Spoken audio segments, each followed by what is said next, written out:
All right, stand by. Okay, good morning, everyone. We are on a record. Today's date is November 29th, 2022. The time is 9:07 a.m. This is the video recorded deposition of Elvis Chan in the matter of State of Missouri versus Joseph R. Biden, filed in U.S. District Court for the Western District of Louisiana, Monroe Division. This deposition is being held at the U.S. Attorney's Office, Northern District of California in San Francisco. The reporter's name is Belinda Dunlap. My name is Ruslan Gurji. I'm the legal videographer. We're here with the Lexitas Legal. Would the attorneys present please introduce themselves and the parties they represent? John Sauer on behalf of the Missouri Attorney General's Office and State of Missouri. I'm joined by my colleagues Ken Capps and Todd Scott, as well as John Burns and Janine Younes on behalf of private plaintiffs. I'm Indra Neal. My last name is Sur, S-U-R. I'm at the United States Department of Justice, Civil Division, Federal Programs Branch, representing the defendants in this matter. There is horrible feedback on that from Mr. Sur. Oh boy, Okay. that is horrible. So, there you go. All right. Okay. Any feedback now?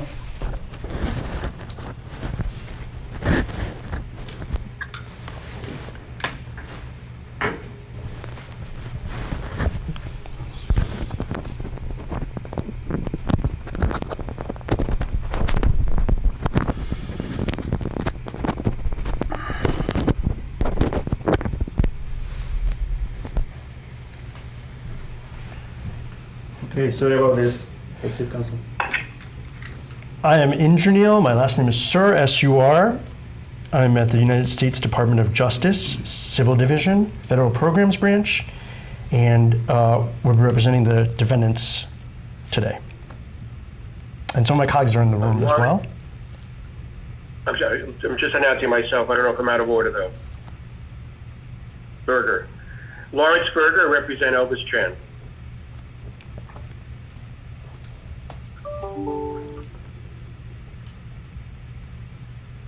Is there anyone else? I guess Ms. Younes is unable to, so Mr. Chan, would you please raise your right hand? Do you solemnly swear the testimony you're about to give will be the truth, the whole truth, and nothing but the truth so help you God? I do. Can you please state your name for the record? My name is Elvis Chan, E-L-V-I-S-C-H-A-N. And what's your occupation, sir? My title is the Assistant Special Agent in charge of the Cyber Branch for San Francisco Division of the Federal Bureau of Investigation. How long have you worked for the San Francisco Division of the FBI? I've worked for the FBI for over 17 years. Have you been in San Francisco the whole time? Minus 3 years at headquarters. Was that in Washington, D.C.? Yes, from 2011 to 2014. Have you ever given a deposition before? No, I have not. Is this your first deposition? Yes, this is my first civil deposition. How about criminal depositions? I have not given criminal depositions before. Can I just go over a few kind of common ground rules with you? First of all, as I'm asking the questions today, can you listen carefully to the question that I'm asking and answer the question that I ask? Can you do that? Yes. And if you don't understand the question, could you please ask me for clarification instead of guessing at what my meaning might be and responding to a question that you're not sure it's what I'm asking? Can you do that? Yes. And can you and I be careful not to interrupt each other, because that makes the record unclear and life difficult for the court reporter? Yes. Also, could you be careful to respond with actual oral responses, not with head shakes and uh-uhs and things like that, just so that the record is clear. for example, yes and no, not uh-huh, and not nodding or shaking heads. Can you do that? Yes. And in addition, let's both, I think we both are fast talkers, especially me.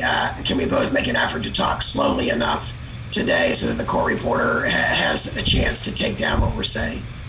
Yes. Can you describe your educational background? I graduated from the University of Washington with Bachelor of Science degrees in chemical engineering and chemistry. And then I graduated from the Naval Postgraduate School with a Master of Arts in Homeland Security Studies. When did you graduate from the Naval Postgraduate School? Last year, 2021 in September. Oh, and did you say you got an MA there? Yes.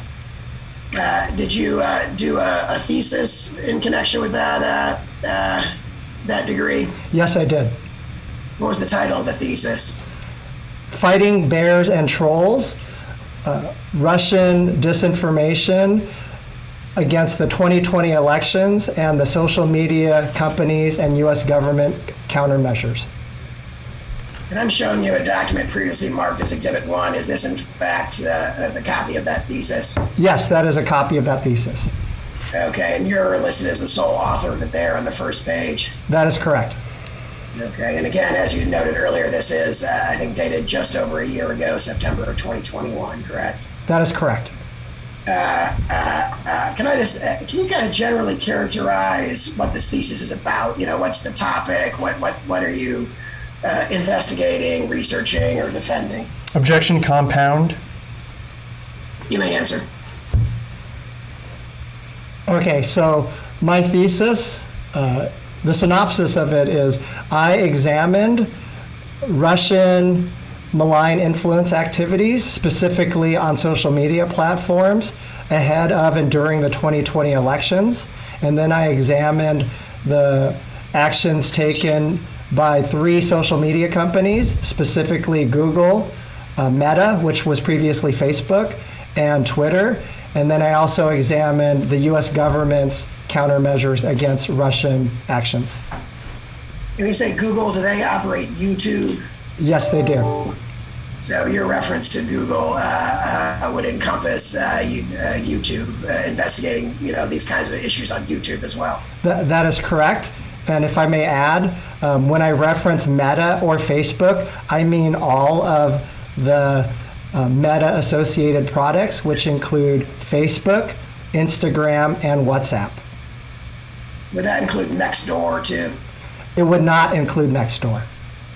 Is that not a Meta app? It is not a Meta-owned company. Okay. You referred to, I think, Russian malign influence activities. Can you describe what does that mean?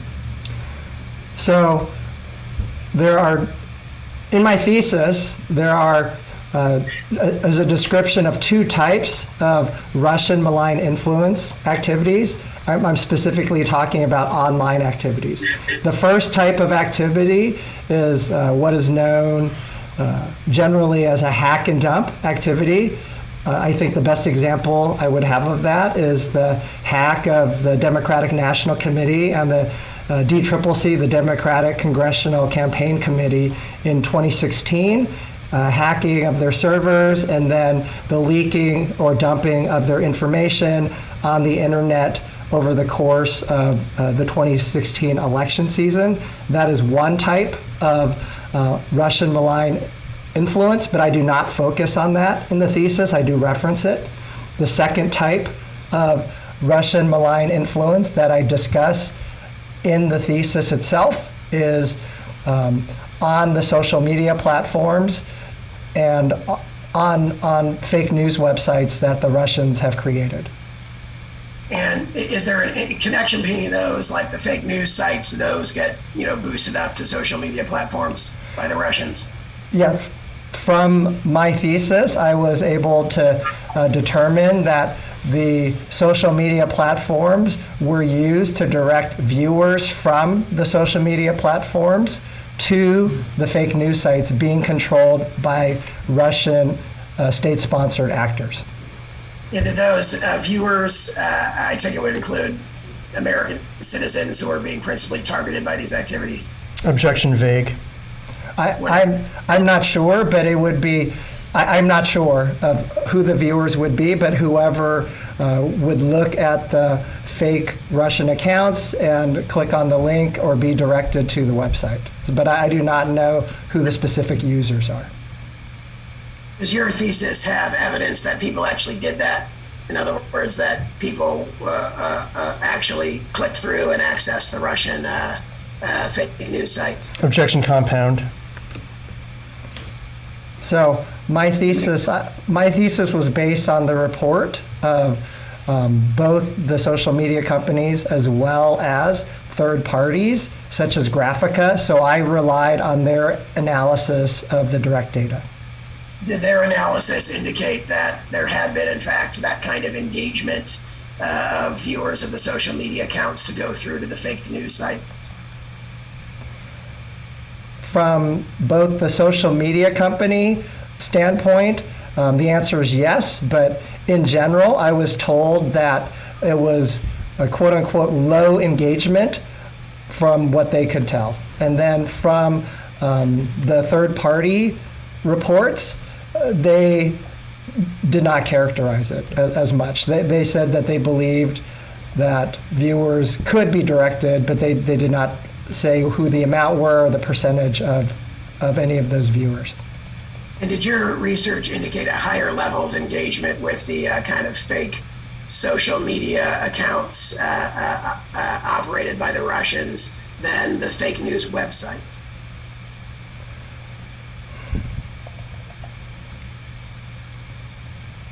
Yes, in general, yes. Let me ask this. You referred a minute ago to U.S. government countermeasures, I believe. Can you describe, just generally, what sort of U.S. government countermeasures do you discuss in the thesis? So there were 3 U.S. government countermeasures that I discussed in the thesis. Number 1 was an initiative that the FBI took called the Protected Voices Initiative. That was actually focused on hack and dump operations, and the Protected Voices Initiative was cybersecurity briefings and awareness training provided for all the national level political committees, such as the RNC, the DNC, the RSCC, the DCCC.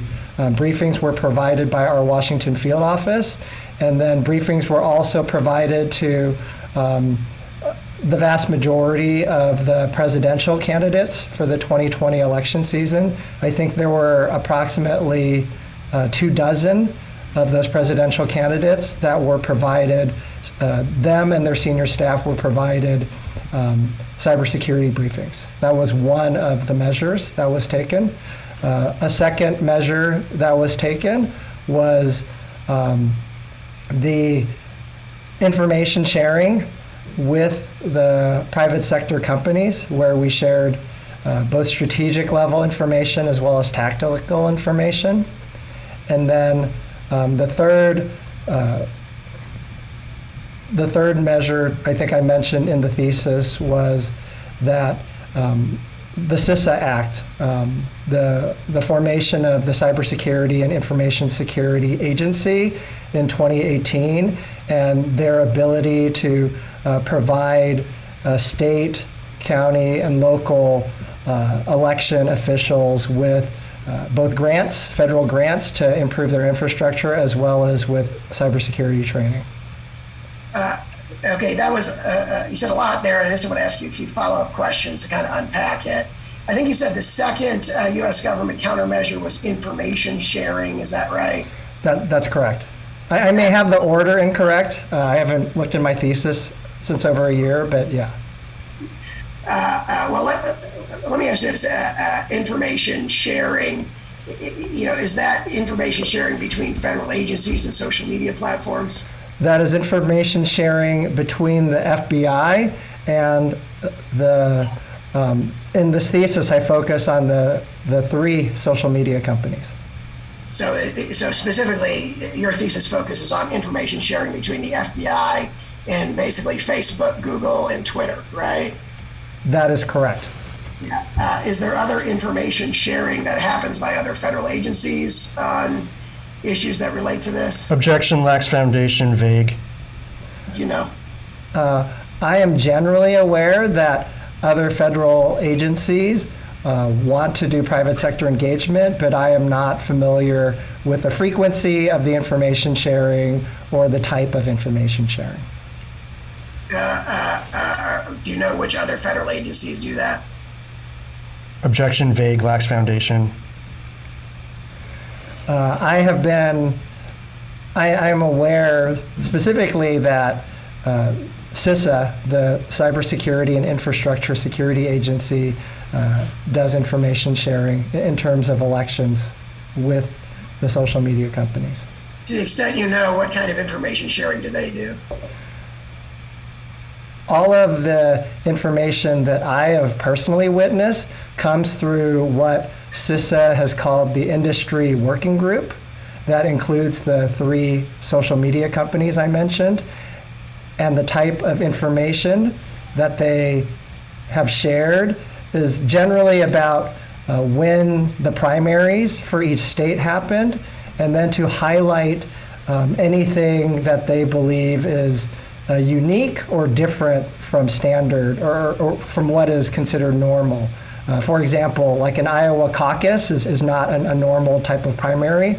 Most states do not run caucuses, so they will highlight something like an Iowa caucus. They will also highlight the election methods that are used in different states, whether it be a paper ballot or an electronic device like a touchscreen device.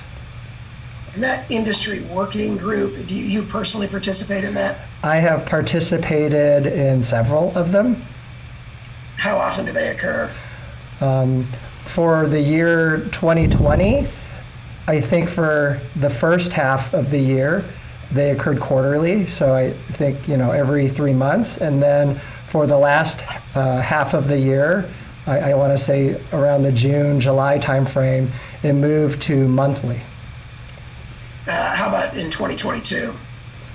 In 2022, I believe they were about the same. It happened quarterly, and then I believe ahead of the midterm elections, they moved to monthly, except due to my conflicting schedule, I believe I was only able to attend about 3 of the meetings this year.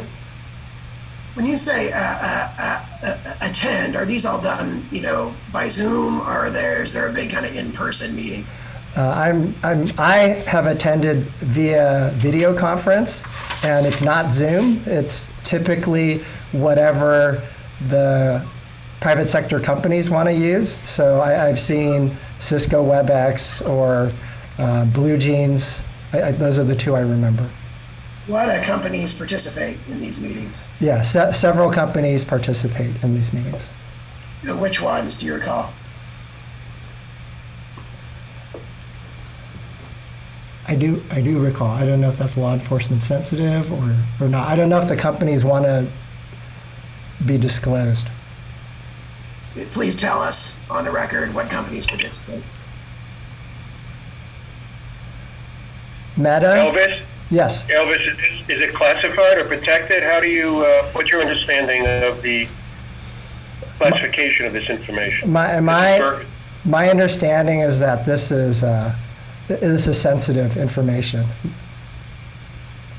and that I'll direct you not to disclose it. We'll have to take it to the judge. Okay. Is this okay? You realize the government has already disclosed this information in interrogatory responses in this case. Law enforcement. Mr. Schauer, I'm sorry, somebody was doing some sort of beeping thing. I could not hear you. You realize this information has already been disclosed by the government in interrogatory responses in this case. And in addition to that, there is no privilege of law enforcement sensitive. There's a law enforcement investigative files privilege that's clearly inapplicable here. And also, are both counsel going to instruct the witness not to answer questions here? Well, if it's already been disclosed in interrogatories, why don't you ask them based on, given the names that have already been disclosed? I'd like to cross-verify the information I got from the government from someone who personally participated in the meetings, and I'm entitled to do that. Counsel, if I may, I believe it would be helpful to have a break at this point to sort this out. Yeah, we can go off the record. Okay. After record at 9:27 a.m. We're back on the record at 9:37 a.m.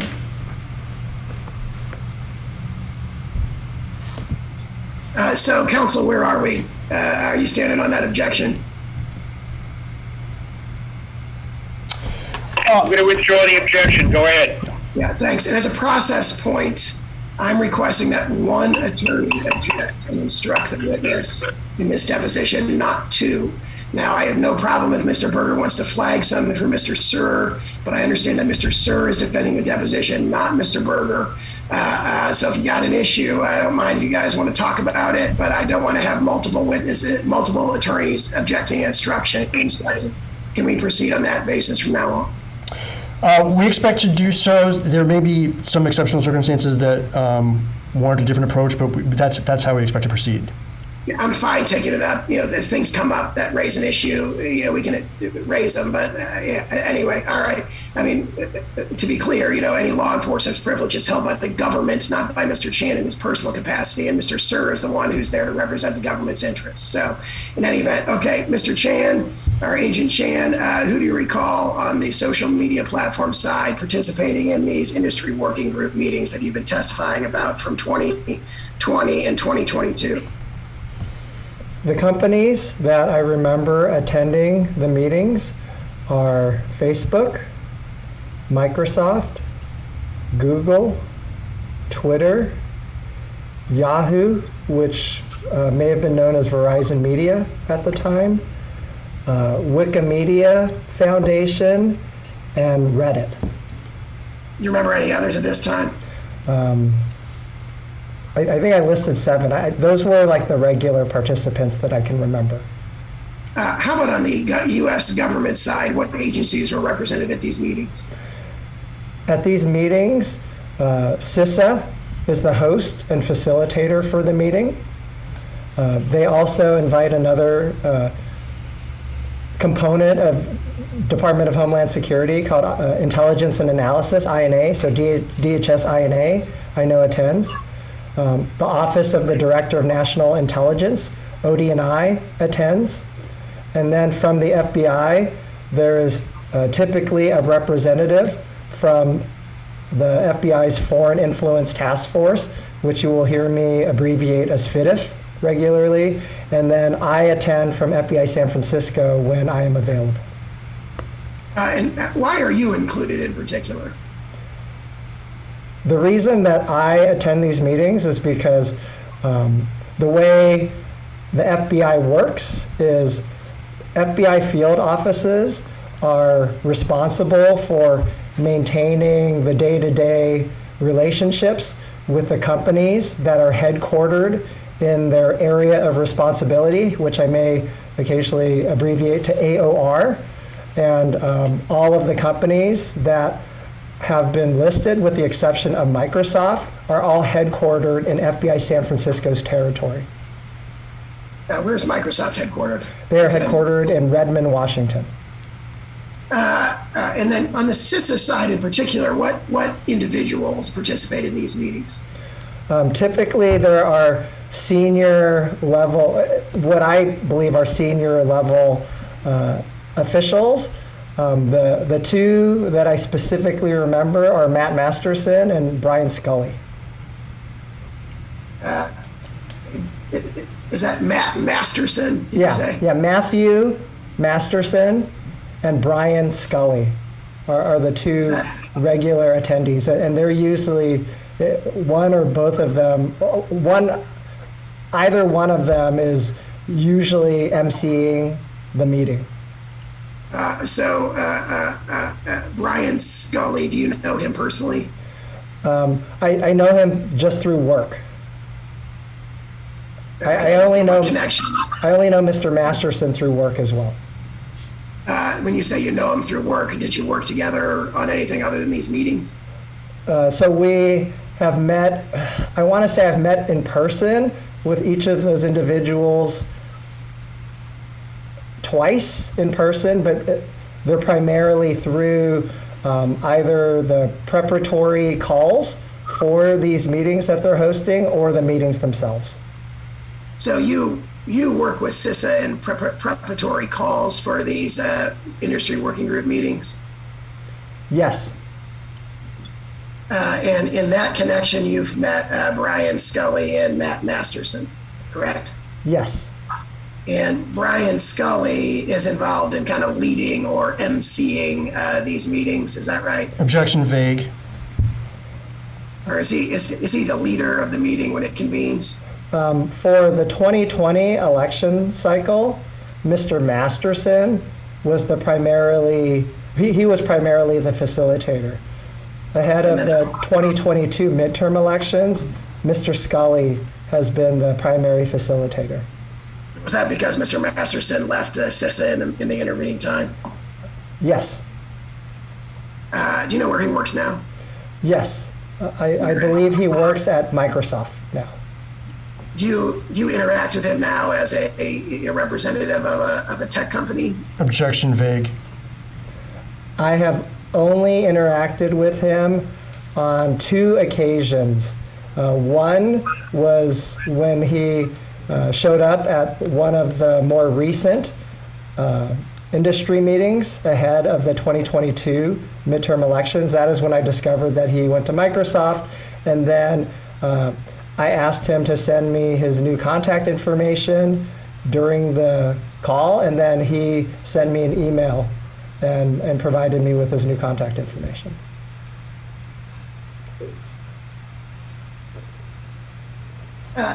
You work with CISA on these industry working group meetings to help prepare them. What's the nature of your involvement in preparing for these meetings? Do you kind of set the agenda, or what's your involvement? Objection vague and compound, and implicates the deliberative process privilege. Let me rephrase the question. Are you involved in preparing for these meetings?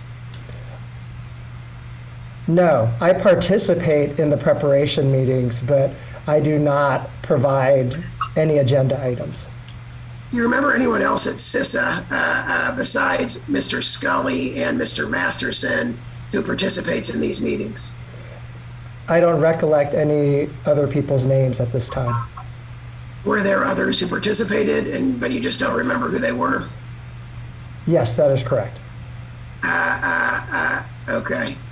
Let me, do you still have Exhibit 1 on the screen in front of you, your thesis? Yes.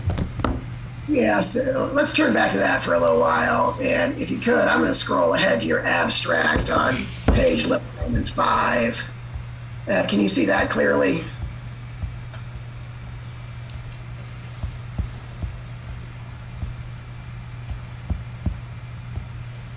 Roman numeral 5. Roman numeral 5, okay.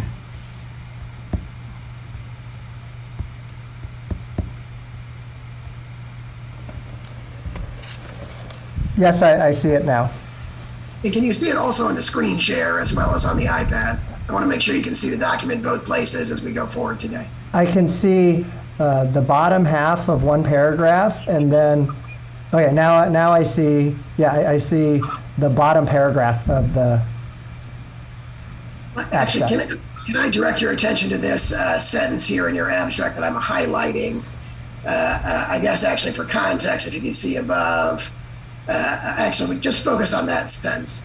You say this thesis finds that the Russians shifted their tactics from 2016 to 2020, right? Correct.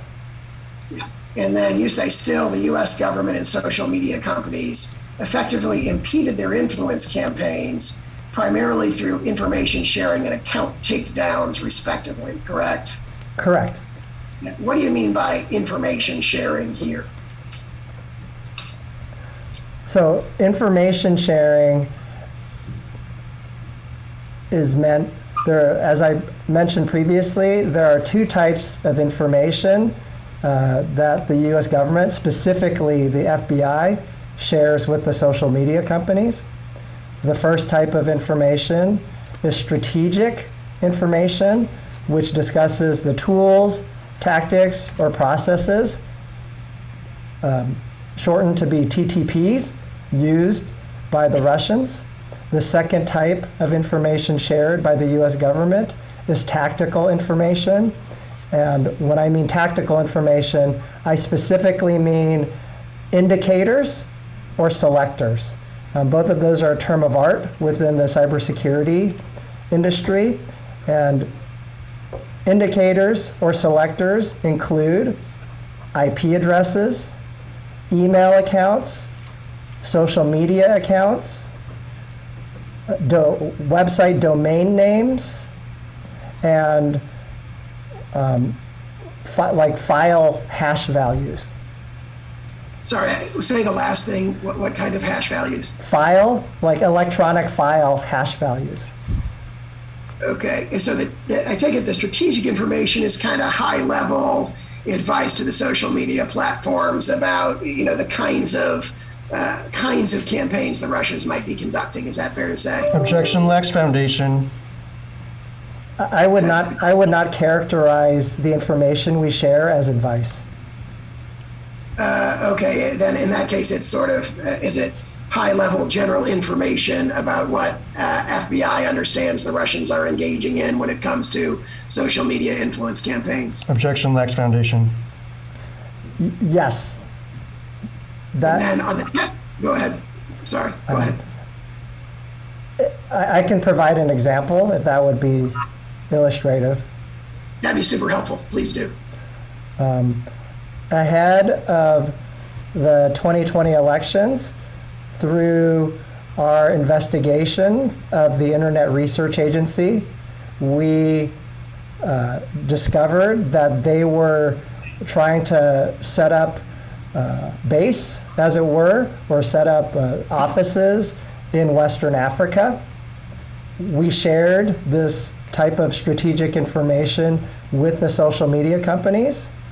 They were able to use whatever detection methods they have to discover that there were Russian troll farms being set up specifically in Ghana and Nigeria.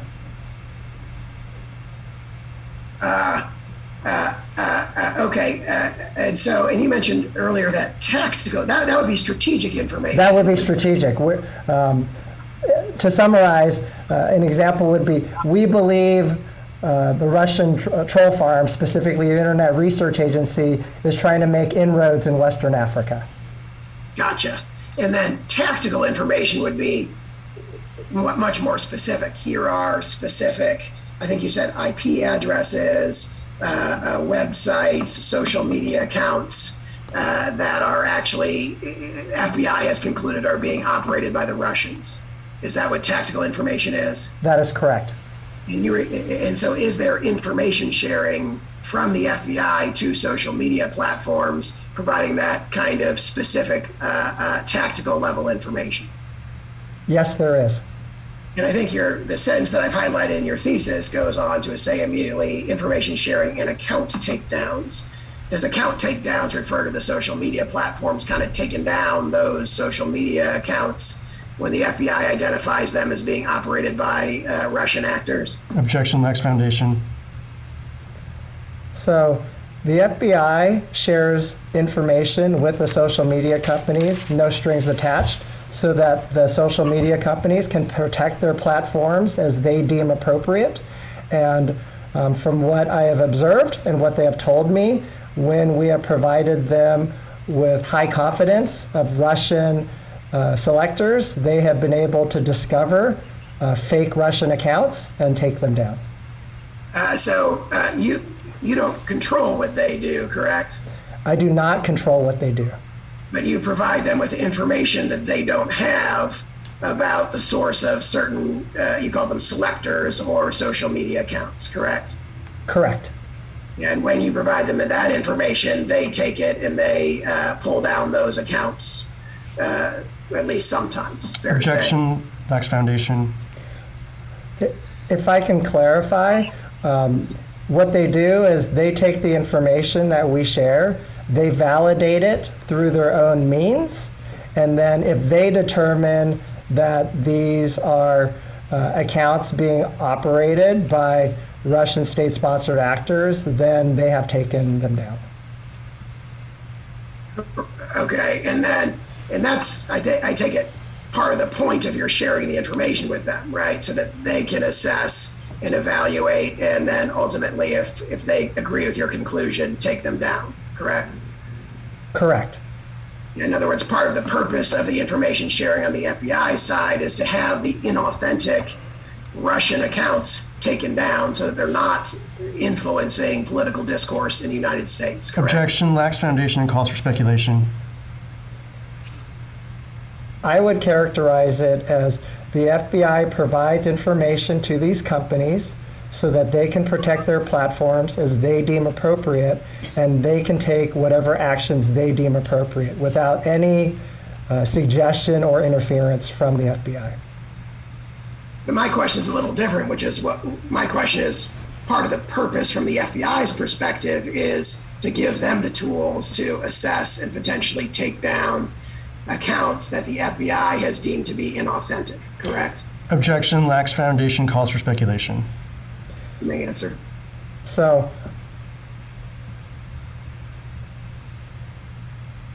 I would say, yeah, inauthentic. So my focus is on Russian state-sponsored, controlled accounts, and so whether the companies take them down or not, it's their own choice. Right, but is it your purpose in giving them the information that the FBI believes or has concluded that they are Russian-operated accounts?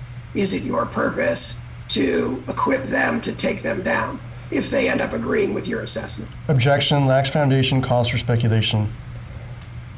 My purpose is to share the information with them so that they can protect their platforms as they deem appropriate. And one way they protect their platforms is to take down these accounts, correct? That is correct. And in fact, that's what you say here in the sentence, right? You say that the US government and social media companies effectively impeded their influence campaigns through information sharing and account takedowns, right? I said that, you can see I put respectively because it was the US government, specifically the FBI, sharing information, and it was the social media companies doing the account takedowns. Right, and the joint result of that was in effectively impeding Russian influence campaigns, correct? Correct. And that's FIDF's goal, right? To effectively impede Russian influence campaigns, right? Objection, lacks foundation, calls for speculation. Yeah, my understanding of FIDF's goal is to counter malign foreign influence campaigns. Does that include effectively impeding their influence campaigns, as you say in your thesis? Yes. Does that include doing so through account takedowns by information sharing with social media platforms? Objection, lacks foundation, mischaracterizes the testimony. Yeah, I believe you're mischaracterizing. So, like I said before, the FBI shares information with no strings attached and no expectations for the companies. And the companies, they can protect their own platforms. I'm going to jump ahead to page Little Roman 17.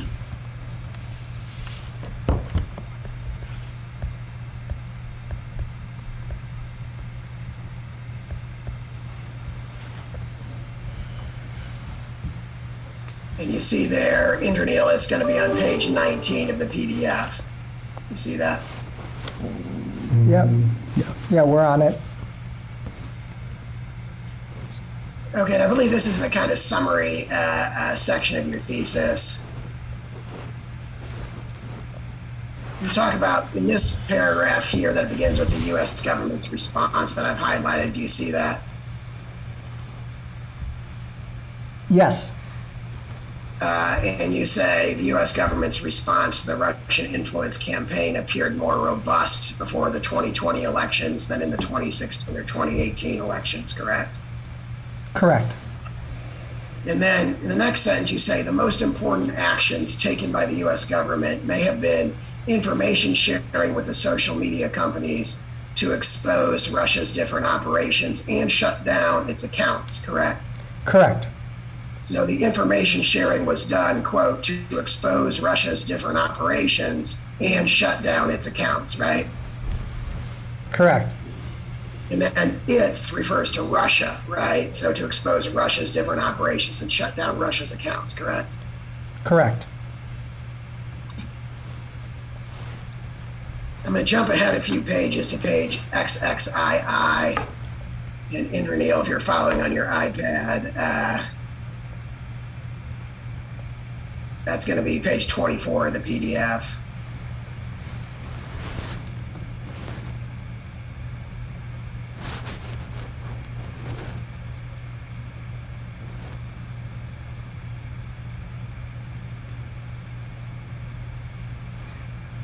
There's a reference here in the acknowledgments where you refer to, quote, my colleagues back at headquarters who are in the trenches with me as we work to protect the 2020 elections. You see that? Yes. Okay, what are you talking about there, who are being in the trenches with you as you work to protect the 2020 elections? I'm referring to my colleagues, specifically at the Foreign Influence Task Force, who participated in the meetings with me, who provided briefings to the companies, and who coordinated the information sharing. And so you said you had meetings with the companies. What meetings did you have? We had, let me be more clear. I hosted meetings, bilateral meetings between each of the companies I mentioned and the Foreign Influence Task Force. And we would also bring in field offices that had investigations related to malign foreign influence by state-sponsored actors. We would also bring in field offices that had cyber investigations. And when I mean cyber investigations, I mean state-sponsored actors that the FBI was investigating that we believe were capable of hack and dump campaigns that we observed in the 2016 election. Okay, let me unpack that a bit. First of all, you say there were meetings with social media companies, between FIDF and social media companies during the 2020 election cycle, correct? Is that what we're talking about? Yes, that is correct. And then do those meetings also continue in the 2022 election cycle? Yes, they occur at roughly a quarterly cadence. And then does their cadence increase as elections get close? Yes, they do. And that becomes monthly as the election nears, and then weekly very close to the election? Ahead of the 2020 elections, that is correct. Ahead of the 2022 elections, we moved it from quarterly to monthly, and then we just had one weekly meeting a week ahead of the midterm elections. I'm sorry, you said you had one weekly meeting ahead of the midterm elections? We had one meeting a week before the midterm elections. Oh, and how long was that period of weekly meetings? Was that like the month before or the 3 months before? No, just the week before the elections itself. Oh, okay, there was one weekly meeting, right? Yeah, there was. Before the election. Yeah, so there was a monthly meeting in October, and then we had another meeting out of cadence the week before the election. So the end of October. And then are these meetings going back to quarterly now that the election is passed? That is correct. And so you'll have quarterly meetings with the social media companies going forward until the 2024 election cycle gets closer. That is what I anticipate. And then as that election gets closer, then they'll move to monthly and potentially weekly a couple years from now or in the fall of 2024. Is that fair to say? Objection calls for speculation. That is what I anticipate. Let me ask this, what social media companies are involved in these meetings? Objection vague. Currently or in 2020? Well, let's start with 2020. I'd like to know both. Start with 2020, please. So for the 2020 elections, we regularly met with Facebook, Google, Twitter, Yahoo, Reddit, and LinkedIn. Okay, and then which social media companies did you meet with in 2022? The same companies, and we not on a quarterly basis, but on a periodic basis, maybe twice this year. We also met with Apple and Wikimedia Foundation. Does Apple operate social media platforms? They do not. And why did they get added to the list? They were added because they are a cloud infrastructure company, and we believe that tactical information, specifically indicators that we shared with them related to foreign state-sponsored actors, might pop up on any screening they do on iCloud. How about in the 2018 election cycle? Did these meetings happen back then? Yes, they did, on a quarterly cadence. Did they ever get to monthly or weekly back then? I don't recollect. They may have, but I don't recollect at this time.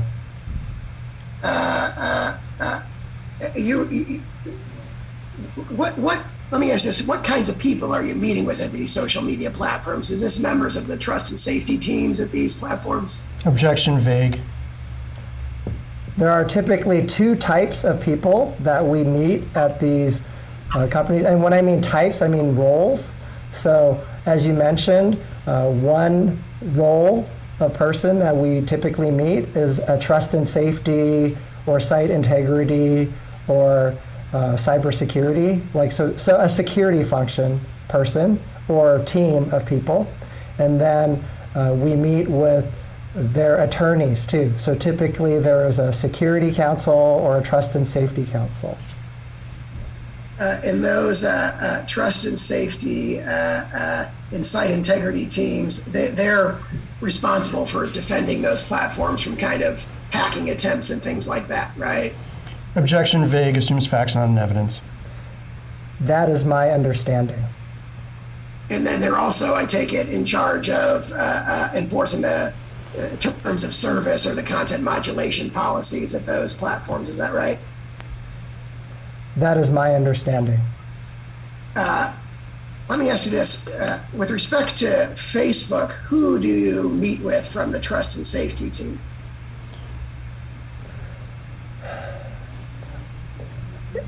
In what context? Specifically for the FIDF meetings?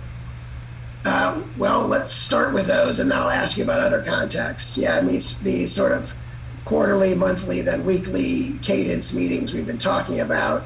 Who attends from the kind of trust and safety or site integrity group from Facebook? From the trust and safety side of the house, the people that I typically meet with are Emily Vatcher, Brian Kelly, Mike Divolonsky, Mike Torrey.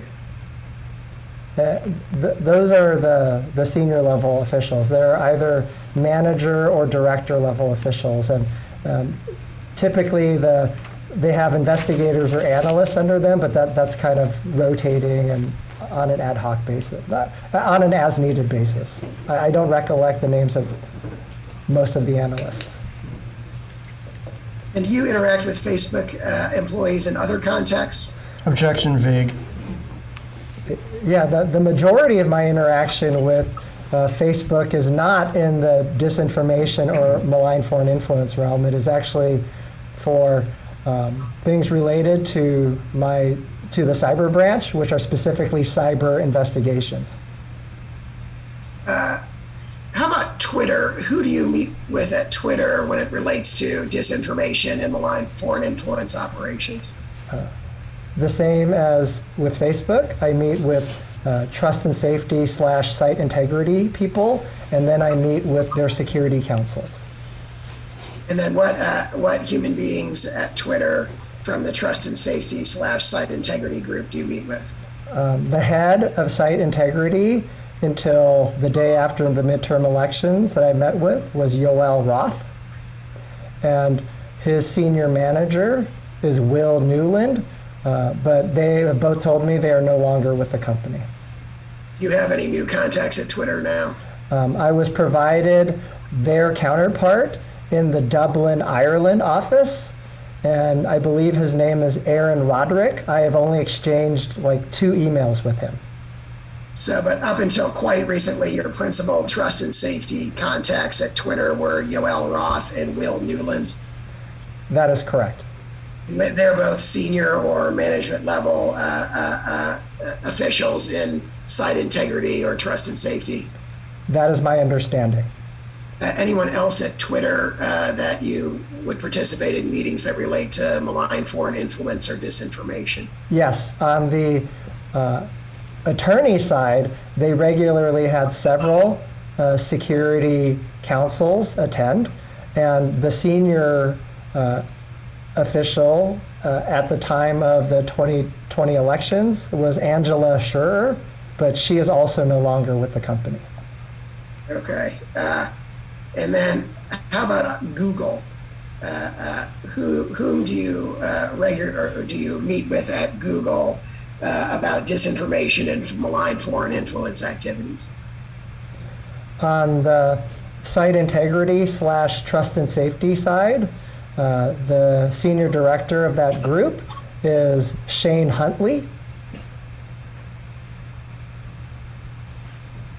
Anyone else besides, is that a Mr. Huntley? Yeah, Mr. Shane Huntley. And then is there anyone else at Google who you meet with? Yes, up until recently, I would say earlier this year, the senior attorney that we met with was Richard Salgado, but he has since retired. Anyone else besides those 2 individuals? Those are the 2 senior officials. The other officials that I would meet with regularly on the attorney side include Harold Chun and Mike Maffei. I believe both of them are senior security counsels. How about Yahoo? Who do you meet with on the site integrity or trust and safety side from Yahoo as it relates to malign foreign influence and disinformation? The head of the group that we met with, they are colloquially known as the Paranoids, is named Chris Keast. Why are they called the Paranoids? I believe it was, I'm not sure, but I believe it was a previous chief information security officer who said that it was the job of his team to be paranoid in order to protect their platform. Are they paranoid in your view? Objection, calls for speculation. They are very good people to work with. Okay. Sorry, tell me their names again. Chris Keast is the director of that group, and then the senior manager is Saruchi Chen. Is there anyone else on the trust and safety / site integrity side from Yahoo that you meet with? There are different investigators that they will have briefing different things, but I don't recollect any of their names at this time. Okay, and then how about Reddit? Who do you meet with from Reddit on the site integrity, trust and safety side as it relates to disinformation or malign foreign influence? His name is Tyler Otto. He is the head of data sciences at Reddit. Anyone else at Reddit who you meet with about those topics? Yes, his senior manager is named Aaliyah Baldwin. ALIA. AYLEA. All these officials you've talked about from these various social media platforms, Facebook, Google, Twitter, Yahoo, Reddit, these are all people that would have authority over enforcing terms of service at their respective platforms, correct? Objection, mischaracterizes the testimony and calls for speculation. That is my understanding. I don't know if they have the authority, but they will at least inform the decision makers, whoever they may be. So they'd be directly involved in the enforcement of terms of service for these various platforms. Is that fair to say? That is my understanding. And that includes, of course, content modulation of content on the platforms, right? Objection, vague, calls for speculation. That is my understanding. Turning back to your thesis, you talk about being in the trenches with you as you work to protect the 2020 elections. Were there any other steps you took in the trenches other than those, these information sharing meetings you described with those, I think, 7 platforms? Objection, vague. Yes. One of the things that I did more frequently was FBI San Francisco's territory includes 16 counties. So I provided them the county registrar or county clerk's offices, their information security personnel, with monthly cybersecurity updates and guidance. And so that was involved advising county clerks and registrars on how to fend off hacking attempts. Yes, I would share indicators with them. I would share the same type of information that I shared with social media companies to a more limited extent. I would share strategic information about what we saw foreign state-sponsored actors doing, and then where appropriate, we would share indicators with companies, but these would primarily be IP addresses and domain names so that they could see if they were popping up anywhere on their networks. I'm going to jump ahead in your thesis to page 17 of the main text. And Indranil, are you following along on your iPad? I am trying, yes. I think this is going to be page 41 of the PDF. Agent Chan, can you see the screen share in front of you? Well, I've made it a little smaller to make it easier for me to read. Yeah, I can see there's part of one paragraph and the beginning of a second paragraph.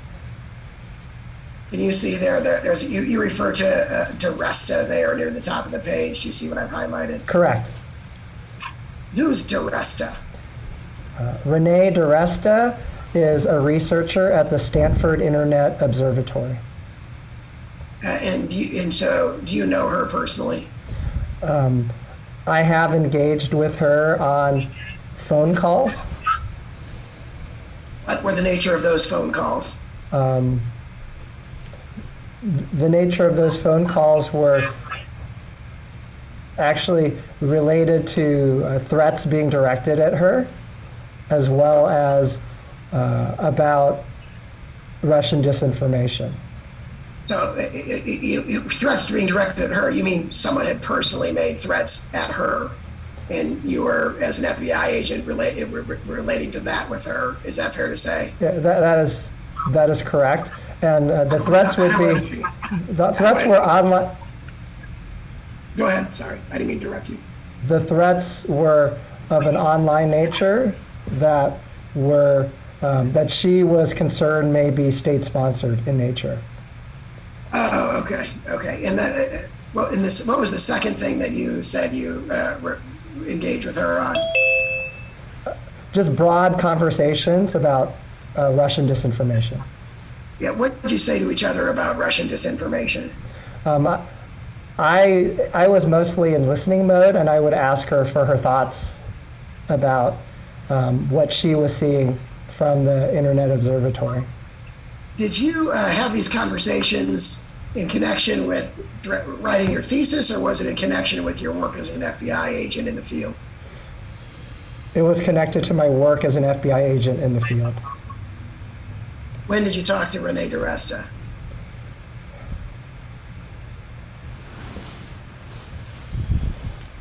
I want to say maybe in 2019.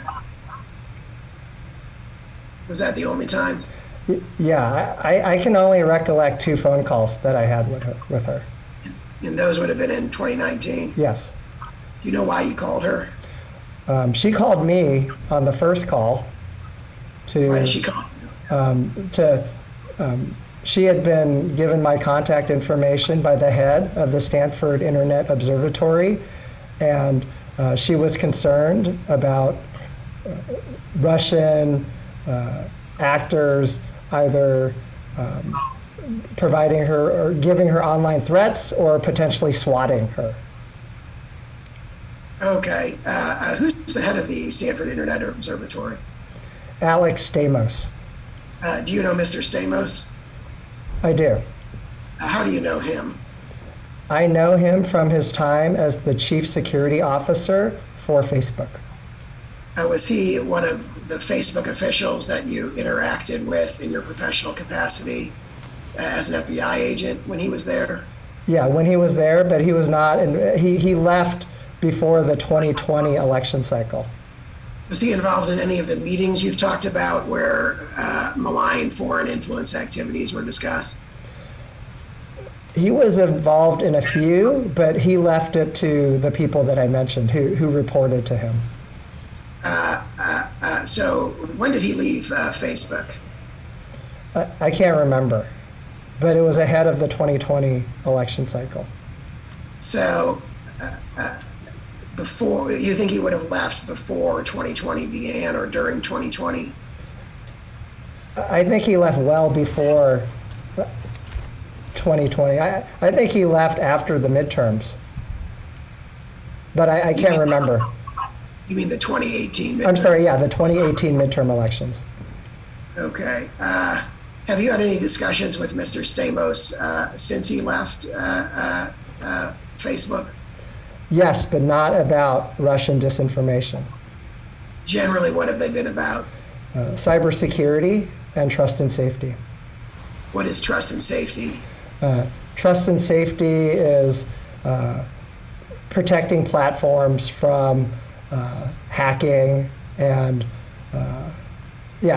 primarily hacking. Have you had any discussions with him about protecting platforms from, malign foreign influence activities? No. Not since the, before the 2018 midterm elections. Not in his current capacity at the Stanford Internet Observatory. Lower down on the page, you see I've highlighted a reference to Professor Kate Starbird. Do you see that? Yes. Do you know Kate Starbird? I do not know her personally. Have you ever talked to her, to your recollection? I have never talked to her. Okay, so you only reference her research in your thesis, but you never talked to her. That is correct. Are you familiar with the Stanford Internet Observatory and the University of Washington teaming up on something called the Election Integrity Partnership? I am generally aware of that. What do you know about the Election Integrity Partnership? What is Objection it? vague. My knowledge is just general, so I knew they partnered on election integrity, and I knew that there was research involved, but that's the extent of my knowledge. How do you know that? I think I read it somewhere in a news article. Have you ever talked to anyone involved in the Election Integrity Partnership? Not that I'm aware of. Did you have any involvement in it? No, I would have known. So no, not that I'm aware of. How about any other federal agencies? Are you aware of them being involved or working with the Election Integrity Partnership? I am not aware of any other federal agencies. And then would that include the FBI? Do you know if the FBI has had or it is involved in any way with the Election Integrity Partnership? I do not have any knowledge of that.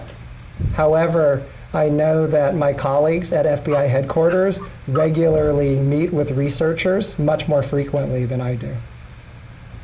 So is it possible that your colleagues at FBI headquarters meet with Alex Stamos, Objection calls for speculation. if you know? Not to my knowledge, because since Alex Stamos is at Stanford and Stanford is located in FBI San Francisco's territory, it is common courtesy to ask the field office to broker the meeting or to at least make them aware that they're coming into the territory. So I'm not aware of any of them meeting with Alex Stamos. What researchers out there in California are you aware that they've met with other than Mr. Stamos? I am aware that they have at least had discussions with a researcher at University of California, Berkeley, Professor Hani Farid. How do you spell that? Hani, and I believe his last name is Fareed, but it could be Farid. I'm not sure. Any other researchers you're aware of them meeting with? That's the only one in my territory that I'm aware of them meeting with. How about Kate Starbird? Do you know if they've ever met with her at FBI, at FIDIF's headquarters? I am not aware.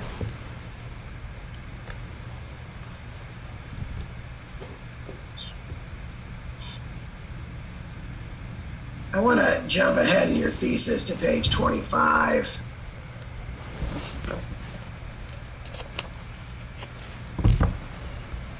And Indranil, it's page 49 of the PDF.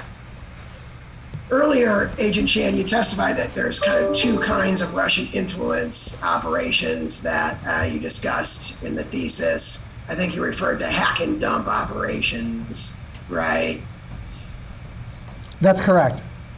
And that's a reference to hackers reaching into computer networks, stealing data, and then kind of publicizing it, right? Yeah, that's correct. And then here you also refer to attempted hacks on actual voting systems, but you say that that's not the focus of your thesis, right? Yeah, that is correct.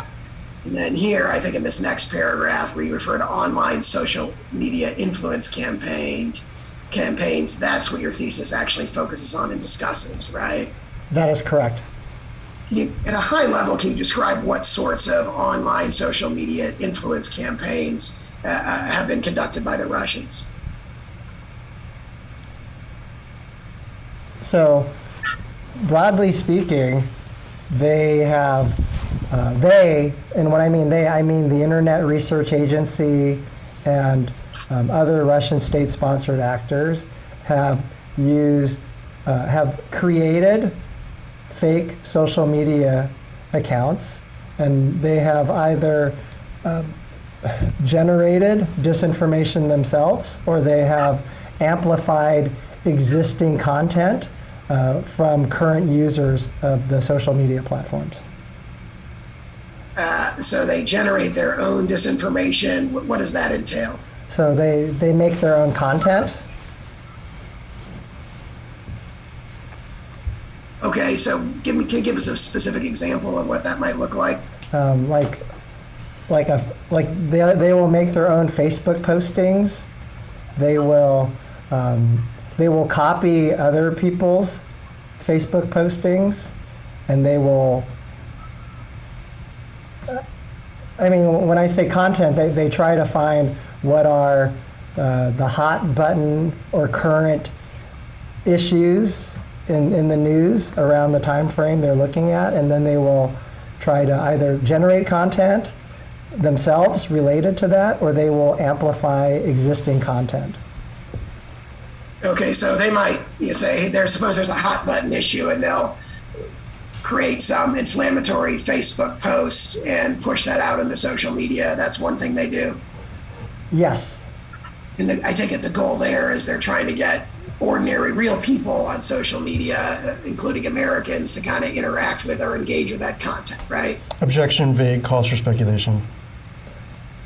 That is my understanding, is that in general, the Russian government and the Internet Research Agency want to sow discord in the American online environment. And so the goal there is to have, they post messages that they anticipate will be divisive and try and get Americans to engage with them, right? Yeah, that is my understanding. And engagement, I take, can mean multiple things on a social media platform. That might mean reading the post. That'd be a form of engagement, right? Yes, yeah.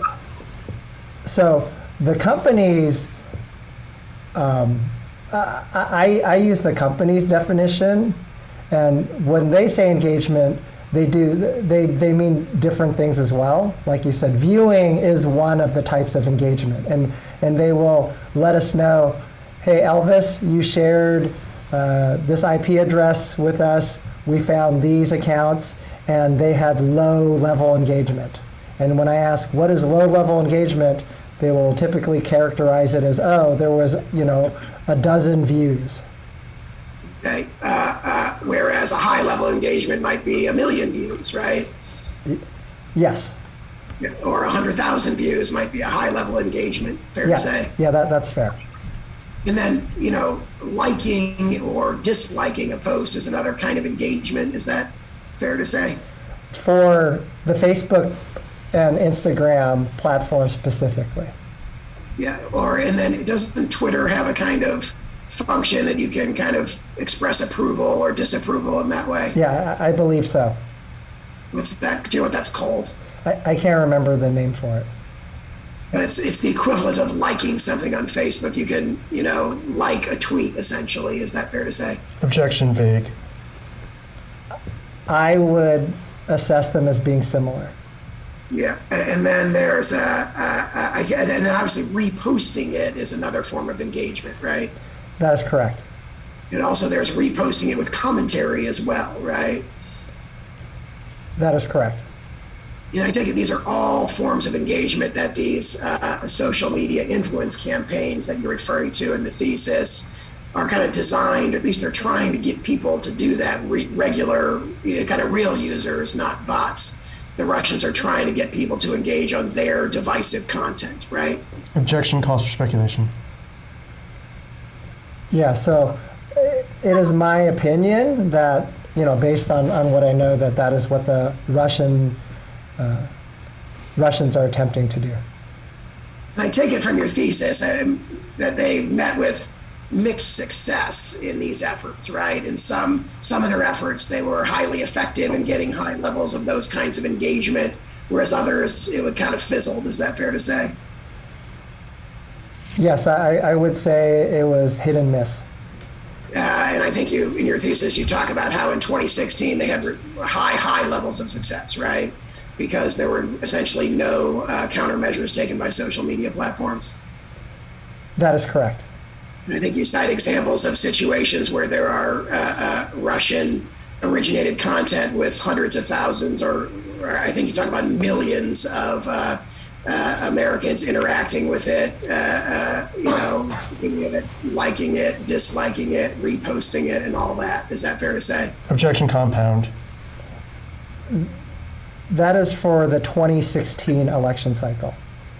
And then I take it there was some engagement in the 2018 and 2020 election cycles, but probably not quite as much as in 2016, right? That is correct. How would you kind of characterize the levels of engagement, the various forms of engagement I've talked about, reading it, liking it or disliking it, reposting it or reposting it with commentary? How do those levels of engagement in general with the kind of Russian malign content, what levels were those at in 2016 and 2018? Objection, compound. Well, on page 35, I give one example where you can see how IRA-controlled accounts and the numbers of users they reached. And so on page 35, you see that table, right? So those are the types of numbers.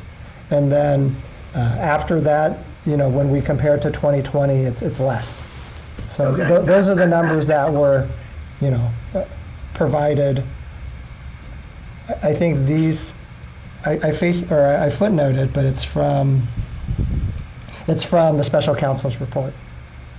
I gotcha. That's from Robert Mueller's report. That is correct.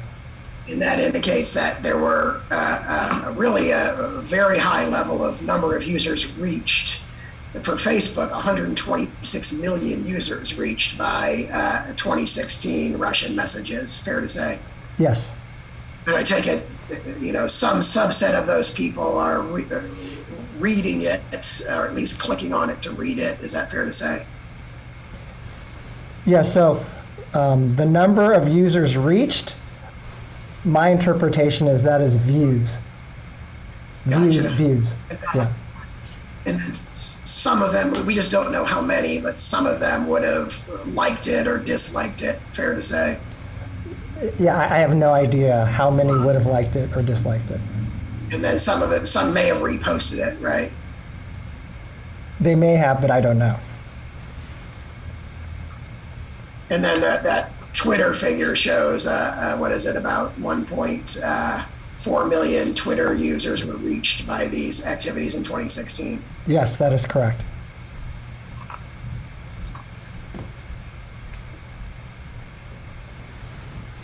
I'm going to flip back to page 29. You've got this kind of graphic a picture of Hillary Clinton with a black kind of X painted on her face. Do you see that? Yes. And I take it this is an example of something it's actually Russian originated content kind of masquerading as something posted by an American, right? Yeah, that is an example. And this is the sort of thing that would have resulted in engagement by users? Objection, vague, calls for speculation.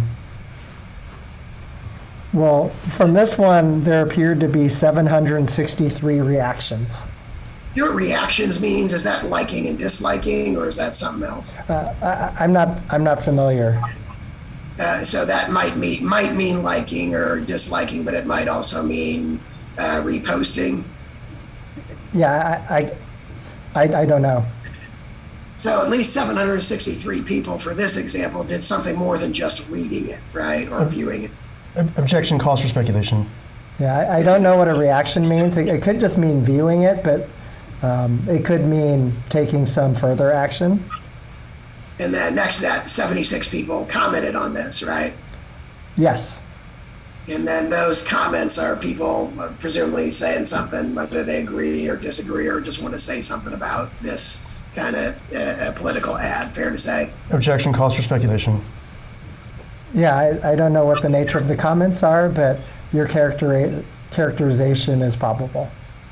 If the account, suppose you talked about account takedowns earlier. If this account that posted this ad is taken down, do all those comments get taken down with it? Objection, calls for speculation. I don't know. So you think that the comments may stay up with the account gone? To be honest with you, I do not use any social media. So you don't know if the comments kind of remain floating out on Twitter when the underlying picture of Hillary Clinton with a black paint on her face is taken down. I do not know.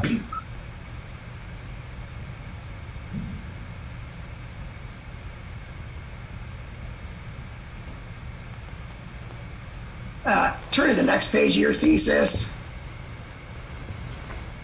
page 30.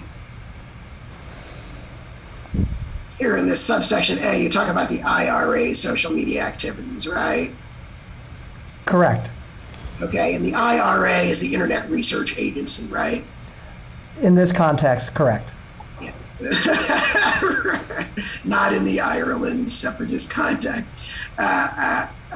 Just generally speaking, you describe what the IRA is in this context. Objection, vague. So in this paragraph, I describe the 3 lines of activities that I observed the IRA doing in terms of malign influence campaigns. Okay, and the first one you say is they made and maintained fake user accounts and pages on social media platforms that covered a range of political issues, right? That is correct. And that's a bit like what we've already been talking about, where I take it they're creating fake accounts and pages and trying to gather American viewers to review and engage with their content, right? Objection vague, cause for speculation. That is my assessment. And it says, for these accounts and pages, the IR employees generated organic content to ingratiate themselves with online communities and amplify or steer the themes discussed in those communities, correct? Yes, that is what I wrote. So they're trying to influence online conversations involving real American citizens, right? That was my assessment and is my assessment. And so that, I think it would involve the kind of active engagement that we talked about a minute ago, not just reading what they say, but maybe reposting it, commenting on it, and having a higher level of engagement than just viewing it, right? Objection compound or cause for speculation. That would be my understanding. You go on to say, second, and this ties back to something I think you foreshadowed a minute ago, IRA employees used social media bots, i.e. computer programs which control social media accounts, to amplify existing content, right? That is correct. What is it to amplify existing content? It is to do the things that you had mentioned. Depending on what the social media platform were, they include things like liking it or reposting it. So social media bots, those are kind of fake accounts, right? That don't have real human beings behind them. Is that what that means? Yes, they are controlled by computer programs. And so sometimes they'll have like a fake picture so it looks like a real human being, but actually it's just a computer program, right? That is correct. And so these social media, I take it the IRA generated social media bots to go out there, find the divisive messages that the IRA wanted to sort of amplify and had them engage with those posts, correct? Objection compound, cause for speculation. I wouldn't say they generated the bots. In general, people rent bots. That's interesting. How do you rent a bot? In the cybersecurity industry, there is a role called a bot herder. So someone who develops malicious software and finds unprotected devices and infects them with malicious software, also known as malware, and then they will advertise on the dark web that you can rent a botnet for a botnet of a certain size for a certain amount of money, and that is what I'm assessing the Internet Research Agency did. Gotcha. Okay, so do you know for sure whether they generated their own or bought them on the dark web? No, I'm not sure how they acquired them. I was just I didn't feel comfortable saying they generated their own. Somehow they were able to get control of a botnet and then use them to amplify. And then amplify, I take it that means things like liking and reposting and taking steps like that make it, is that fair to say? It's liking, reposting, stuff like that. Is that right? Objection vague, cause for speculation. Yeah, that would be my assessment. Okay, and so I take it the Russian bots go out there and they find the divisive messages that the Russians want to push, and then they amplify them by having fake user accounts like them or retweet them or repost them on Facebook. Fair to say? I don't think the bots do that themselves. The bots don't have any intelligence. I believe that a human being, an actual internet research employee, would find divisive content or users who had lots of followers and then deploy the bots to amplify those users' messages or content. And part of this, I take it, is the bots, the fake accounts, having their own followers, trying to collect their own real followers, right? In my experience, the bots typically don't care how many followers they have. Their primary job is to amplify other content. Oh, gotcha. So in other words, suppose when you say other content, this is content that wasn't originated by Russians or the IRA, but is generated by American citizens with views that the IRA likes or wants to push, right?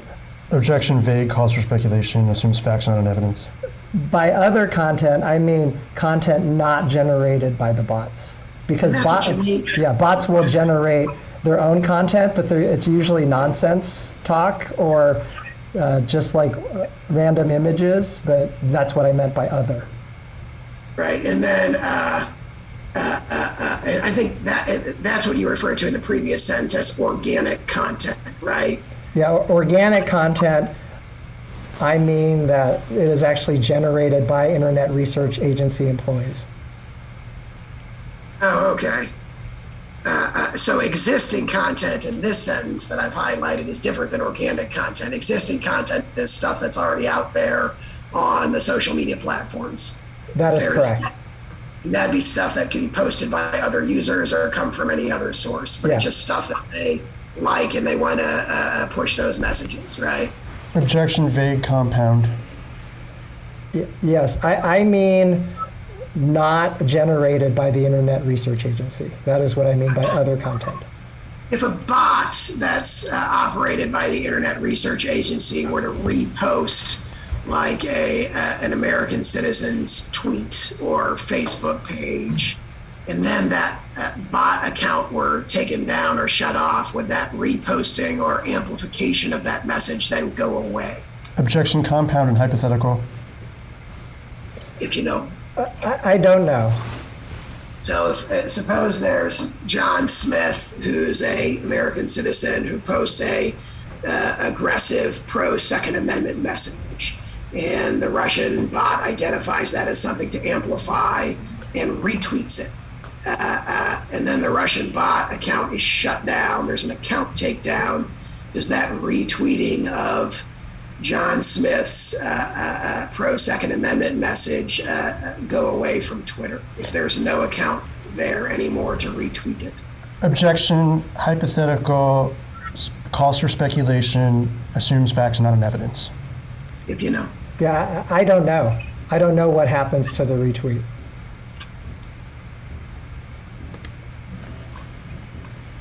Counsel, if I may, are we at near a natural breaking point? We've been in this session for now approaching 1 hour and a little bit past that.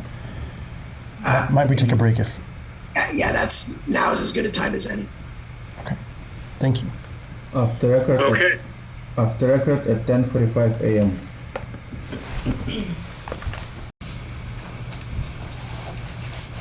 Back on the record at 10:58 a.m. And then Agent Chan, sticking to page 30 of your thesis, I want to direct your attention to this next sentence where you say, third, IRA employees covertly purchased online advertisements from social media companies to enhance their organic content and drive online traffic to the sites controlled by them, right? Yeah, that is what I wrote. Yeah, and you agree with it, right? Yes, you will see the footnote that it was by Professor Howard, but I agree with it. Okay, and then, so the idea is they would purchase ads that would drive traffic by real people to their sites, basically their accounts and their websites as well, right? Yes, this is in the 2016 election context. Okay, so why is that? Does something different happen in 2018 and 2020? Yes. From my meetings with the companies, they shared with me that they had changed their policies to do more intensive validation of people trying to purchase political advertisements.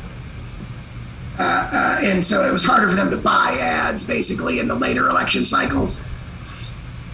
That is my understanding. But either way, the purpose here is for them to be driving or achieving engagement by real users, right? Objection, vague calls for speculation. Yes, I believe the purpose was for the Internet Research Agency, who were comprised of Russian citizens, to drive engagement. Gotcha. And if you skip ahead a couple more pages to page 32, do you see these ads that you've identified in your thesis in figure 3 and figure 4? Yes, I see those ads.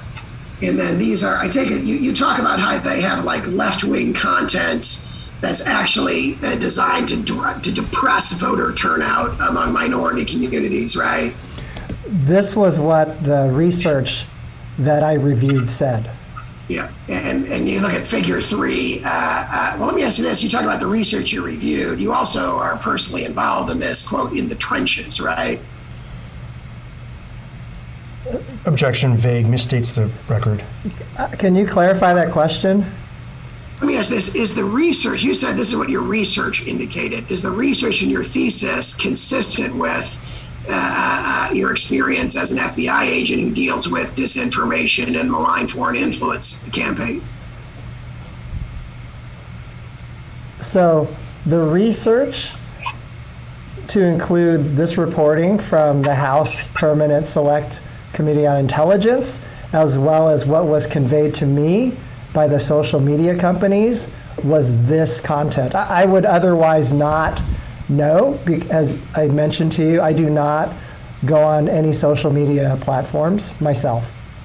So, but your understanding, for example, is figure 3 is Russian-originated content.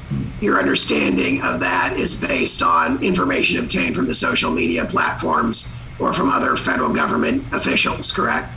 Yeah, this information is specifically from the HIPSI report that I cited in the footnote. Gotcha.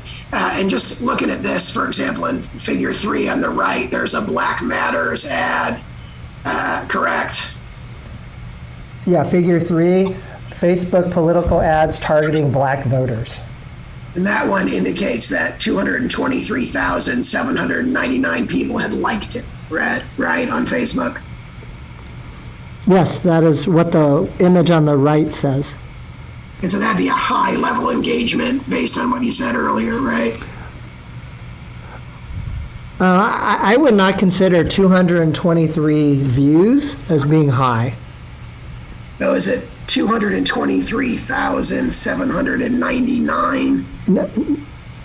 This one, I see 223, and then I see a slash, 99 people like this. Oh, is that what that means? I thought that was a 7. So you say, what is, do you know, how do you read that? Yeah, I read that as 223 viewed it, and 99 of those 223 like it. That is how I interpret this. So that'd be a low level of engagement, correct? That is how I would personally characterize it. And then below there in figure 4, there's a secure borders ad on the left with a no invaders allowed sign in front of the border. You see that one? Yes. In that one, it looks like 134,943 people liked that, correct? Yes. And if that ad were taken down because it was identified to be part of a malign foreign influence campaign, all those likes would disappear from Facebook as well, correct? Objection, calls for speculation, assumes facts, not in evidence. Yeah, I do not know what happens to the likes if the ad disappears. But I know that the ad disappears. But you think that likes may stay out there floating in the social media platform, not addressing anything that's still there? I don't know. I don't know what happens. A like is a way of expressing. A like is a way of expressing approval of something, right? It's basically saying, I agree with this, or I like it, right? Yes, but I don't, what I'm saying to you, Mr. Sowers, I don't know what happens to those likes. Like this, or I like it. Well, for example, Now that the ad if you're a user, It's unstable. Sorry, we're having a difficulty hearing you, Mr. Sauer. There may be a connection problem. I mean, I'm fine. What? Can you hear me now? Yeah, that's better. Okay, go ahead, Mr. Chan. Okay. So I don't know what happens. So for example, if you are a user and you like this ad, I don't know, does it stay on your account? Or I don't know if it disappears from your account. And I don't know what happens on the ad itself. So I don't know. I don't know the mechanics of how online advertisements for these platforms work. Can you look at the ad to the right of that, the pro Second Amendment ad that says defend the second? Yes. And you see at the bottom, it says 96,678 people like this. Yes.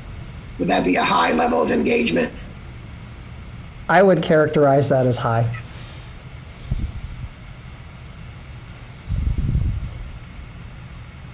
And it's your testimony that you don't know what happens if that ad is pulled down to all those likes. You I think do- it may continue yeah. to appear on people's individual feeds. Yeah, I do not know what happens to the likes.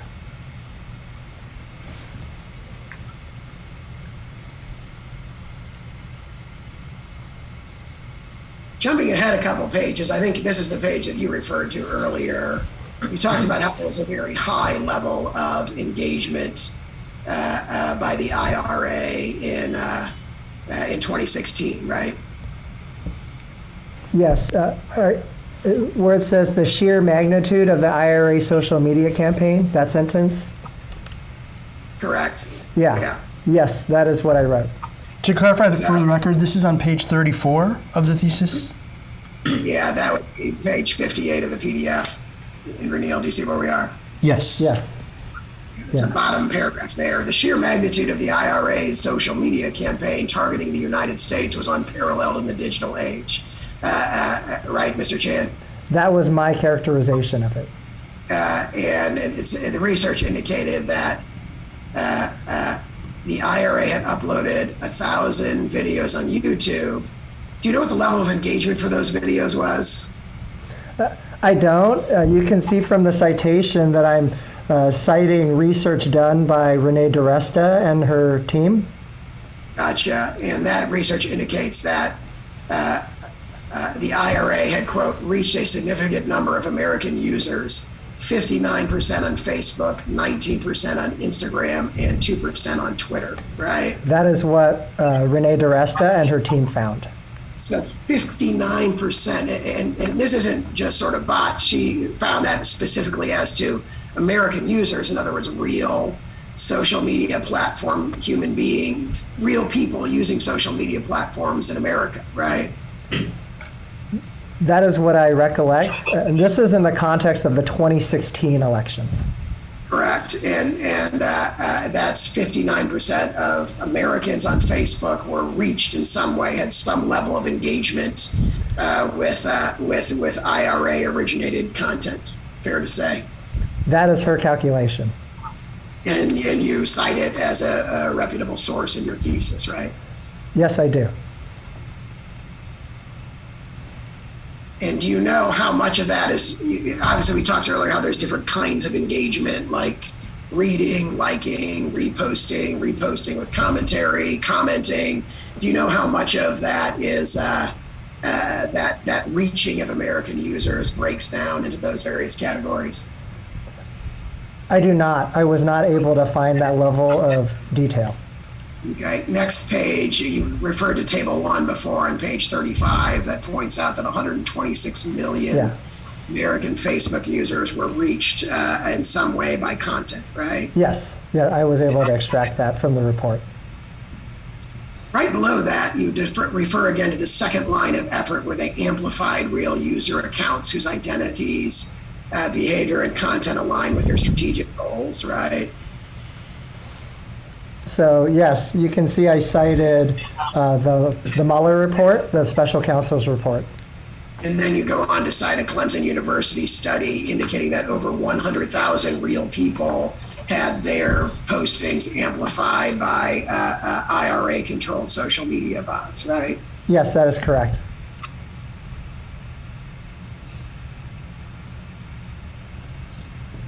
And you don't know what happens to those amplifications when the bots are detected and shut down? I do not.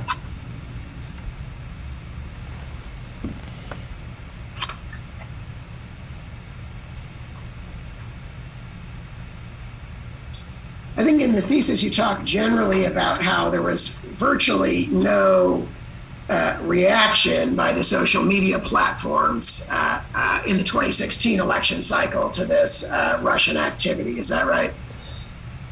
That is correct. But that changed, I take it, in the 2018 and 2020 election cycles, at least to some degree. That is correct. How did it change? What I was told, what I was told by the companies was that they used both technology as well as human beings to moderate or protect their platforms. Okay, and then can you break that down for me? On the technological side, what did they tell you they did? So they tell me that they use different detection methods. The shorthand for that is algorithms, but they will not get into any of the details about the algorithms. And we have probed them to ask for details, but it has never been shared with us. You say you probed them to ask about the details. What did you ask? I can't remember exactly, but we would ask, for example, what are the parameters that you use to develop the algorithm, or what are the factors that you use? And they would not share any of that information with us. Why did you want to know that? Did you want to ascertain if the algorithms were effective, or why would you ask them a question like that? The reason that I would ask that question is so that we could make sure that we were sharing the most effective and actionable type of information with them.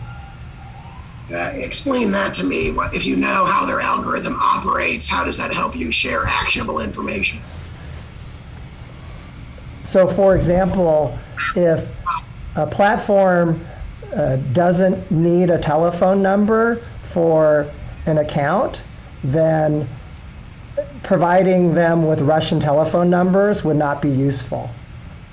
Or if providing them with an email account is not something that the platform saves, then that would not be useful. So those are two examples. But they just tell you we use algorithms to detect kind of Russian originated content, but they tell you nothing about how the algorithms operate. That is correct. And when did these conversations occur? Where you're asking them about their algorithms and they're declining to provide information? Did they occur in those weekly, monthly, and quarterly meetings we talked about earlier? I would characterize it as occurring early in those quarterly meetings in the 2017 timeframe. And after we asked the different companies and found that none of them were willing to share in those earlier meetings, we stopped asking. And then you mentioned I think you mentioned human beings involved in their activities. Tell us, what did they tell you about that? In general, what the companies tell us is the technology or the algorithms will flag specific content, and certain content that looks like spam is, I believe, taken down. However, if something is flagged but requires a higher level of decision making, that is when it is sent to a content moderator. So a human being, a content moderator, would be looking at like an account that was flagged by an algorithm as potentially involving malign, inauthentic activity and take a closer look at it. That is correct. Did you discuss with them what standards their content modulators use to figure that out? How do they make their judgment calls? Objection compound. So, in response to your question, we would just broadly ask them what their terms of service or community standards were. So how do you know then that they had human beings involved in enforcing the, reviewing and enforcing the terms of service with respect to particular content? Through the discussions that we had at the meetings. And what you've been saying, is this true of all the platforms? I do not know. I am specifically thinking of 2 platforms that use human being content moderators. Which 2 are those? I'm specifically thinking of Facebook and YouTube. How about Twitter? I don't know if they use human. I don't recollect discussing that with them. How about the others? You mentioned, I think, Yahoo and Reddit, Instagram. Do they use human content moderators? I don't recollect discussing that with them. You mentioned their terms of service. Did you ever discuss with them what their terms of service are or should be? Did you ever make recommendations that they change terms of service to make them more effective in addressing malign foreign influence activities? Objection compound and vague. I will answer the last part of your compound question, which is no, we never told the companies to modify their terms of service or community standards. Do you know how they developed their terms of service or community standards? Only from what they discussed with me in those meetings. What did they say to you in those meetings? Objection vague. So in those meetings, we would not discuss them. We would ask them, what are your terms of service related to detecting Russian troll accounts? And then they would share with us. The 2 terms that come up regularly are coordinated, which I interpret to mean across many accounts, and inauthentic, which means the user is pretending to be someone they are not. And so those were the 2 primary terms of service violations that I remember being discussed. What does coordinated mean? As I mentioned before, it was activities across multiple accounts. The similar activities across multiple accounts. How does that violate terms of service? So in the cybersecurity context, you will have a botnet that will push ads, for example, Canadian pharmacy ads, to hundreds and thousands of users. That is coordinated behavior that is illegal, because if you wanted to push ads on a platform, typically you have to purchase online advertising. Gotcha. And then what was the second category you mentioned of provisions of terms of service that these activities would violate? Inauthentic. Yeah, and what is inauthentic? Inauthentic is a user pretending to be someone they are not. And I take it that you've got that in these Russian malign foreign influence activities, right? Yes. We've been talking about Russia principally because that's your thesis, but do other countries try and do these kinds of disinformation, malign operations on social media platforms as well? Objection vague. Yes. What countries are involved in them? The two countries that we focus on are China and Iran, outside of Russia. Are there any others? Not to this, Objection, Counselor. We're at the law enforcement privilege I'm going to aspect of withdraw the this. question. Okay. I don't concede the privilege applies, but I'll withdraw the question if you guys, It just generally speaking, you mentioned to Iran and China, and frankly, they're also referred to in your publicly available thesis, are the sorts of activities that they engage in similar to what Russia does in the way of generating fake accounts, generating inauthentic content, and trying to get Americans to interact with it? Objection vague and compound. in my experience, the Chinese state-sponsored activity and the Iranian state-sponsored activity share similarities to the Russian state-sponsored activities. We were talking, pivoting back to what we were talking about a minute ago, you talked about how there are two general categories of content modulation policies: coordinated activity and inauthentic activity, that gets cited most frequently to remove this content. Is that right? In my personal experience, yes. And your personal experience is based on these meetings and conversations with representatives of the social media platform. That's correct. That is correct. You broke up on me, but I believe that is correct. I'm sorry. Yeah, again, if you can't hear, I'm hearing you fine. Can you hear me okay? Now I can. Okay.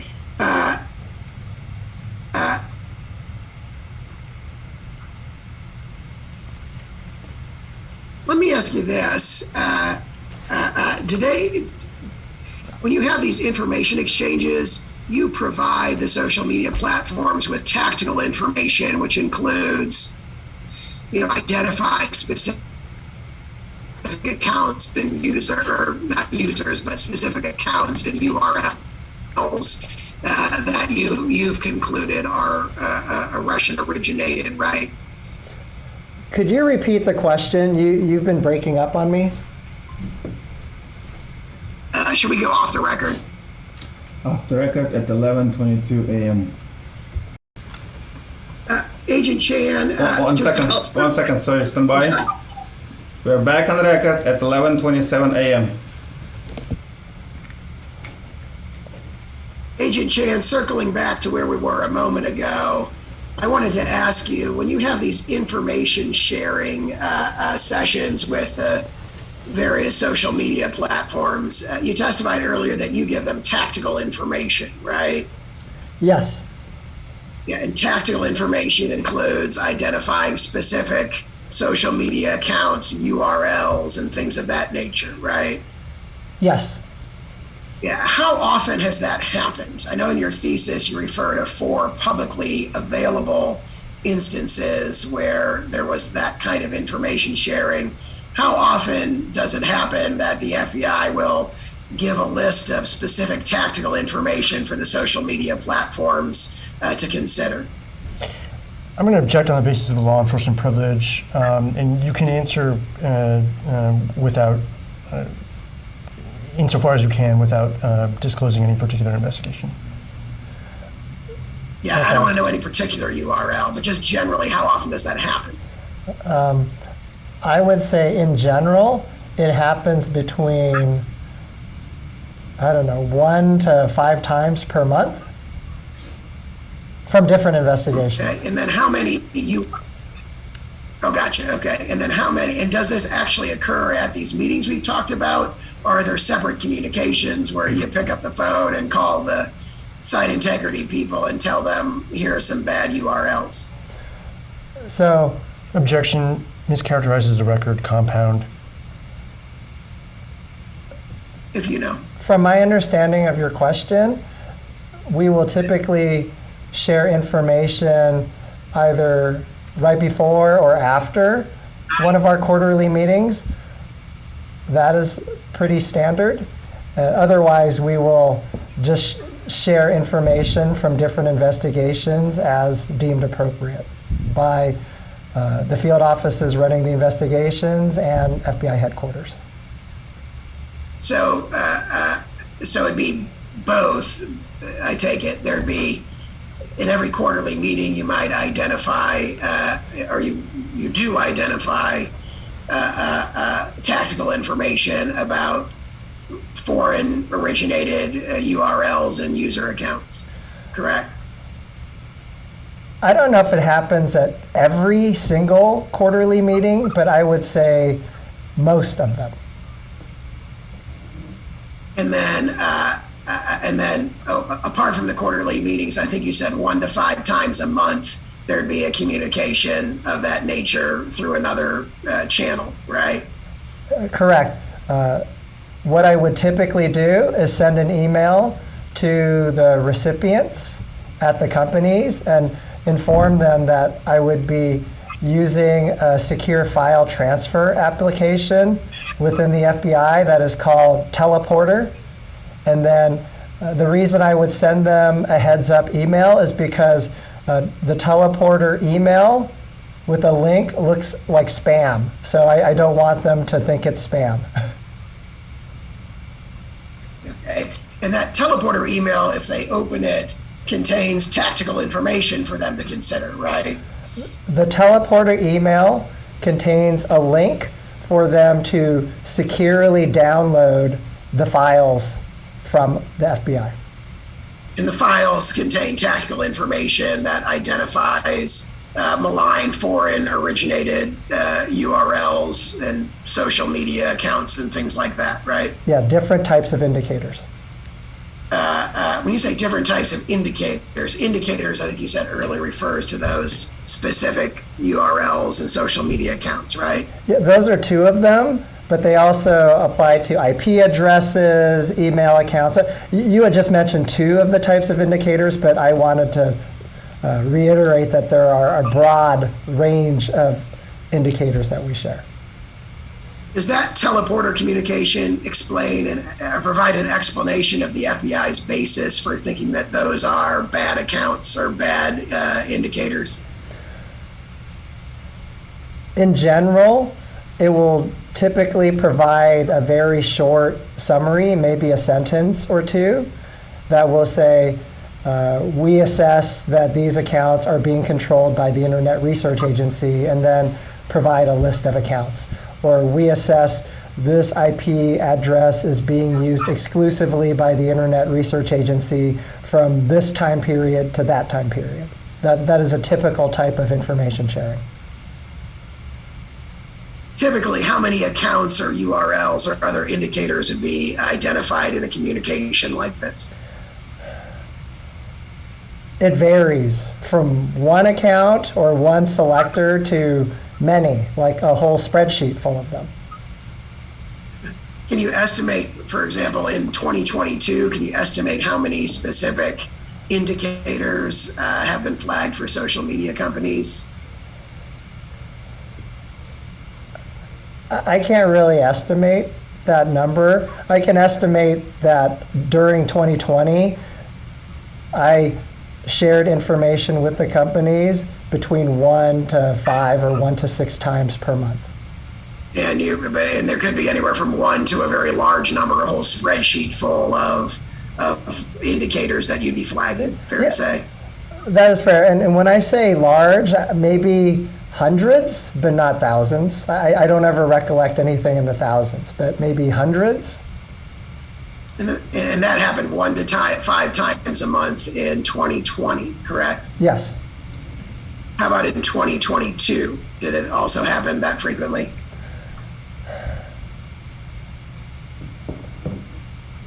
In my recollection, maybe 1 to 4 times a month.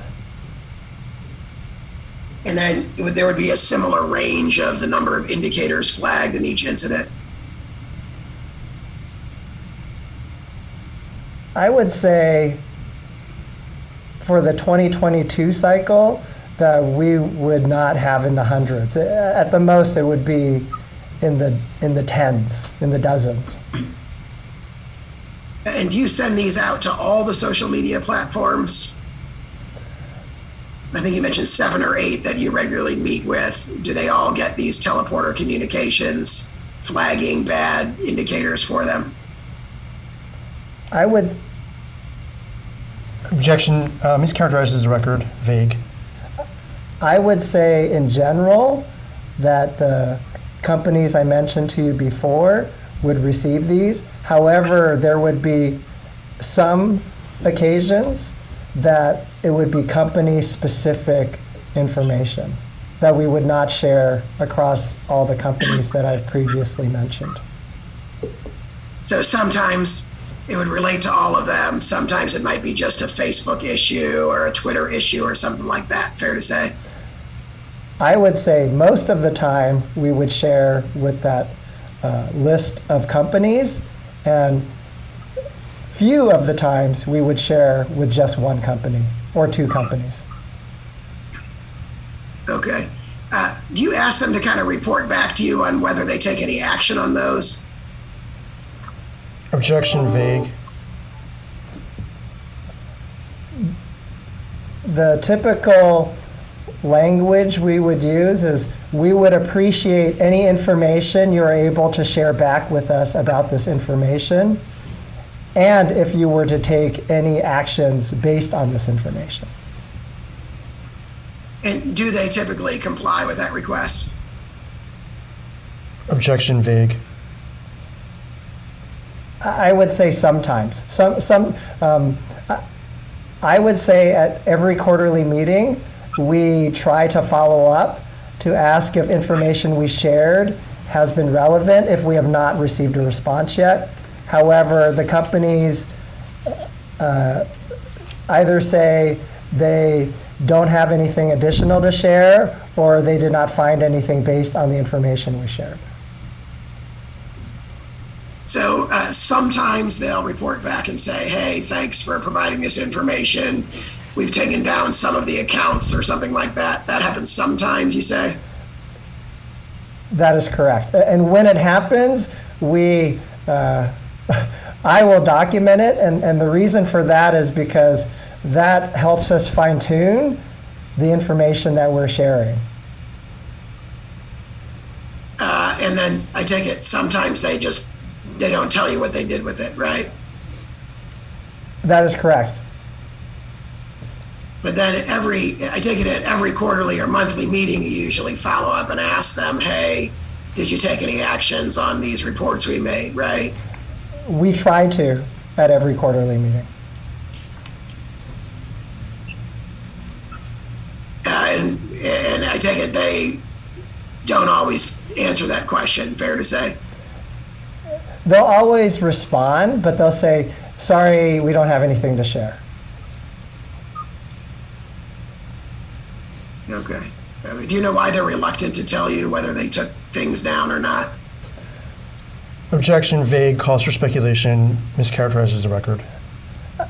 I don't know why. I focus on when they do let us know about actions that they've taken.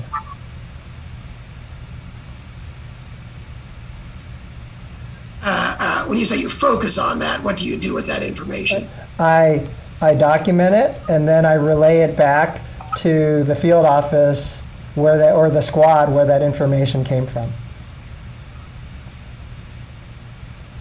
And do essentially all these communications kind of pass through you because you're the relevant field officer in San Francisco where these companies are located? I would say I'm one of the primary passers of information. However, we have agents on the different cyber squads and our private sector engagement squad who will also relay information to the companies. Who are those agents who relay this kind of information about sort of problematic content on their platforms to social media? Oh, I'm sorry.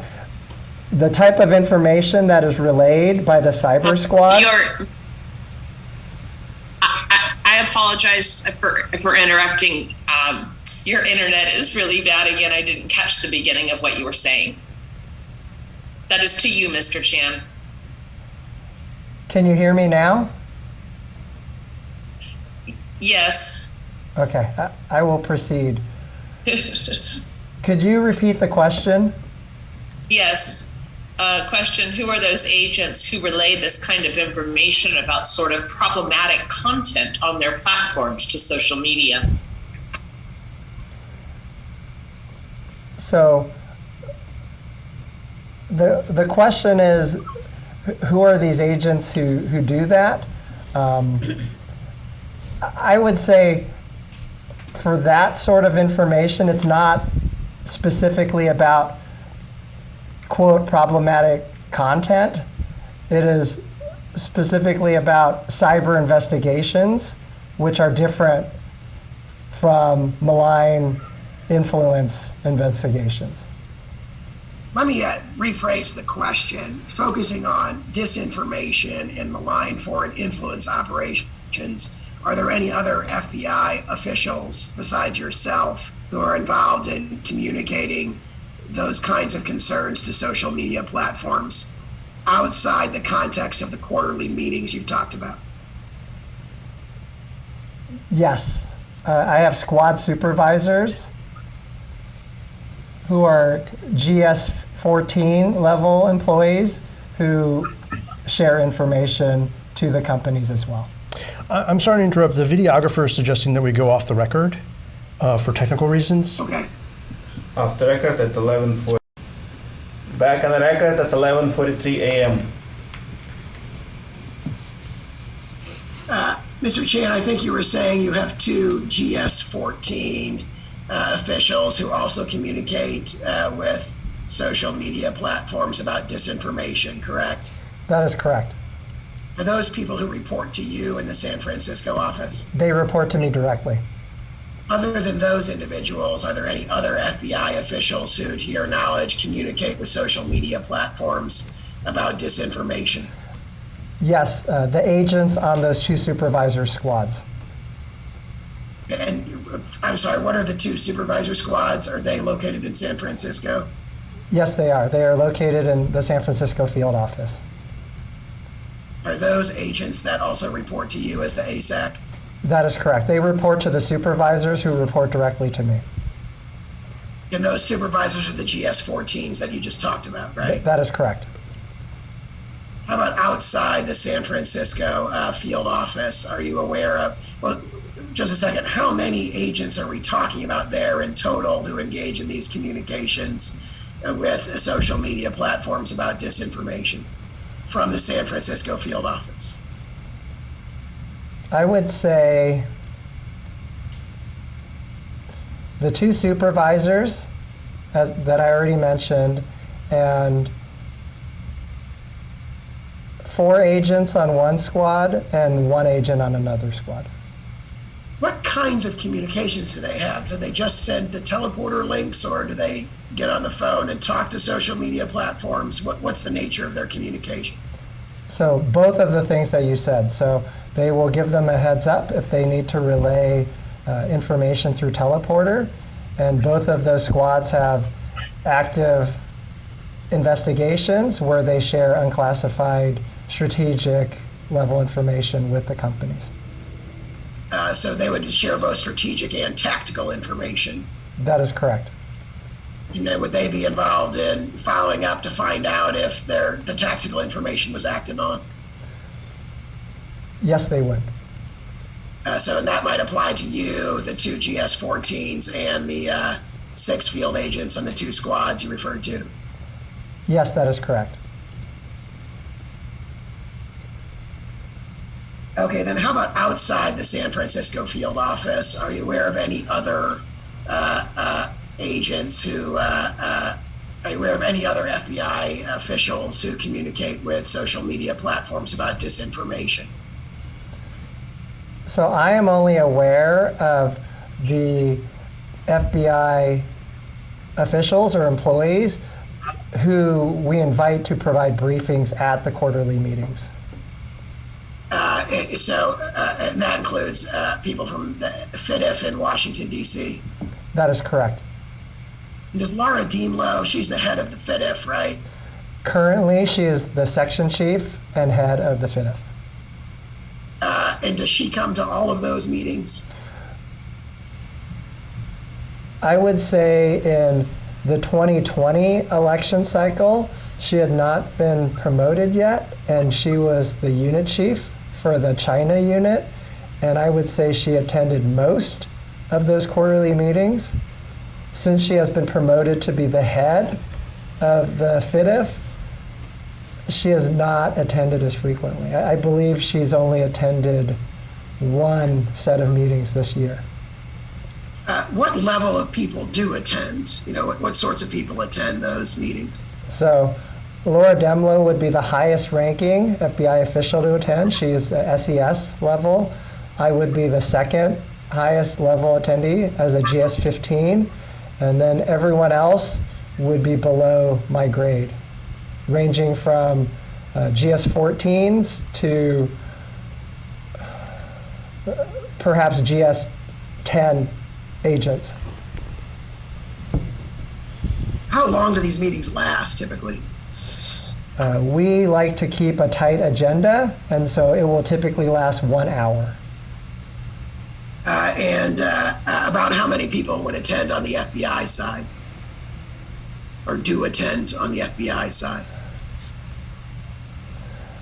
I would say from the Foreign Influence Task Force, between 3 to 10. However, typically only 1 to 2 people from each of the 3 units speaks. And then we would usually have 1 field office comprised of 2 representatives. Between 1 to 3 field offices attend. So 1 to 2 representatives from each of those field offices. So I can't do that math in my head, but it's north of 10 Yeah, frequently. if you do the math, it could be as high as a dozen. And then how many people typically attend on the social media platform side? I would say a similar amount. I would say for the 3 larger companies, specifically Google/YouTube, Facebook, and Twitter, it would be equal numbers or higher numbers than the FBI. When you provide tactical information to the social media platforms, in other words, lists of social media accounts, URLs, and other things of that nature, how do you verify that those actually are inauthentic accounts and not actual real accounts by real people? Objection implicates the law enforcement privilege. I will ask that the witness answer only in generalities without disclosing the details of any particular investigation. Understood. So the FBI, as the lead law enforcement agency and domestic security agency for the federal government, has 2 types of authorities.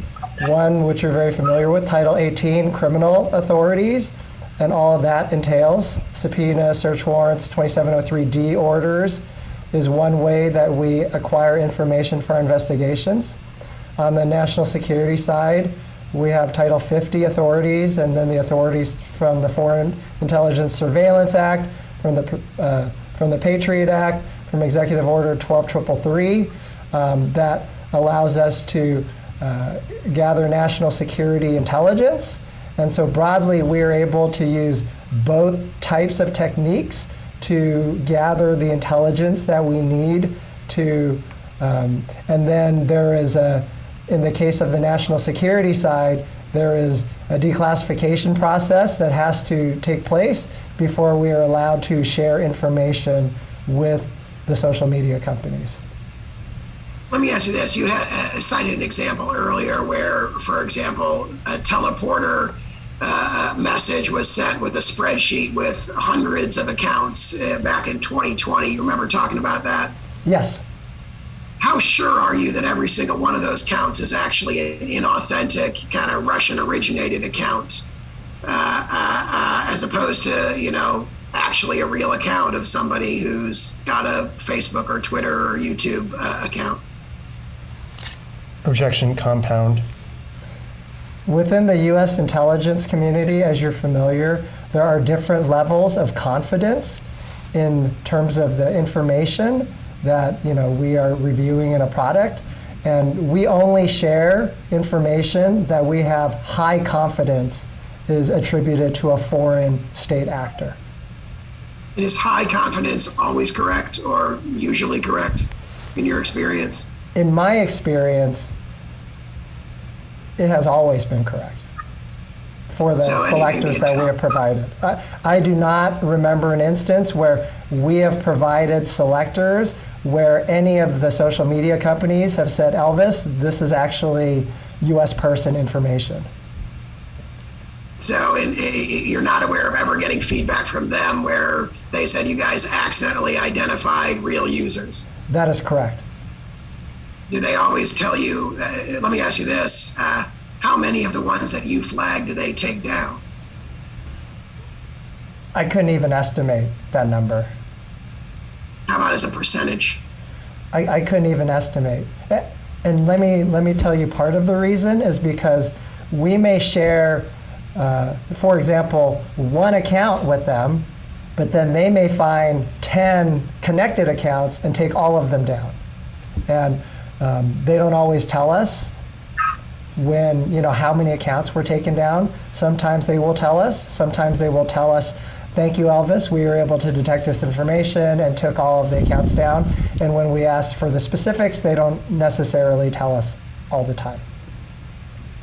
But, okay, but it sounds like sometimes your reports lead to more takedowns than the accounts you flagged, fair to say? That is correct. How confident are you that they are not, kind of making mistakes and taking down real user accounts? Objection, cause for speculation. Plex Foundation. So this is just my personal opinion, obviously not based on being able to see any of their data. In my experience, they take account takedowns very seriously because this affects their bottom line. So no social media company wants to take down a large number of accounts because one of the things they base their ad sales on is how many users are on their platform. So in my opinion, they take it very seriously. And I would say that to the best of their ability, they are very careful before doing account takedowns. And I think that ties back into something you said earlier, which is in 2016, they really didn't do any account takedowns. Fair to say? That is correct. And I take it they may have had we may be speculating here, if do you know if that was because they have a financial incentive to leave those accounts up because it increases their ad revenues? Objection, cause for speculation. I wouldn't even begin to speculate. I don't know why. Let me ask you this. Why did things change in your view? I take it in 2018 and 2020, there were many more account takedowns, right? So there are two parts to your question. Why do I think they did it? I can provide you with my personal opinion. Okay. I believe pressure from Congress, specifically HIPSI and SISI, may have had a part of it. And then also because I believe that they felt that this may have damaged their brands, but that is my personal opinion. Well, let me ask you this. You say pressure from Congress, and you mentioned HIPSI and SISI. What are HIPSI and SISI? Are those committees? I'm sorry. HIPSI is the House Permanent Select Committee on Intelligence, and SISI is the Senate Select Committee on Intelligence. Starting with the House Permanent Select Committee on Intelligence, what kind of pressure did they put on the social media platforms to, engage more aggressively in account takedowns? They compelled, I don't know if they compelled, they requested the CEOs for the companies that I mentioned to testify in front of their committee. And so they kind of brought in Mark Zuckerberg and Jack Dorsey and Sundar Pichai and had them testify in front of Congress. That is correct. And that happened once, or that happened multiple times? To my knowledge, that happened more than once. And you believe that kind of scrutiny and public pressure from Congress, in your view, motivated them to be more aggressive in the account takedowns? Objection. Lacks foundation. Calls for speculation. That is just my personal opinion. Yeah. What is the basis for your opinion? Has anyone in a social media platform ever made a comment to you that would reflect that view? I would say yes, and the types of comments that I've received are that staffers from both of those committees have visited with those companies, and while they would not reveal the types of discussions that they had with these House and Senate staffers, they would indicate that they had to prepare very thoroughly for these types of meetings, and that it was, they indicated that it felt like a lot of pressure. And they as representatives of social media platforms? Yeah, the social media companies that were visited. What social media companies were visited by these HIPSI and SISI staffers? To my knowledge, it was the three companies that I've mentioned, which include Facebook, Google, and Twitter. And Facebook, Google, and Twitter employees all told you that they experienced these visits from congressional staffers as exercising a lot of pressure on them. That was how I interpreted their comments. And then you infer from that their changes in takedown policies resulted from that kind of pressure from Congress. That is my personal opinion. If I can add, I think some of what was discussed, I'm interpreting some of what was discussed, but what the staffers would come and talk to us either before or after they met with those three companies. And so what was discussed with us was legislation that they were thinking about doing, and then asking for our opinion. When you say legislation that they were thinking about doing, what do you mean? Legislation that either HIPSI or SISI was thinking about doing. So HIPSI and SISI, these committees on intelligence, their staffers would be communicating to the social media platforms, Facebook, Twitter, and Google or YouTube, that they intended to try and pass legislation? So I inferred that because that is what they discussed with me personally. That's what the social media platforms, discussed with you, correct? No, that is what HIPSI and SISI discussed with me when they were coming to these meetings. Were you in on these meetings? Like, were you included in the meetings with the congressional staffers?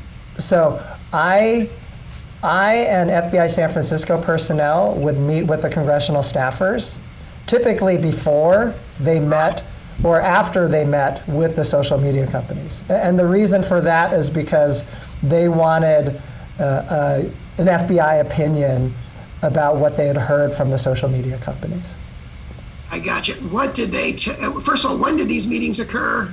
Was this in 2017, 2018, 2019, 2020? What time frame?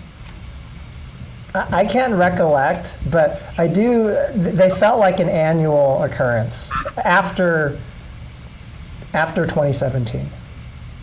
And the congressional staffers would tell you in advance, we're going to meet with the social media companies and tell them about legislation we want to advance, correct?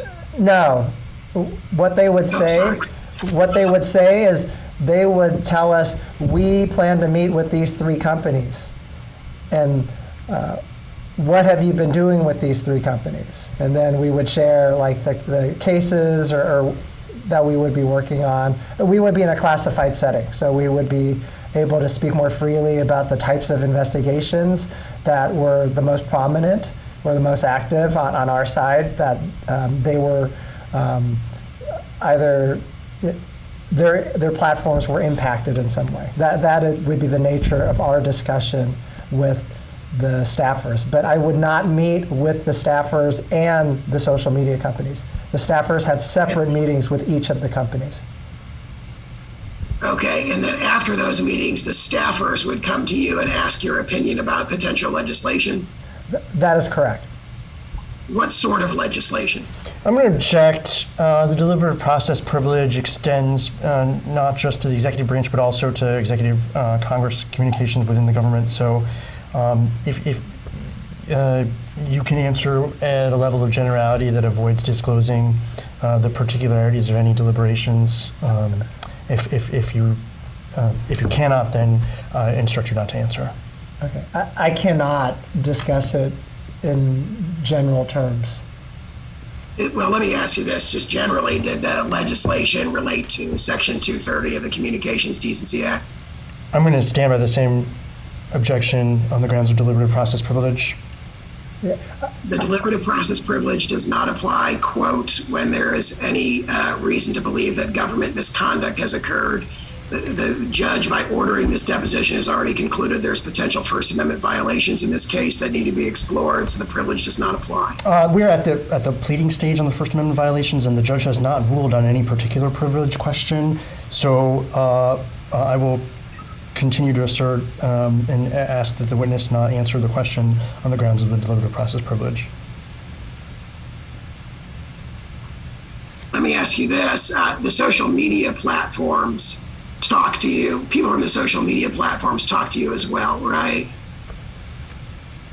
Yes, I talk with the social media platform personnel regularly. And I think you said earlier that they had kind of made statements to you that indicated that they felt that these meetings, these annual meetings with congressional staffers, put a lot of pressure on them, right? That was my interpretation of their comments. I don't recollect any of them using the specific word pressure, but that was how I interpreted our conversations. What congressional staffers were involved in these meetings? They would be senior level staffers. I'm sorry, I can't remember any of their names, but typically it would be, the delegation would include a senior level staffer, I think a director level, and then one of their attorneys, like the committee counsel or a senior counsel for the committee, and then there would be 1 to 2 other like line level staffers. So there'd be maybe 3 to 5 staffers total who would come to the meetings. That is correct. You know who at the 3 social media platforms you referred to attended the meetings? So I was told by the staffers that they met with Facebook, Google, and Twitter. But then you actually talked to some people from Facebook, Google, and Twitter who were at those meetings, right? Yes. Who were they? For Facebook, for starters. For Facebook, I would typically talk to Steven Siegel. He's a director on their attorney side. Anyone else at Facebook that was involved in the meetings with congressional staffers? He would be the one that I would talk to mostly, that I can recollect. And specifically, he was involved in those meetings, right? He led me to believe that he was involved in those meetings from our discussions. How about Twitter? Do you know who at Twitter was involved in those meetings? I would have discussions with Yoel Roth and Angela Schurer. How do you spell Angela Schurer? Angela, common spelling, Scherrer, Sherrer. She is Anyone else? she's no longer, well, neither of them are at Twitter anymore. There's some turnover there. Yes. Anyone else at Twitter? Those would be the two senior officials that I'm aware of. How about Google? I would say, in my experience, it would be Richard Salgado. Anyone else besides Richard Salgado? I believe on some occasions, Shane Huntley would attend.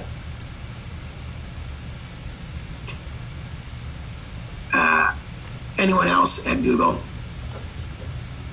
I can't recollect at this time, but those would be the two most senior officials attending those types of meetings. Let me ask you this, connecting these two things, did you observe that after those meetings where the congressional staffers came out and met with Facebook, Twitter, and YouTube, that Facebook, Twitter, and YouTube changed their practices and became more active in account takedowns? No, I would not connect those two events. What I would say is after 2016, at the end of 2016 and the beginning of 2017, after those initial congressional hearings, and even prior to those congressional hearings, in my experience, the companies did not seem to be aware of the activities going on in their platform, but after they became aware, they became much more active in trying to combat it.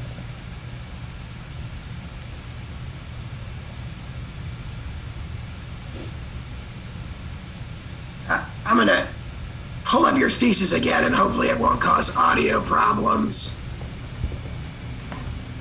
Can you see that? Can you let us know what page you're on? Yeah, this is on page 42.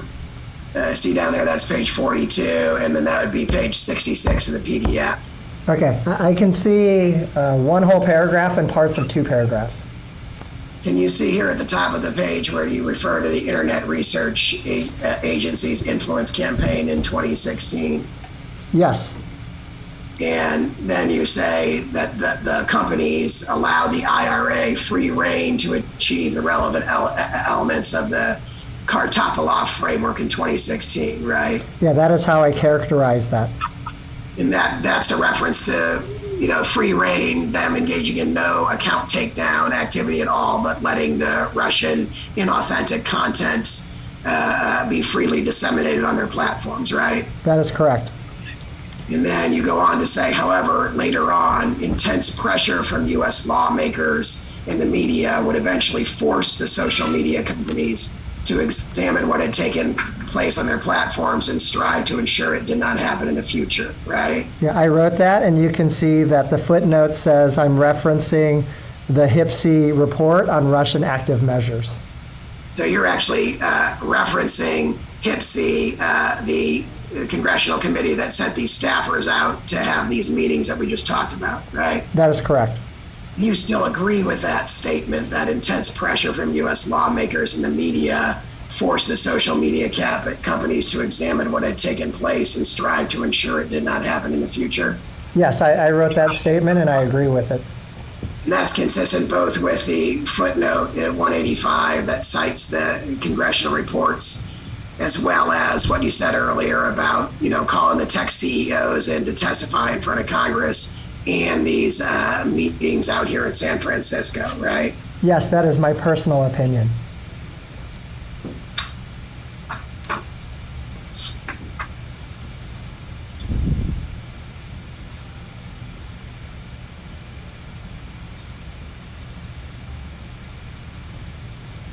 I want to jump ahead to page 46 of your thesis. Can you still hear me? Yes. Okay, see here on page 46, page 70 of the PDF. Facebook stated it took a series of measures. No. Now, Mr. Chan, I had no idea what you just said there. I read the first sentence of the second paragraph. right? If I could direct can you hear me now? Yes. Directing your attention higher up, at the very top of the page, you say, Facebook and Twitter appeared to be the most detailed in sharing their changes and the most public about account takedowns, right? That is correct. And their changes, what are those? Is that a reference to substantive actions and policy changes to address malign foreign influence? Yes. Yeah, it was And your substantive. footnotes there, I think, refers to changes that they actually made to their content modulation policies, right? Their terms of service. That is correct. When I refer to substantive actions, I'm referring to. Mr. Chan, I can't understand you at all. Are you, Mr. Sauer, are you having difficulty hearing him as well? I couldn't hear then, I can hear now, so maybe if he repeats the answer. Okay, can you scroll back to the sentence you were on, Mr. Sauer?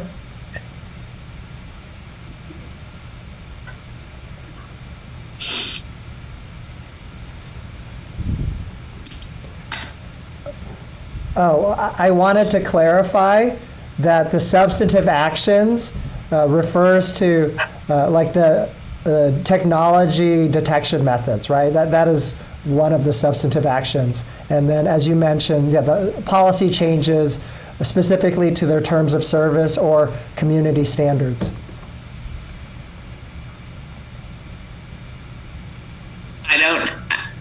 You cut out there. It's your bandwidth. I don't know if it's because the document is up again, but what I heard is, as you mentioned, policy changes specifically to their terms of service, and then you went like a robot. And community or community standards.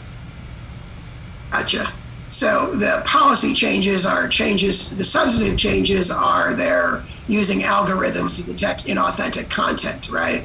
Correct. That is what I'm referring to. And then the policy changes are actually changing their terms of service to make things, to clarify that certain things actually violate their policies and can be taken down, right? Correct. So those are kind of more robust or more aggressive content modulation policies that they've adopted in this time frame, right? Yes.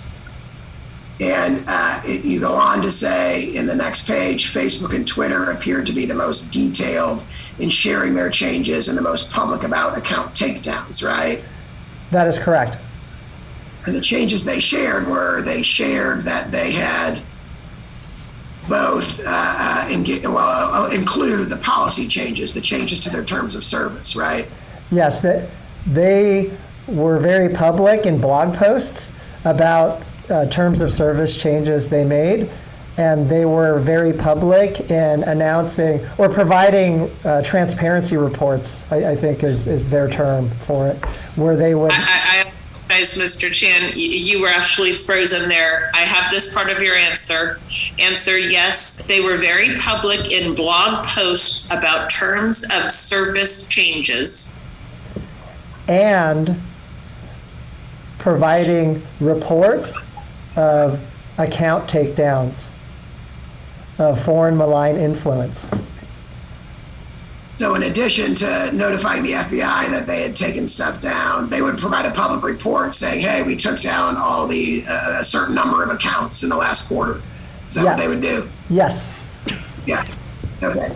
And you go on to say a possible reason could be that Facebook and Twitter faced more congressional scrutiny than Google, as their senior executives testified before Congress on 3 separate occasions before the midterm elections. Is that right? Yes, I do cite a news article. However, I do share the opinion of that article. And that's consistent with what we just talked about a moment ago, which is that one way that these social media platforms experience pressure was Mark Zuckerberg and Jack Dorsey had to go testify in front of Congress multiple times. And you infer from that may have led to their changing their terms of service to be more robust and to prevent certain kinds of content from being posted. Fair to say? Objection, mischaracterizes the record. My personal opinion is that, my personal opinion is that political pressure from Congress was a contributing factor.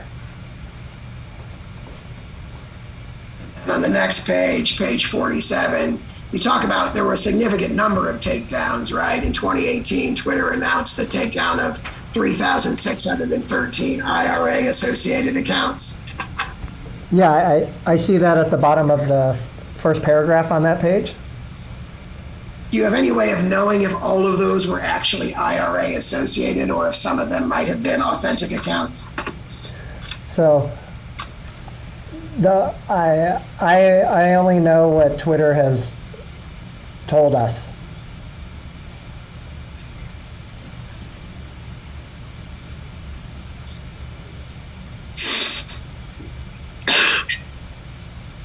Jumping your head in your thesis to a couple pages, to page 49, you talk about how something provided politicians with the occasion to exert pressure on companies to make constructive changes to their platforms, right? Yeah, that was my assessment. Yeah, and in other words, this is, again, another way of saying something we've been talking about, that politicians, namely members of Congress, pressured the social media companies to make changes to their platforms to address malign foreign influence, correct? That is correct. And you described it as constructive changes, so by and large, you approve of the policy changes and substantive actions that were taken after 2016, correct? Objection, Lax Foundation.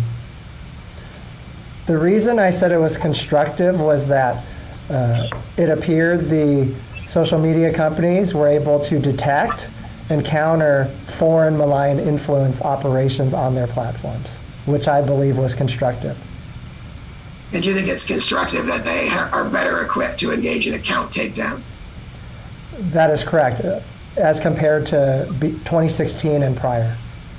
And you think it's a positive development between 2016 and 2018 that 0 accounts were taken down during the 2016 cycle, but 3,613 Twitter accounts were taken down in the 2018 cycle, correct? Yeah, the higher number is better than 0, in my estimation.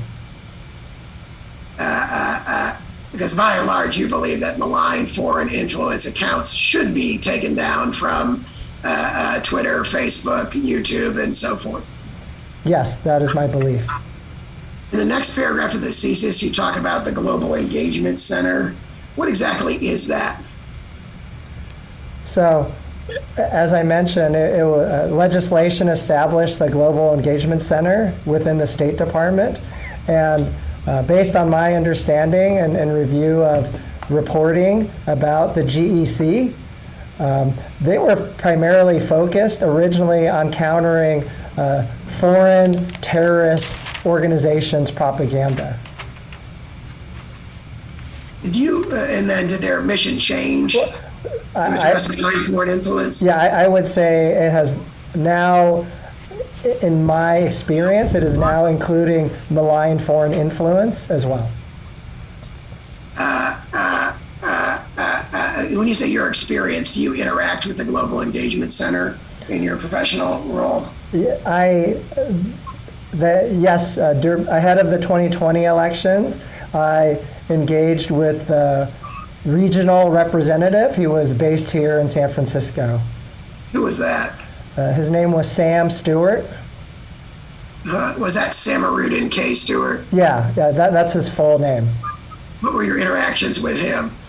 I would have periodic phone calls with him. He would meet with the social media companies separately from me. And from what he told me, it seemed like he primarily met with policy individuals. I rarely, if ever, meet with policy individuals. As I mentioned to you before, I typically meet with the trust and safety individuals and then their associated attorneys. Did he discuss with you the nature of the meetings he had with the policy individuals at social media platforms? I would say only broadly he discussed different initiatives that they have. And these initiatives include different types of software made by vendors that they would pilot to see if they could detect malign foreign influence on social media platforms. And then he would also share information from State Department employees who were at embassies around, boots on the ground type of information from the embassies we have around the world. That is the type of information that he would share with me and let me know that that was the type of information he was sharing with the companies. And that first piece of it is kind of interesting because it sounds like that connects to what you said earlier about the substantive actions taken by the social media platforms. They adopted computer programs or algorithms to try and detect inauthentic foreign activity, correct? Yes, in my estimation, they use that type of technology to detect and either knock down or flag malign foreign influence activity.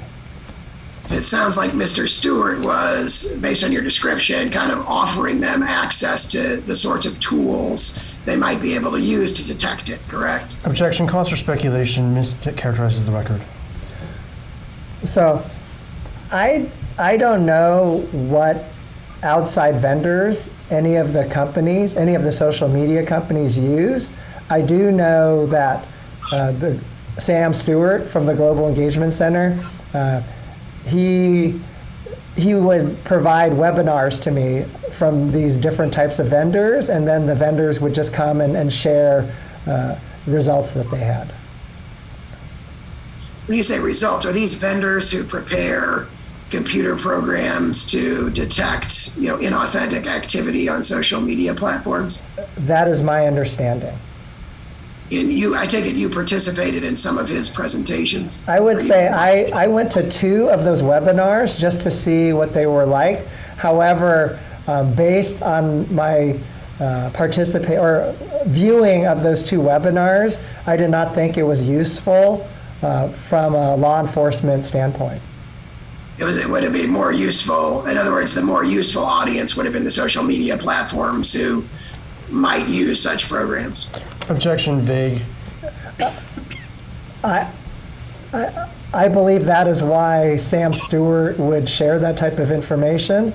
But the reason I did not find it useful was because as a law enforcement agency and a domestic security service, I am focused on the malign foreign actors themselves and the activities, and what these companies and applications did was just look at the content and activities from a surface level. So I would be concerned that that sort of application might accidentally pick up U.S. people information, and so that is not something that I think would be useful or relevant to the FBI. And so your concern was that the GEC's kind of computer programs that they were making available to social media companies might be over-inclusive and misidentify authentic accounts as inauthentic activity. Objection, lacks foundation, calls for speculation, and mischaracterizes the record. So, if I may respond to your question, so the State Department is primarily a foreign-focused agency, and so in their estimation, I believe that in their estimation, their tools would be deployed overseas, where I believe they do not have the same type of legal training that I do, specifically about First Amendment protections. And so, they're overseas in embassies, and their analysts are overseas in embassies, and so they don't have the same sorts of concerns that I would working at the FBI, is my personal opinion. Okay, and those concerns specifically is that it would raise a First Amendment concern if a real user's account got accidentally taken down because the State Department provided a computer program that was over-inclusive. Objection, mischaracterizes the record and calls for a legal conclusion. Yeah, So I don't think the State Department was providing these programs to the companies. I think the State Department was just providing a venue where different vendors could show off their products.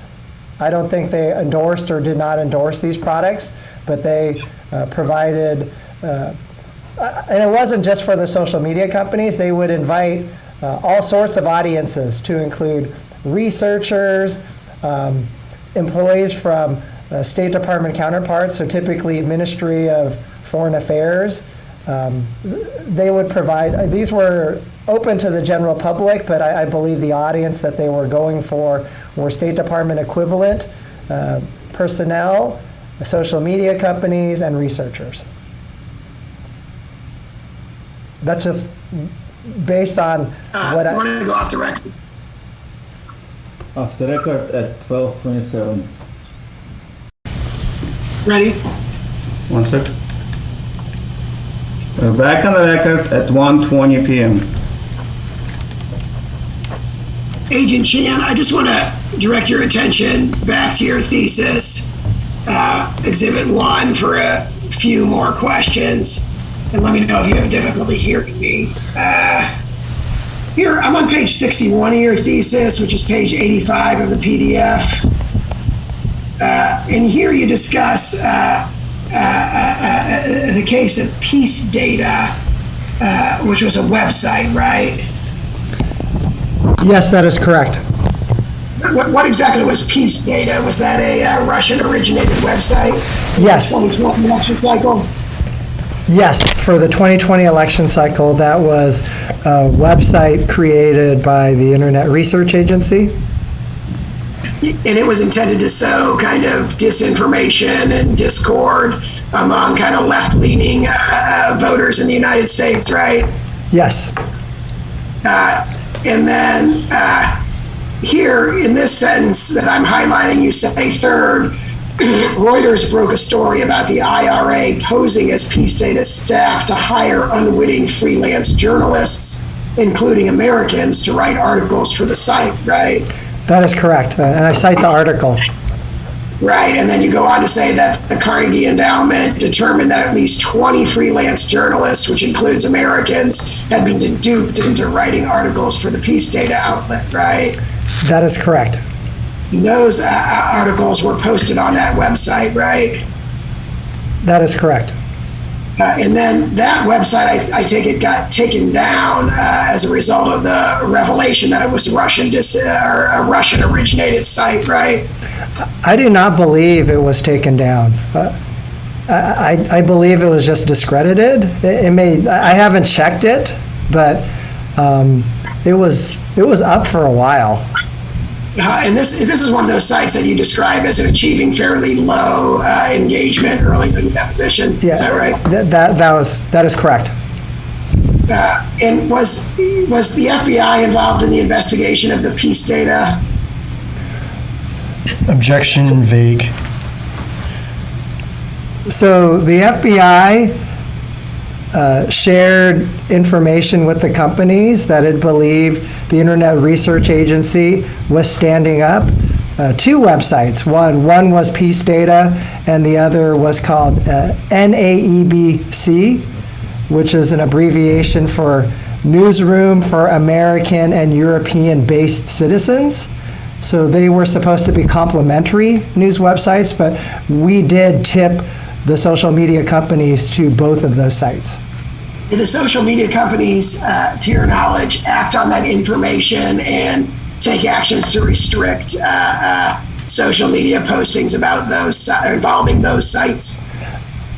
What they conveyed to me was that they identified accounts that were foreign associated, so Internet Research Agency associated, that were directing users on those platforms to the Peace Data website as well as the NAEBC website.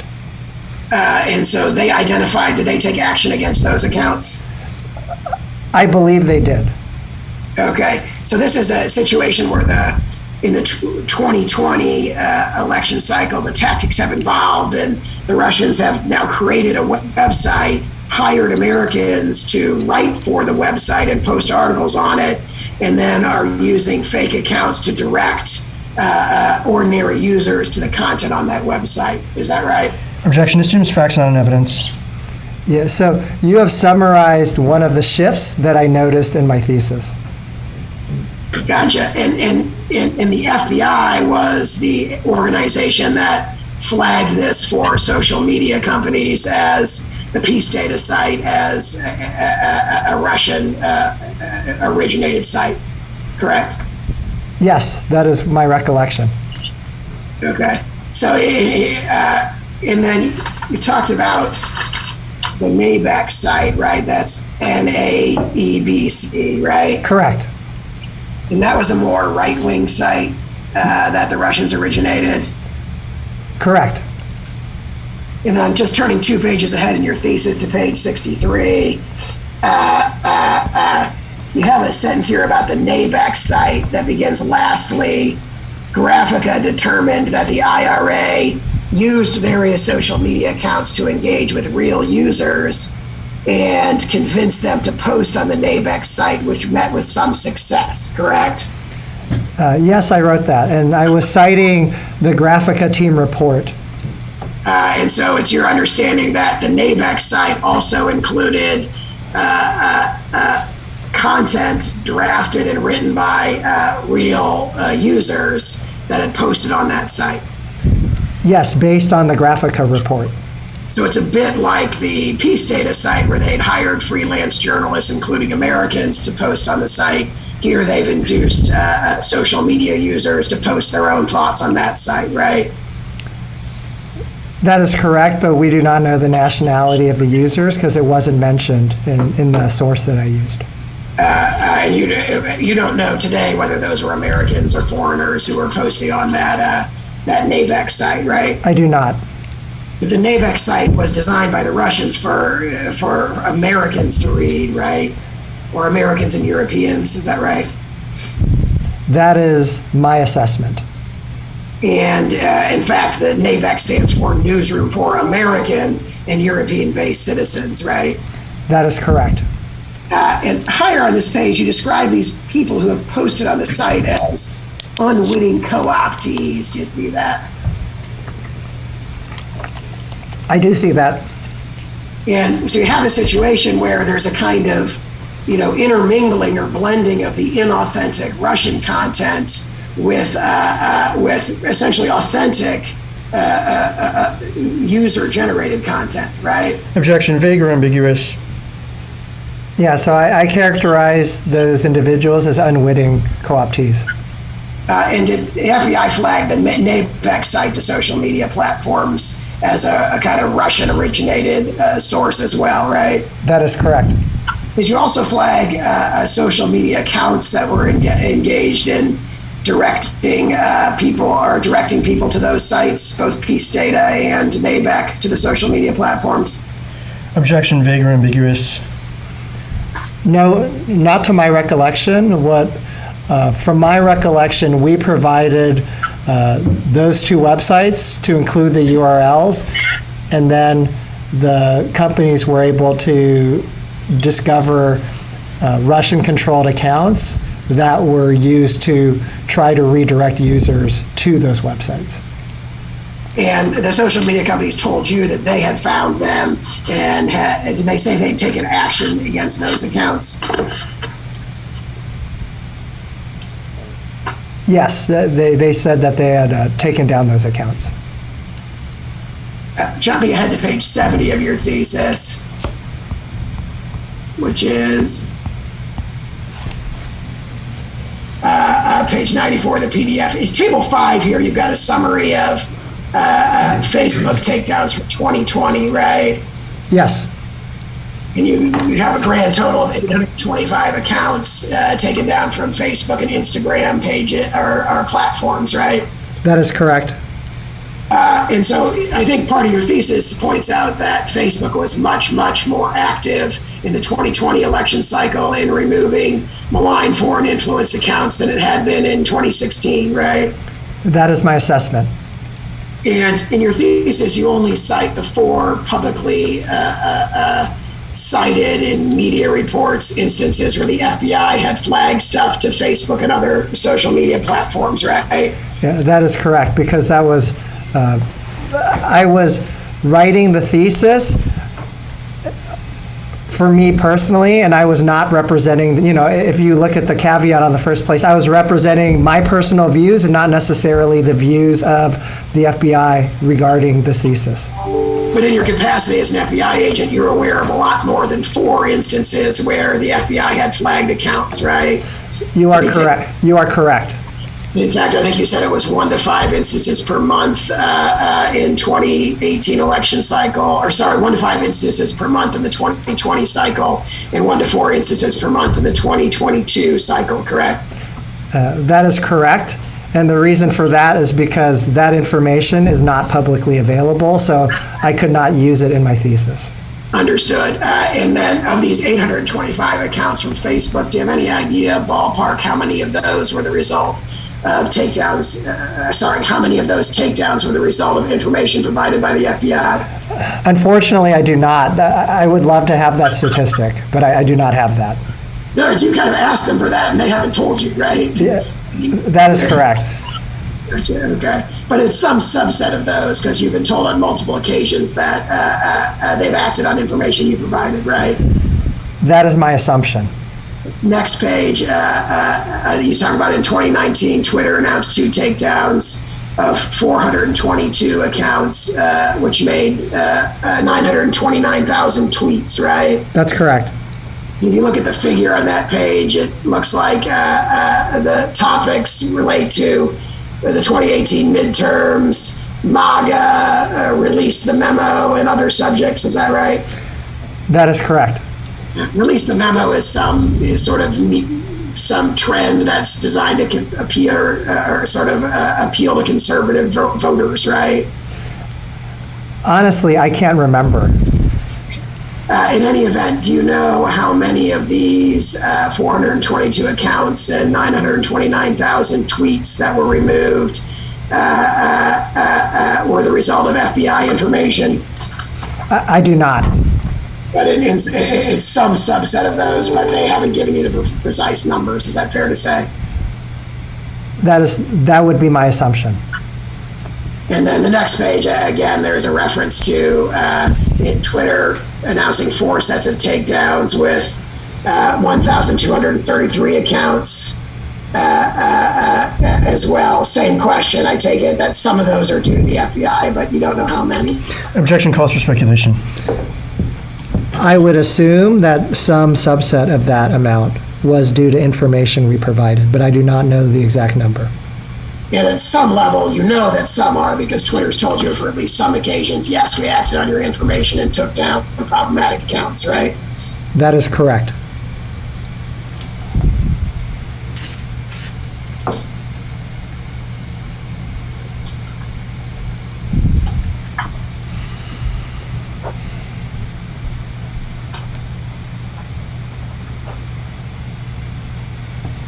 Let's jump ahead to page 76 of your thesis. You have a discussion of some meetings here at the bottom of the page. You see where I am? On September, you talk about how the U.S. government was more engaged ahead of the 2020 elections, right? Yeah. I said the government appeared to be more engaged with social media companies. In fact, based on your actual experience, were you more engaged? I would personally characterize it as being more engaged. However, I could not discuss that in a thesis. Gotcha. This next sentence, you say September 4th, 2019, Facebook hosted an election security meeting with FBI, DHS, and ODNI, right? That is correct. Were you at that meeting? I was at that meeting. Who else was at that meeting from the FBI?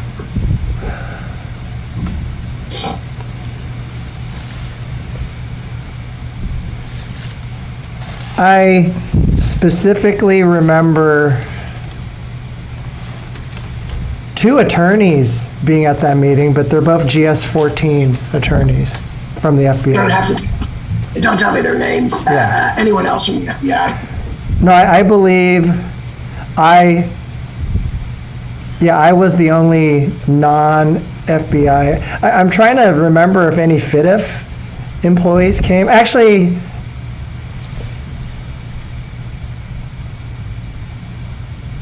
yes, I believe one employee from FIDF came, but I'm not completely sure.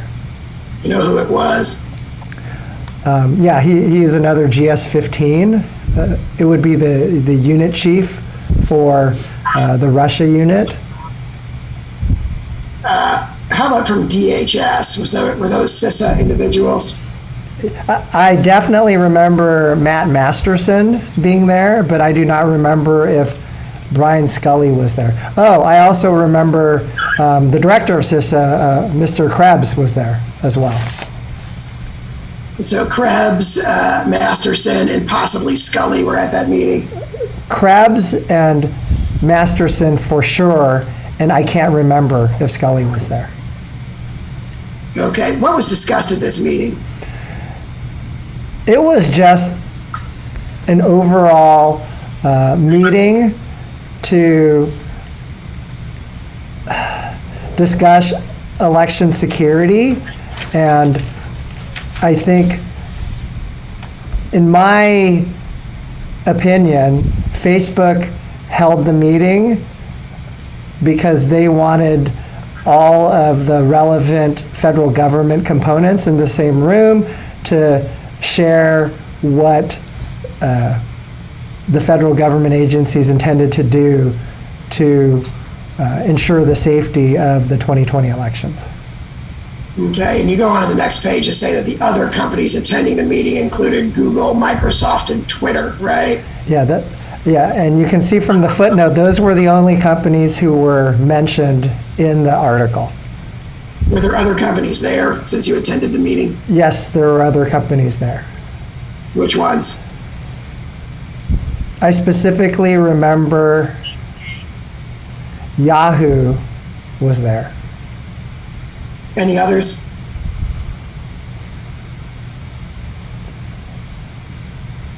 Not from my recollection. Were the individuals from the social media platforms at this meeting, were these people from the site integrity or trust and safety teams? Yes. So those are the people on the social media side who have responsibility for enforcing content modulation decisions and enforcing terms of service. That is, Objection calls for speculation, lacks foundation. that is my understanding.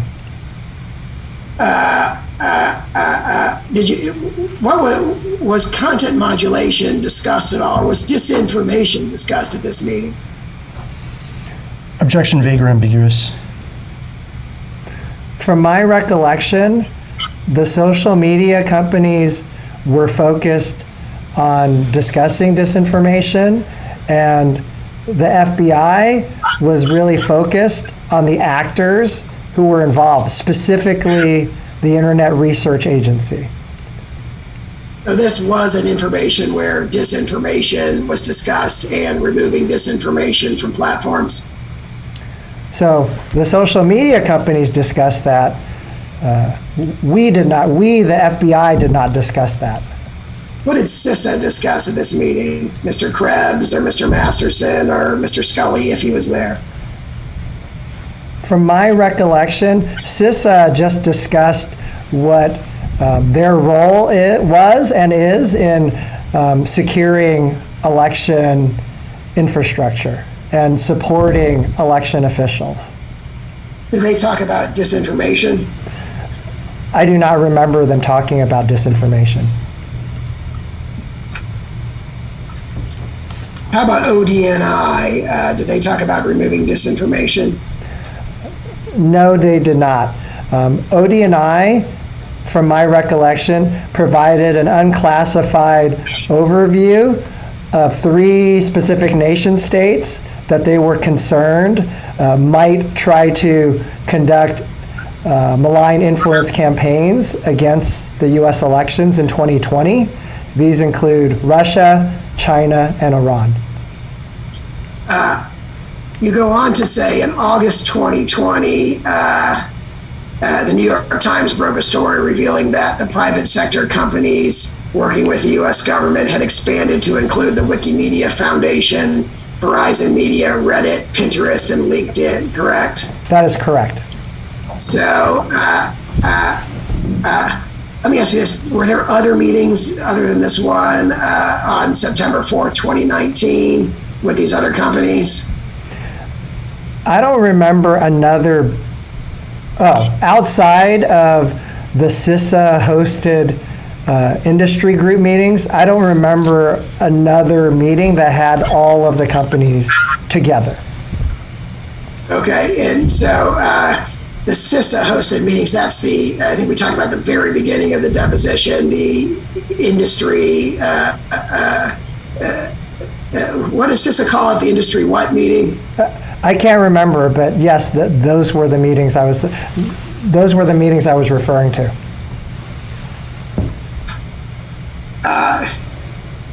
And so you believe this New York Times story that refers to Wikimedia, Reddit, and Pinterest and so forth is a reference to the CISA hosted industry meeting that you just testified about earlier, correct? That is only my assumption. Okay.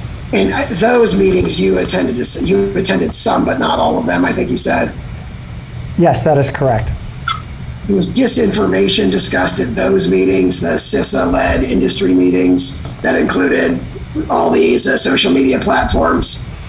Yes, from the disinformation content was shared by the social media companies. They would provide a strategic overview of the type of disinformation they were seeing on their respective platforms.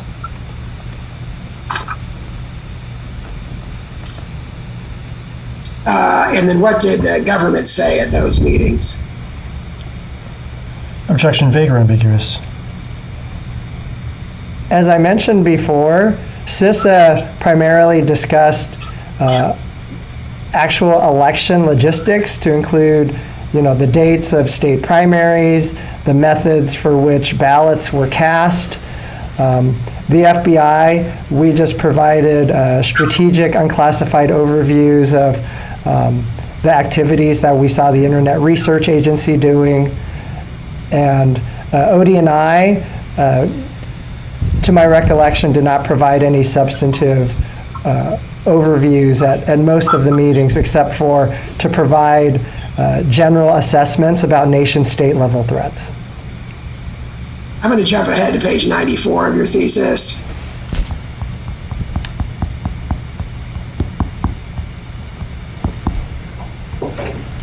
See that? And that's on page 118 of the PDF.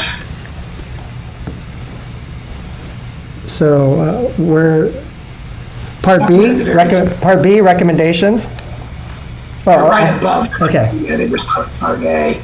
At the top, you say many factors are at play when trying to measure the effects of Russians' influence operations, right? Yes.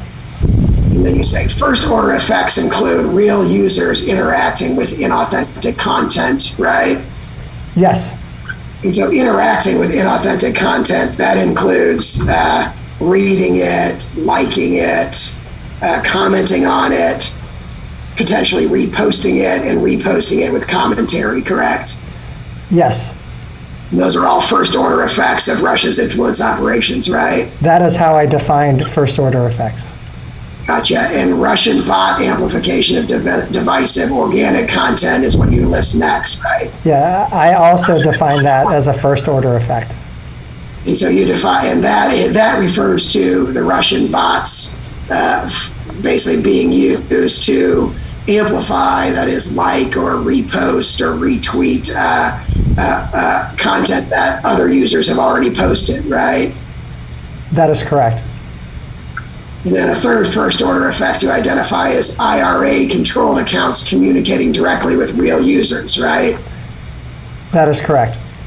And so they'd be expressing certain messages to those users, and those users would be responding to these inauthentic accounts, right? Correct.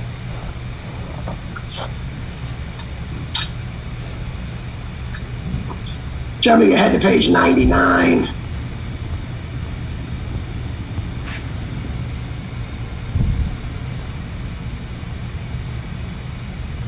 you make a recommendation here for the U.S. government to establish a national counter-information operations center as an interagency fusion center and focal point for countering disinformation campaigns, right? So that is a personal recommendation that I made, and if you look at the footnote, this was one of the recommendations of the U.S. Cyberspace Solarium. Okay, and so you kind of agree with what they had recommended, right? Yeah, that is my personal stance, not necessarily the stance of the FBI. You go on to say, in April 2021, you talk about how that commission, the one whose recommendation you agree with, envisioned a center that would allow the relevant U.S. government elements to work alongside social media companies to combat disinformation, right? That is correct, but I'm also citing a report. And combating disinformation here would include the sort of stuff we're talking about already today, which is flagging inauthentic accounts and having them removed, right? Objection, vague or ambiguous, mischaracterizes the record. Yeah. So my intent was, and what the commission also envisioned was closer to real-time sharing of information. So right now, we are limited by the declassification process, the approval process for us to be able to get information in a form that can be shared with the social media companies. However, if some of the social media company employees were to carry security clearances, they could be discussed at least on an informal basis at a higher level, a higher classification level. And I take it that communication could happen much more quickly under this recommendation, right? Yes. And that could therefore result in quicker action being taken by the social media platforms against inauthentic activity on their platforms. Objection calls for speculation. Yes, that would be my opinion. And then the next sentence you say, in April of 2021, the ODNI announced it was establishing a foreign malign influence center. Do you know anything about that foreign malign influence center other than the public report that you cite? Unfortunately, I do not. So you don't know if they have something like you're recommending already in place where people with security clearances on the government side and the social media side can convey information to each other more quickly? So I am not aware of any such center being housed at ODNI at this point. You jump ahead to page, or I'll jump ahead to page 104.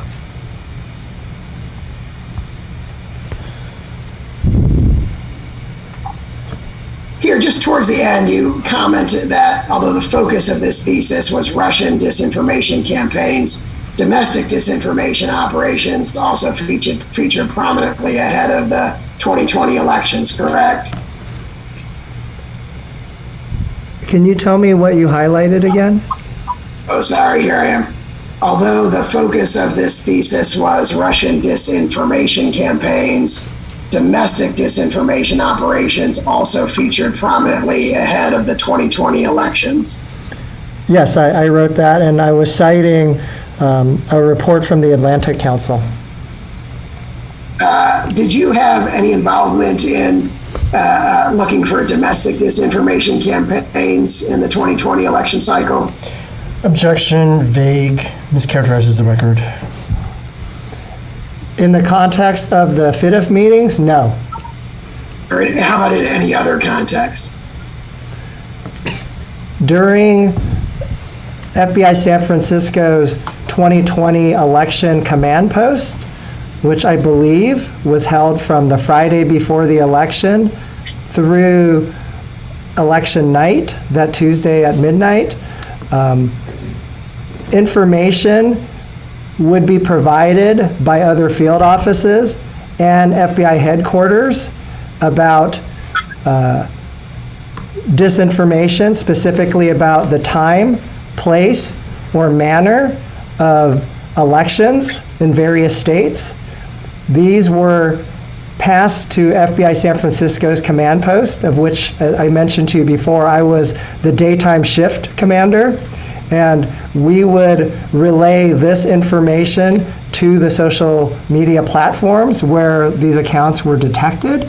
And so I do not believe we were able to determine whether the accounts that were posting time, place, or manner of election disinformation, whether they were American or foreign. But you receive reports, I take it, from all over the country about disinformation about time, place, and manner of voting, right? That is, we received them from multiple field offices, and I can't remember, but I remember many field offices, probably around 10 to 12 field offices, relayed this type of information to us. And because DOJ had informed us that this type of information was criminal in nature, that it did not matter where who was the source of the information, but that it was criminal in nature and that it should be flagged to the social media companies, and then the respective field offices were expected to follow up with legal process to get additional information on the origin and nature of these communications. So Department of Justice advised you that it's criminal and there's no First Amendment right to post false information about time, place, and manner of voting. Objection on the grounds of attorney-client privilege and work product issues. Just testified to it. That's waived. You just told him he just described what DOJ said, and I'm asking for specificity. I'm putting the objection on the record. You may answer. That was my understanding. And did you in fact relay, let me ask you this, you say manner of voting, were some of these reports relating to voting by mail, which is a hot topic back then?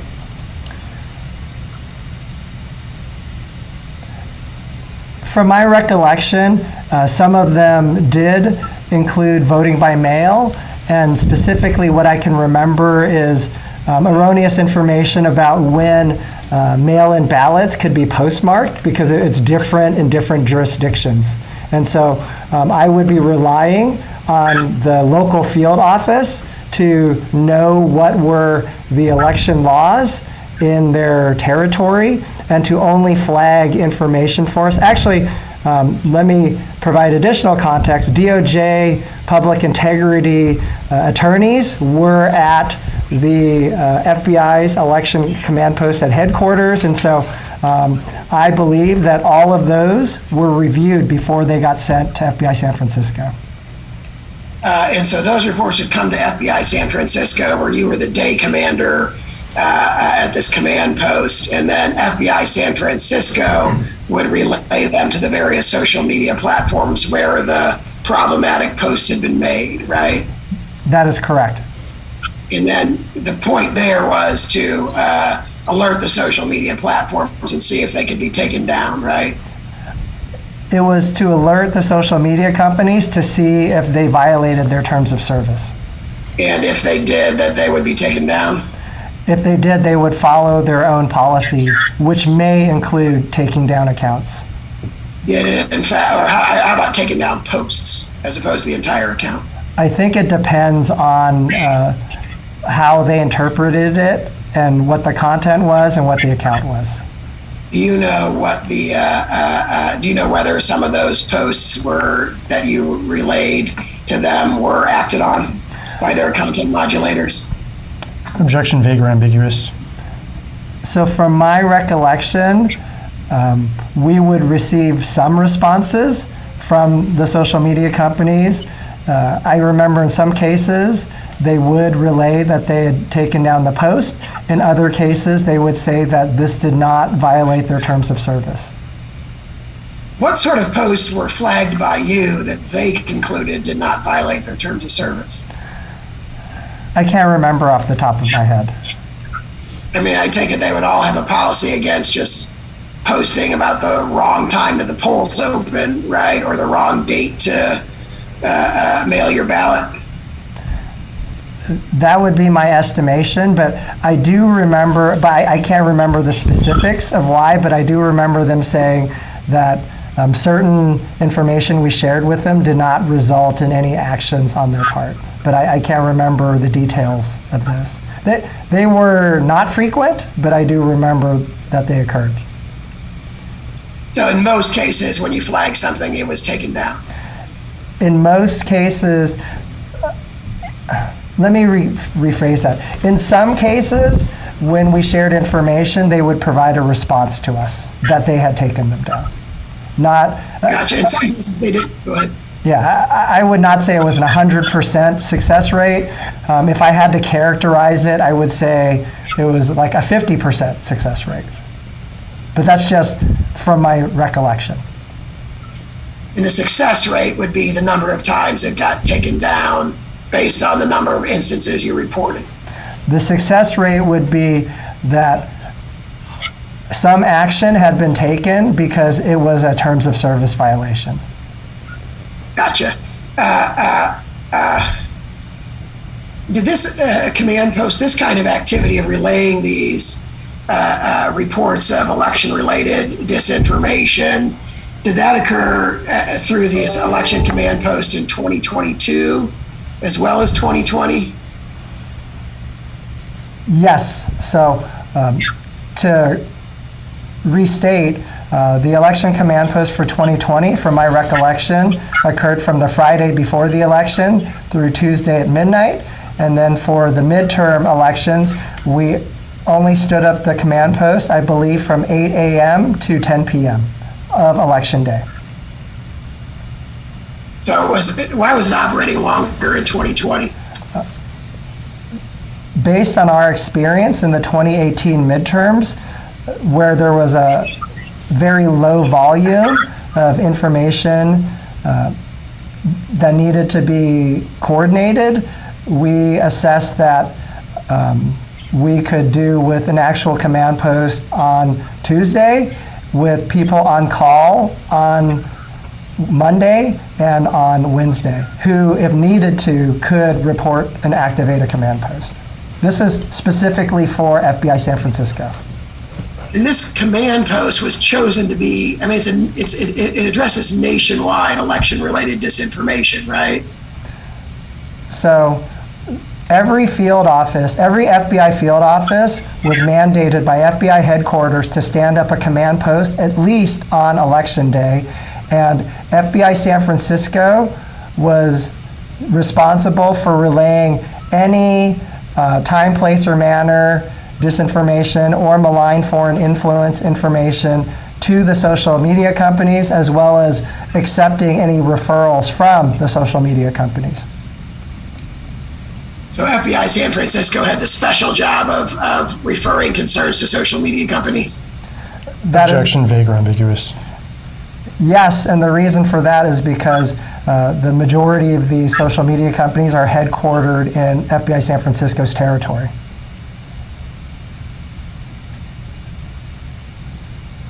I'm going to move to a different exhibit. I'm sure you'll be happy to hear. Well, I spent a long time on my thesis. Both researching it and testifying about it today. Let me, I'm showing you an exhibit. Hang on a second.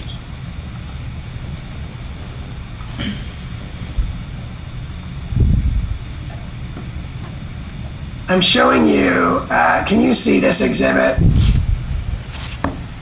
Yes. Defendants amended objections and responses on interrogatories. Counsel, to clarify, this is Exhibit 6, is that right? Yeah, we're having to go out of order, so we're jumping to Exhibit 6 because they're pre-marked. And I just emailed you this one, but it ought to look familiar. I just want to jump down here to page 37 of these interrogatory responses.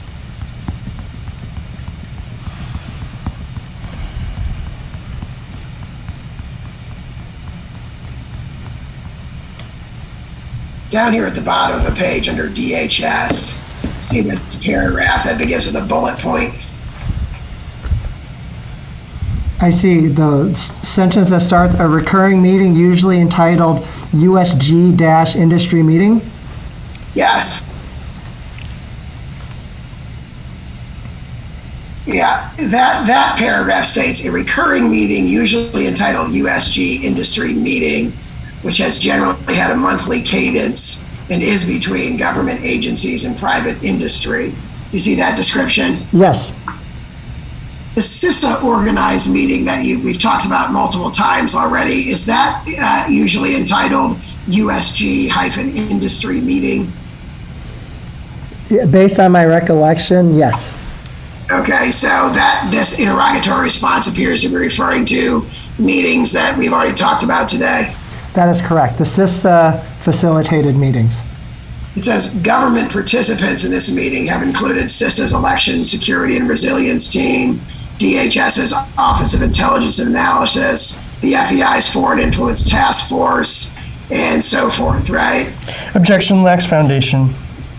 I'm just asking you if that's what it says. Yeah, this is what it says, and I remember sharing from my memory with you that those were the participants. I forgot to mention DOJ, National Security Division, but I do remember that they sometimes had participants. And I take it you participate in some of these meetings, but not all of them. That is correct. When did these meetings happen? What years? Here it just says these monthly cadence meetings occurred. When did they actually happen? Objection lacks foundation. I can't remember exactly, but I believe they started happening before the 2020 election, but I can't remember how far before the 2020 election. So they were, I guess CISA organized these meetings, I think you said earlier. That is correct, and I was just an attendee. And CISA organized the meetings gearing up towards the 2020 election, is that right? For these USG industry meetings, yes. Were hack and dump operations discussed at these meetings? Or hack and leak operations? Yes, they were. And tell me what was discussed about them at these meetings. The context of hack and dump was what was the FBI and CISA doing to prevent hack and dump operations? So from the FBI side, I think I already relayed to you that we had the Protected Voices Initiative. And then I can't remember the specifics, but CISA also discussed its cybersecurity awareness efforts as well as grants efforts with the state, county, and local level election officials. Did anyone at these meetings tell the industry participants to expect a Russian hack and dump operation or hack and leak operation shortly before the 2020 election cycle? Objection lacks foundation. From my recollection, I remember that the FBI warned that or someone from the FBI warned the social media companies about the potential for a 2016 style DNC hack and dump operation. What exactly did you say to the social media companies about that? Essentially what I just told you. You said that there might be a Russian hack and dump operation. So what I said was, although we have not seen any computer intrusions into national level political committees or election officials or presidential candidates at this time, we ask you to remain vigilant, about the potential for hack and dump operations or something to that effect. Did you specifically refer to the 2016 hack and dump operation that targeted the DCCC and the DNC? I believe I did.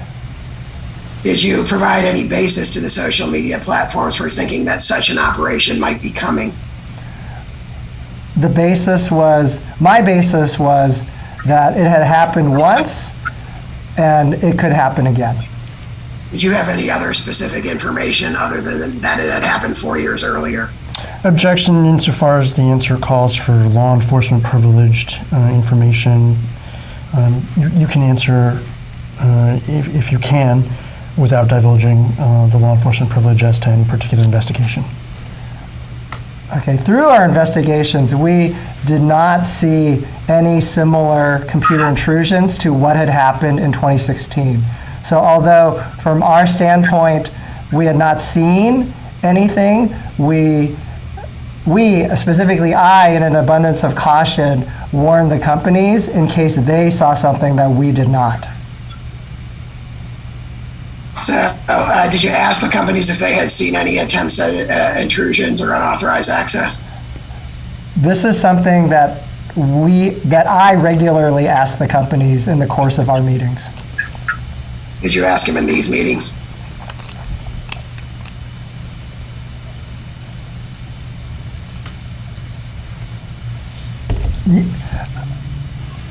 Not at every meeting, but I believe I asked them at some meetings. And did you repeatedly warn them at these meetings that you anticipated there might be hack and dump operations? Or Russian-initiated hack and dump operations? Objection vague, assumes facts not on the record. So repeatedly, I would say, can you ask your question, like, what do you mean by repeatedly? Like 100 times, 5 times? Well, did you do it more than once? Yeah, I did it more, yes. I warned the companies about a potential for hack and dump operations from the Russians and the Iranians on more than one occasion, although I cannot recollect how many times. Did anyone else at the FBI talk about Russian hack and dump operations? From my recollection, other senior officials, to include Section Chief Demlow, likely mentioned the possibility of hack and dump operations. You remember Section Chief Demlow mentioning it? I said that I believe she mentioned it on at least one occasion. What did she say? Essentially what I said. We all said essentially the same thing, which was... We all, go ahead. Which was because the Russian government had hacked a political organization in 2016, that if they were able to do so again for the 2020 cycle, they would likely do it. So you told the social media companies that a hack and dump operation was likely. Objection misstates the record. Let me recharacterize it. I said potentially, as opposed to likely. Okay, did Ms. Demlow say likely? Not to my recollection. I think she said potentially as well. You said we all. We all, meaning myself and Ms. Demlow. Were there any other FBI agents at these meetings? There were. Who? There were GS-14 or under grade employees. From the San Francisco office or elsewhere? Both. Both? Okay. I'm sorry, let me be more precise. During the quarterly meetings, there were multiple FBI agents, as I'd previously mentioned, from both the FBI San Francisco field office as well as other field offices at these meetings. Okay, so I think we're talking about two different sets of meetings, because we started talking about the USG industry meetings, right? Organized by CISA, correct? Oh, okay. You are correct. But then there were also the monthly and the quarterly, then monthly, then weekly meetings between FBI and social media platforms, right? That is correct. At which of those sets of meetings were the potentiality for Russian hack and dump operations discussed? At the FBI-led meetings with FIDF and the social media companies. Okay, how about at these USG industry meetings? that were organized by CISA? Were Russian hack and dump operations discussed then? I would say less frequently, but what was discussed was the potential for Russian hack and dump style operations. Okay, and who was that raised by FBI or was that raised by others or both? I can't recollect, but I would say I know at least the FBI mentioned this, specifically in the context of the 2016 DNC hack. So the FBI would be you and Ms. Demlow, right? Among others. So others would have raised it as well at these USG industry meetings? Others from the FBI attended those meetings. Did those others raise the issue of Russian hack and dump operations? I can't recollect. Do you know whether they did or they didn't? I know that I did. Later, Mr. Sear, I'm going to ask for the identities of those participants, but I can ask him now on the record under oath, or are you going to agree to give them to me in a private communication? Will you agree to do that?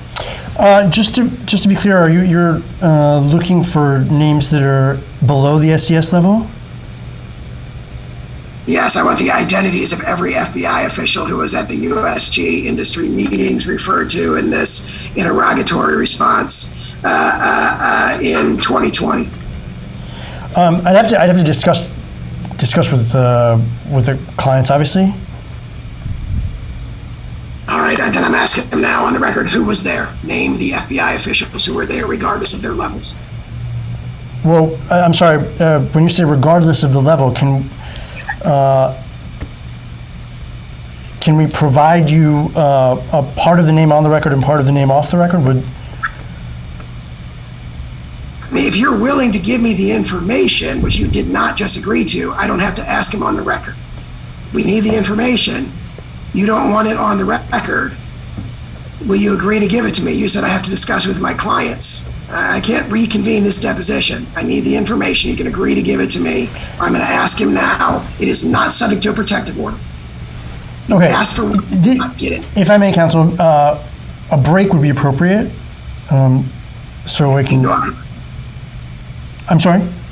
We can go off the record. Okay. Off the record at 2:11 p.m.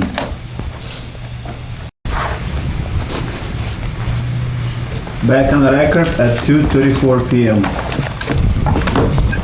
Back on the record, Mr. Chan, after some discussions off the record, you testified earlier that at these 2020 meetings between the FBI and social media platforms where the risk of a Russian hack and leak operation was discussed, they were attended by you and Ms. Demlow, right? That is correct. On some occasions. I don't think either of us has attended all of the meetings in the CISA hosted USG industry meetings. And then there were also the quarterly, monthly, weekly cadence meetings involving just FIDIF and the social media platforms, right? That is correct. And other FBI field offices, to include FBI San Francisco.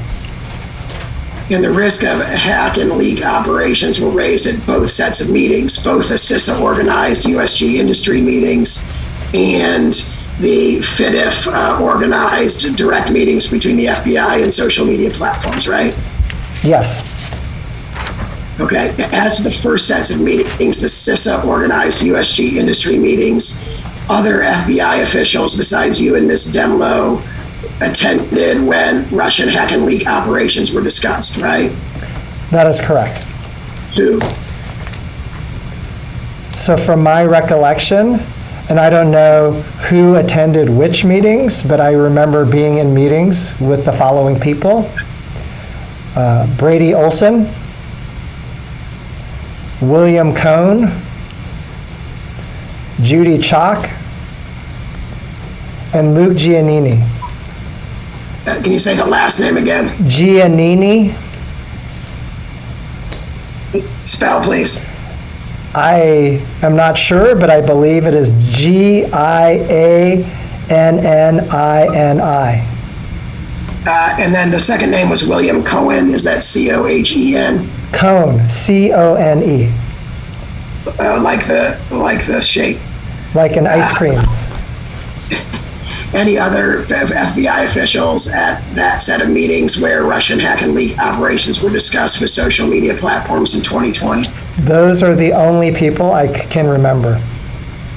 Okay, then I'm talking about the other set of meetings, the FIDIF FBI meetings with social media platforms with the quarterly, then monthly, then weekly cadence. What FBI officials attended those meetings where Russian hack and leak operations were discussed? So it's the exact same set of names that I recollect. But I cannot remember what days, or which meetings that they attended, because William Cohn and Wayne Brady both work in the same unit, and I can't remember if they both attended or if one attended but another didn't. So I can't remember when. I do remember that at some point these individuals have attended the FBI bilateral meetings with the social media companies. And you say the names are Brady Olson? Is that correct? Yes. Olson. William, is that Olson? Maybe, or it might be Sen. I can't remember. It's one of those spellings. William Cohn. Is that right? Yes. Judy Chalk. Is that right? Yeah. Chock. And then someone Giannini, right? What was that person's first name? Luke. Luke. Is that Luke? I think his full name might be Lucas, Lucas, but I refer to him as Luke. Where are all those people from FIDIF in Washington, D.C.? Yes. Okay. What are their titles? Do you know? I do know. So I believe, the first four are unit chiefs, and then Luke is an assistant section chief. And then what are they unit chiefs of? Are they chiefs of like the Russia unit and the Iran? Correct. So. And then which one's the section chief, did you say? Assistant section chief. Was so Luke. Is that the... Excuse me? Is that the number 2 person under Ms. Demlow? Yes. That's Mr. Giannini. So it's these meetings... I apologize, you kind of cut out there. You said something about Giannini.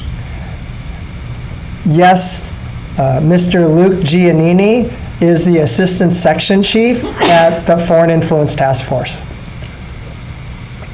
So at FIDIF, these meetings include, in addition to you, the number 1 person at FIDIF, Laura Demlow, the number 2 person at FIDIF, Mr. Giannini, and then at least 3 section chiefs at FIDIF, correct? No, that's not correct. Ms. Demlow is a section chief. Mr. Giannini is an assistant section chief, and then the other individuals are unit chiefs.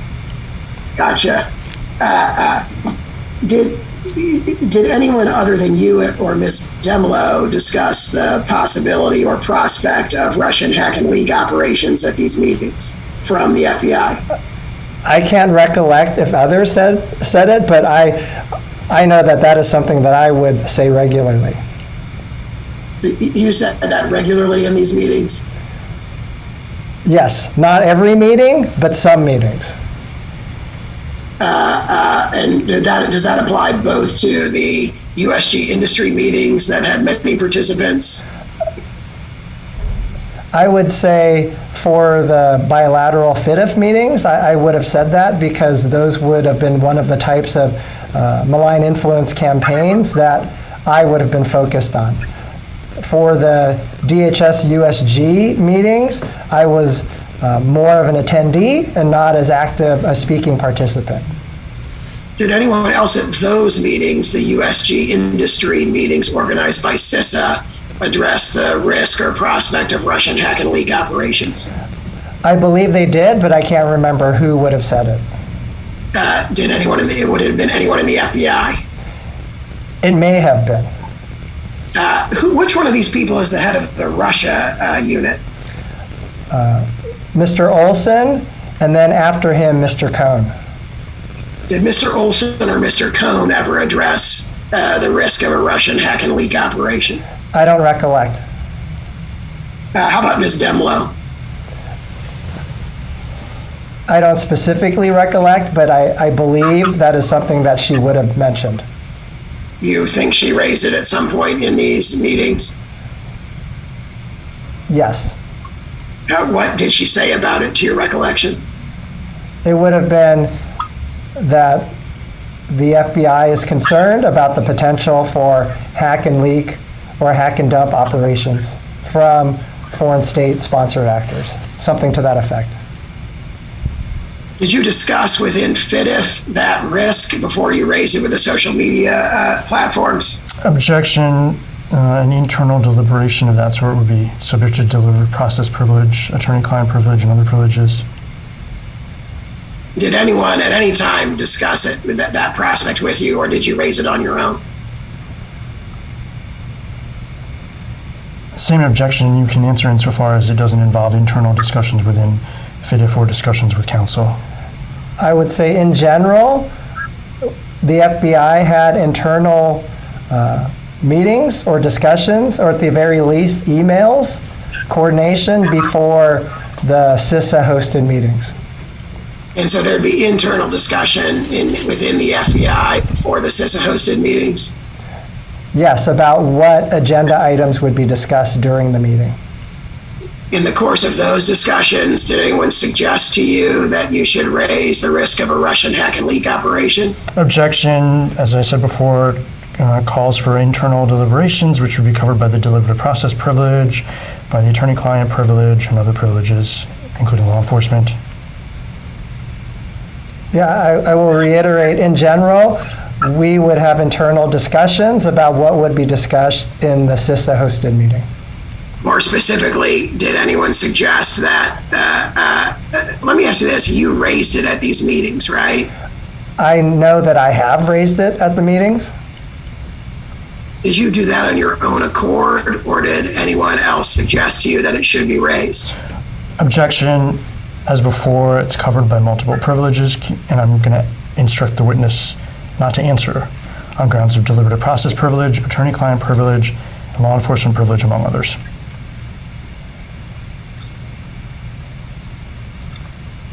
Are you declining to answer the question, sir? I am reiterating that I recollect mentioning the potential for hack and dump operations during the CISA hosted USG industry meetings. Did you do that solely on your own accord? Same objection as before. That doesn't ask for any communications. Did he do it solely on his own accord? Are you instructing him not to answer that question? I cannot recollect.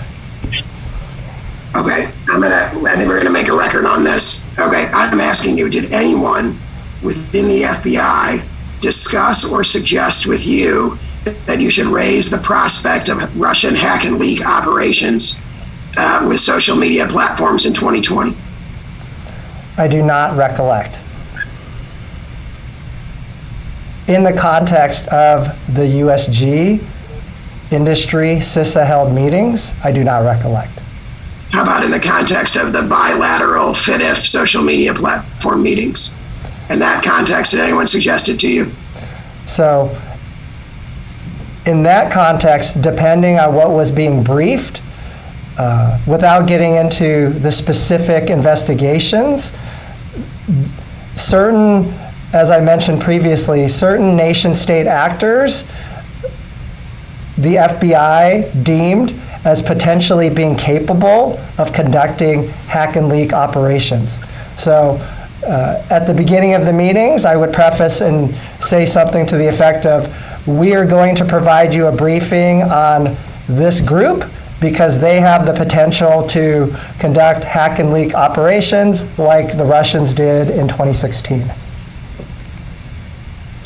Did anyone suggest to you that you should raise that concern to the social media platforms at any time? In the context of the FIDF meetings with the companies, I flagged that concern because I was generally responsible in coordination with FIDF for coming up with the agenda for those meetings with the social media companies. So are you saying, what's your answer to my question? Did anyone suggest to you in the context of the FIDF social media company meetings that you should raise the concern about a Russian hack and leak operation? I do not recollect. However, I would have flagged that comment on my own for the reasons that I just stated to you. So it's something that you would have done on your own, but someone might have also suggested to you to do it. Is that fair to say? They may have, but I don't recollect at this time. Returning to the USG industry CISA organized meetings, do you recall anyone discussing with you at any time the prospect of Russian hack and leak operations in connection with those meetings? Who do you mean? Anybody? Did anybody on Earth talk to you about raising Russian hack and leak operations on those meetings? Oh, do you mean from the social media companies or from the government side? Because in either case, I don't recollect. Okay, how about anyone outside the government? Did anyone outside the government ever discuss the prospect of Russian hack and leak operations with you? I do remember during the CISA hosted USG industry meetings that the social media companies would ask the FBI if they were aware of any hack and leak operations. And I remember that we would say ahead of the 2020 elections that we were not aware of any hack and leak operations, but that there was always the potential for there to be hack and leak operations. Did the FBI tell the social media companies that there would be a specific risk of a hack and leak operation shortly before the election in 2020? I believe that we did mention that as a possibility shortly before the election, perhaps in the August or October timeframe. So you mentioned that there was a risk that a hack and leak operation could happen in October. So to be specific, what we mentioned was that there was the general risk of hack and leak operations, especially before the election. However, we were not aware of any hack and leak operations that were forthcoming or impending. Were you involved in the investigation of the 2016 DNC hack and leak operation? Objection vague. What do you mean by involved? Well, were you in any way involved in that investigation? Yes. What was your involvement? I was the supervisor for a squad that had an investigation associated with the hack of the DNC and the DCCC. And what was your role in that investigation? What did your squad do? I was the supervisor for the squad that ran one of the investigations associated with the 2016 DNC hack. What did your squad do in that investigation? I'm going to object on the law enforcement privilege grounds. If you can answer the question without discussing any particular investigation files or contents, you can answer. Before you say that, I'm going to read some case law into the record. The law enforcement privilege protects, quote, investigative files of an ongoing privilege investigation. That's from Coughlin against Lee, 946 F. 2nd, 1152, 1159, 5th Circuit, 1991. the privilege, quote, is bounded by relevance and times constraints, and it lapses either at the close of an investigation or at a reasonable time thereafter based on a particularized assessment of the document. I'm talking about an investigation that happened 6 years ago. Is it your position that you can assert law enforcement privilege with respect to that? That's my first question. Second one, before I'm not finished yet. Second one is the documents relating to emails relating to his involvement in this investigation are publicly filed in the docket of the case United States against Sussman. So there's been a waiver of that by those being publicly filed in any event. So now I'm going to repeat the question. What did your squad do when it came to the investigation of the DNC hack and leak operation?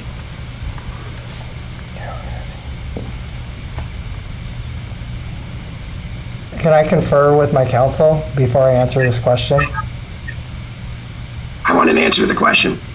Yeah, so let me just clarify on the objection based on law enforcement privilege. I understand your position about the public disclosure, but since you're not limiting your question to what was in the public record, there are cases that describe the application of the law enforcement privilege to techniques that have future application, including future investigations. So I don't think that the mere fact that it's that your question is about a past investigation will cause the extinction of the law enforcement privilege concern. Well, why doesn't he answer the question in general terms? That won't get into specific law enforcement techniques. I'm not really concerned about those. Will he answer the question in general terms? So, based on the case law that you cited, the information that I have would be protected under the first, because this is an existing and active investigation. So you're saying that the 2016 DNC server leak investigation is an active criminal investigation? What I am saying is that the investigation of the individuals associated with the DNC hack of 2016 is an existing and active investigation. I thought they had been indicted on other charges later. Are you saying that there's still an active and pending criminal investigation of the 2016 DNC hack? I am not saying there is a pending investigation of the 2016 hack itself.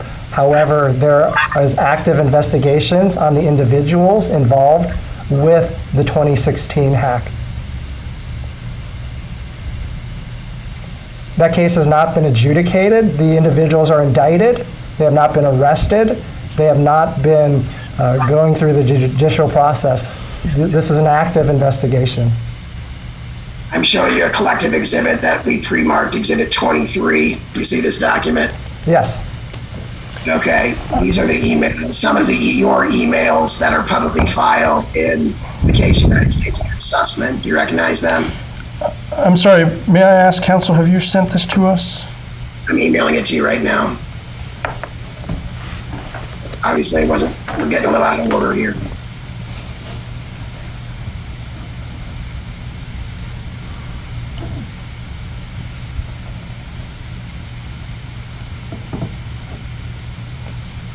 Looking at these emails, does this refresh your recollection of what your involvement was in that investigation? Counsel, may I ask that I receive the email first so I can pull it up on the iPad so that Mr. Tran can see the exhibit that you're talking about? Can you see it on the screen share? The email's en route, so.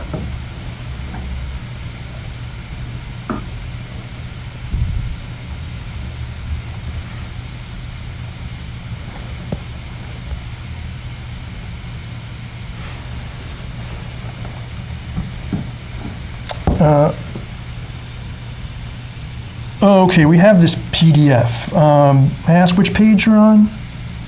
Let's start at the top page. Do you see that? One of the screen share.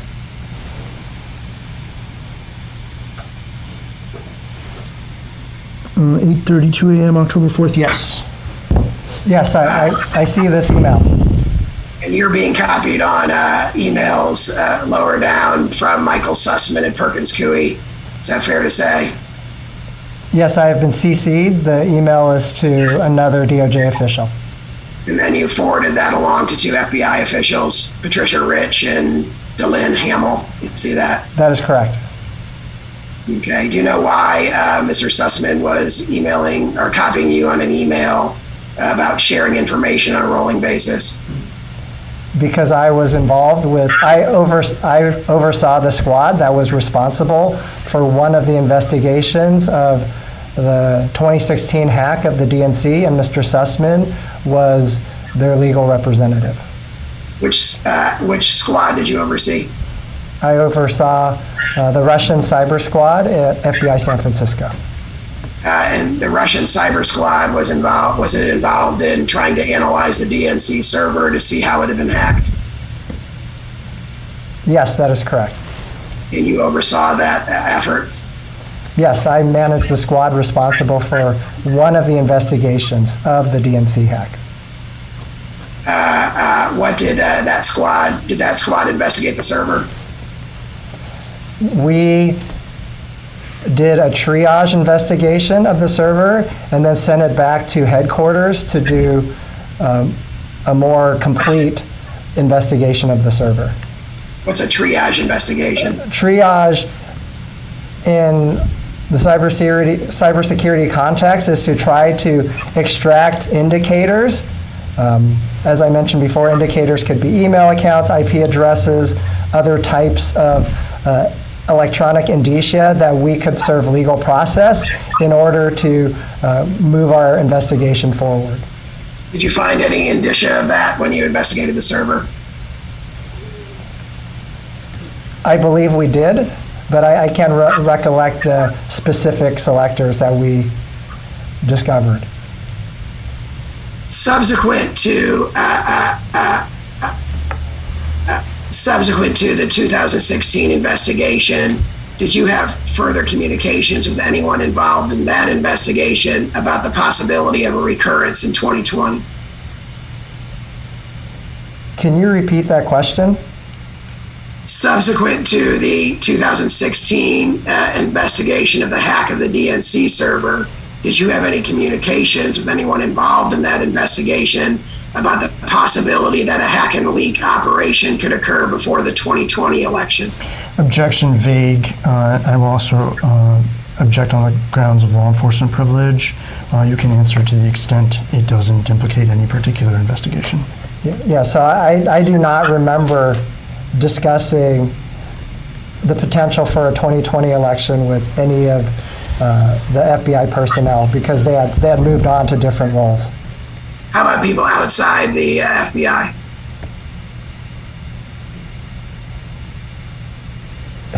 Well, Sean Newell, who is the email recipient on this, is a deputy chief at DOJ National Security Division. Then he would have been one of the senior officials I would have consulted with. Consulted with about what? About potential Russian interference in the 2020 elections. Did you consult with Sean Newell about the potential for a Russian hack and leak operation? I'm going to renew the objection based on the law enforcement privilege and ask that you not answer insofar as that would disclose the contents of any individual investigation. Yeah, my recollection was that being the deputy chief at DOJ, NSD, Sean Newell would have overview of multiple FBI investigations and would have a broader perspective than my perspective from the field office level. And so I would regularly just ask him in general how things were going and if they were seeing anything that would be impactful to us at FBI San Francisco. So did these conversations with Sean Newell occur in the lead up to the 2020 election? I don't remember having many conversations with Mr. Newell during the lead up to the 2020 elections. When did the conversations with Mr. Newell occur? They would have, I can't recollect specifically. I regularly had conversations with Mr. Newell outside of the context of Russian disinformation campaigns targeted at the 2020 elections. Because Mr. Newell, as the deputy chief, oversaw all of DOJ's national security cyber investigations. Did Mr. Newell ever tell you that he expected there might be a Russian hack and leak operation before the 2020 election? Objection on grounds of law enforcement privilege, also attorney-client privilege, given the functions of Mr. Newell in this context. I will ask that the witness answer only without referring to attorney-client communications, which I think in this context you can't. So.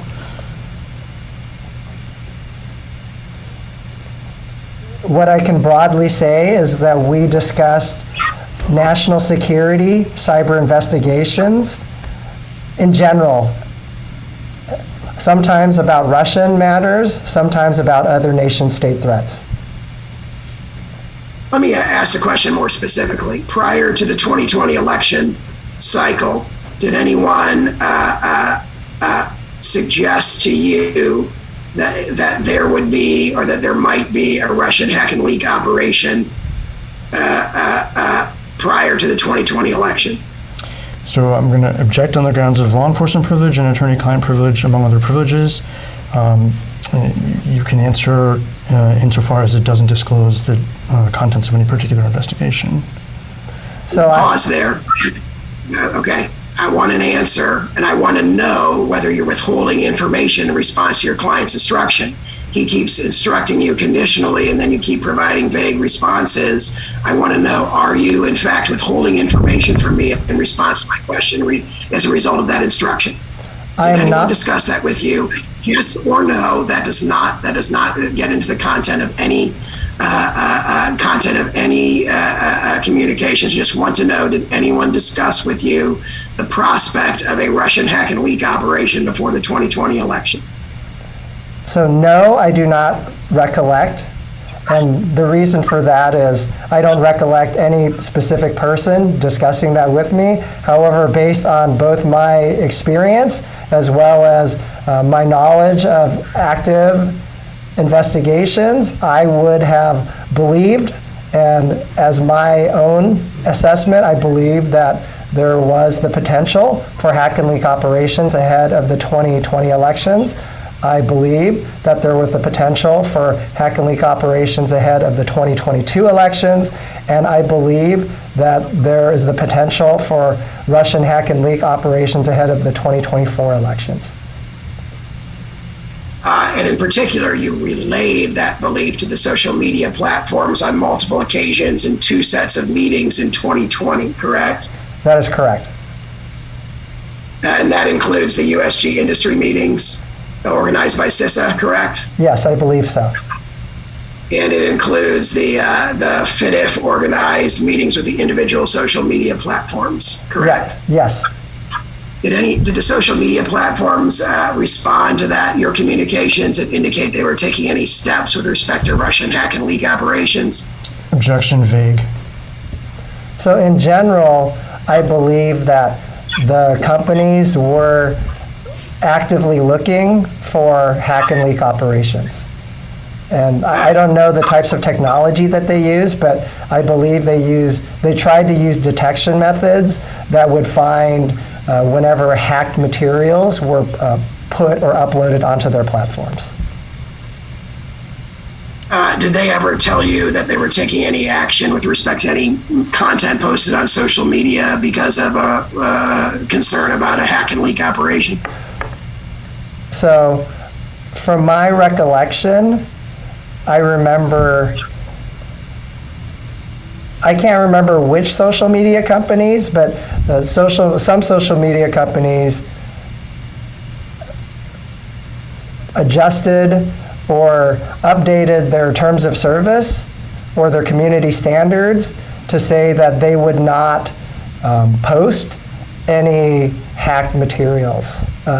And I believe the reason would be due to privacy issues of the victim. But I can't recollect which company said that. When did those updates occur, do you recall? Before the 2020 election? Before the 2020 elections, but I can't remember when. And I believe the impetus was in case there was a 2016 style hack and leak operation.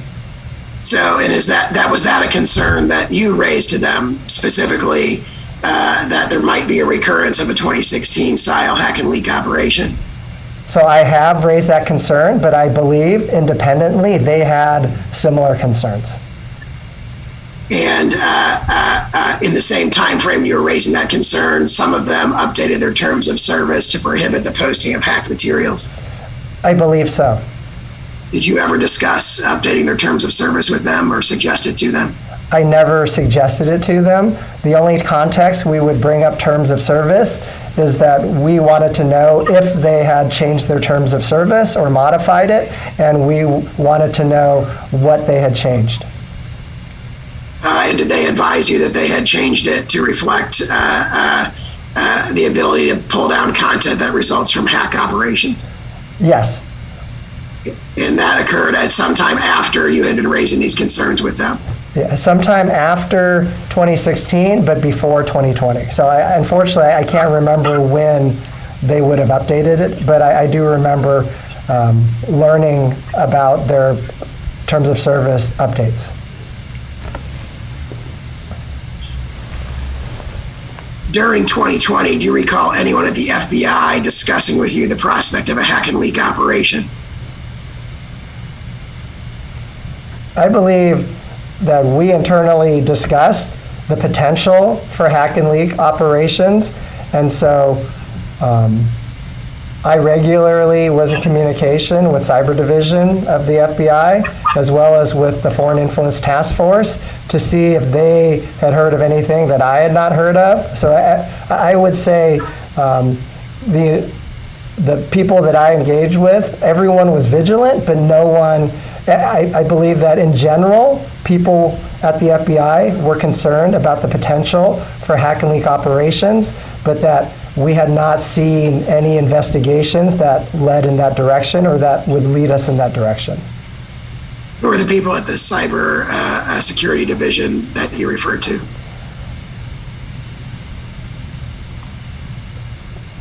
So at Cyber Division, I can't even remember the individuals now. And the reason for that is they tend to rotate out. They rotate out every 18 months. How about FIDIF? Who are the individuals at FIDIF that discussed the concern with you? So it was the three individuals that I've mentioned to you. I'm sorry, the four individuals that I've mentioned to you specifically: Ms. Demlow, Mr. Olson, Mr. Cohn, and then Mr. Giannini. And then did all of those people express to you a concern about the possibility of a Russian hack and leak operation? Objection, mischaracterizes the testimony. From my recollection, we all shared the same concern for the potential of there to be a hack and leak operation. Did you have any basis for that other than the fact that one had occurred in 2016? Our basis for that was the hack and dump operation in 2016, as well as our knowledge of the skills of the Russian hackers who were involved. Any other basis besides that? No, those were the two primary reasons driving our concern. In 2020, did you ever discuss the possibility, or did anyone discuss with you the possibility of a Russian hack and leak operation before the 2020 election from outside the FBI other than legal counsel? I believe that the companies would regularly ask if the FBI was aware of any hack and leak operations. And ahead of the 2020 elections, we were not aware of any hack and leak operations. However, as I mentioned, we would provide briefings about nation-state groups that potentially had the capability of conducting hack and leak operations. Okay, and other than the social media platforms, anybody else discuss that with you? Not to my recollection. Not to my recollection. You said up, as if you thought of something. Up because we'd already mentioned the FBI employees. We mentioned the social media companies. And then the reason I said is because technically Microsoft is not a social media company. Did Microsoft discuss it with you? They discussed their concern during the CISA-hosted USG/industry meetings. What did they say? I can't recall exactly, but they shared the same sentiment about being concerned of a potential for Russian hack and leak operations. Who said that? The individuals from Microsoft, his first name is Jan, Jan, but I can't remember his last. I can't remember his last name or even how to spell it. Is it Antonaros? Maybe. Something like that. I definitely remember his first name was Jan, and he had a last name that I'm not familiar with. That begins with an A-N-T. That doesn't sound familiar. It feels like it was a Scandinavian name, like Stevrud or something. I don't know why, but for some reason I thought it sounded Scandinavian. Is any other social media platform discuss these things in the USG industry meetings? Objection vague. Do any other social media platforms discuss the prospect of hack and leak operations or hack and dump operations in the USG industry meetings? I would say not to my recollection, because the primary individuals who spoke from the social media companies were the three companies that I've previously referred to you, which is Facebook, Google, and Twitter, and then Microsoft. Those were, from my recollection, the four companies that spoke the most frequently. If individuals or representatives from the other companies spoke, I don't recall what they said. Did Facebook, Twitter, or YouTube/Google representatives address this issue at all of the prospect of hack and leak operations? So during the CISA USG industry meetings, I believe that those companies regularly flagged this as a concern, and at each meeting, or at least at most meetings, they would ask if the US government had any information about potential hack and leak operations. How about other government agencies outside the FBI at these meetings, the USG industry meetings? Did any of them discuss the risk or prospect of Russian hack and leak or hack and dump operations? So from my recollection, CISA would discuss it from the standpoint of cybersecurity. Namely, if an organization or individual has good cybersecurity, that will minimize the risk of being hacked. So that was their standpoint. So they were focused on cybersecurity and infrastructure protection. Who's they? What individuals were saying this? So, as I mentioned to you before, the only individuals I remember who regularly spoke at these meetings were Mr. Masterson and Mr. Scully. And those individuals discussed how to defend against hacking operations. Yes. And did they specifically say that they anticipated or there was a risk that there might be Russian hack and leak operations before the 2020 election? I don't specifically recall, but that sounds like something that they would have the same concern or similar concern that I have. And you believe they expressed that concern at these meetings? I do not recall any specific situations where they did, but that I believe is something that they may have discussed. And that would include both Mr. Masterson and Mr. Scully, to your recollection? Yes.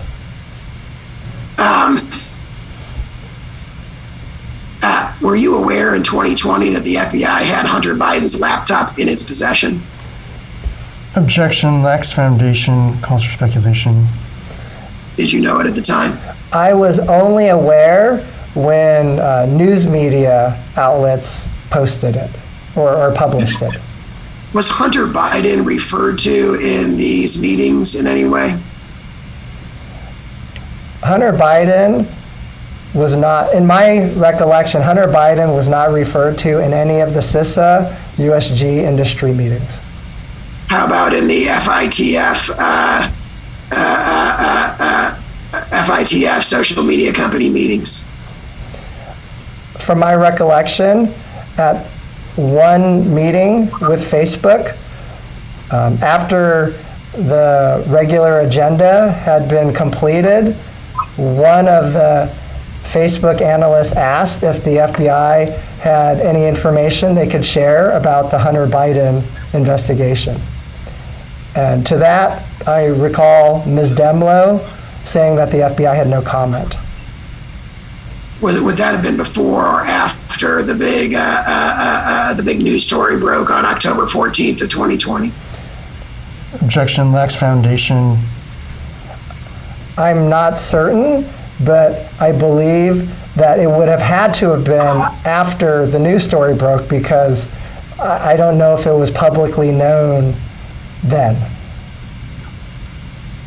You remember you remember it sometime in 2020, a Facebook analyst asked the FBI to comment on the status of the Hunter Biden investigation? That is correct.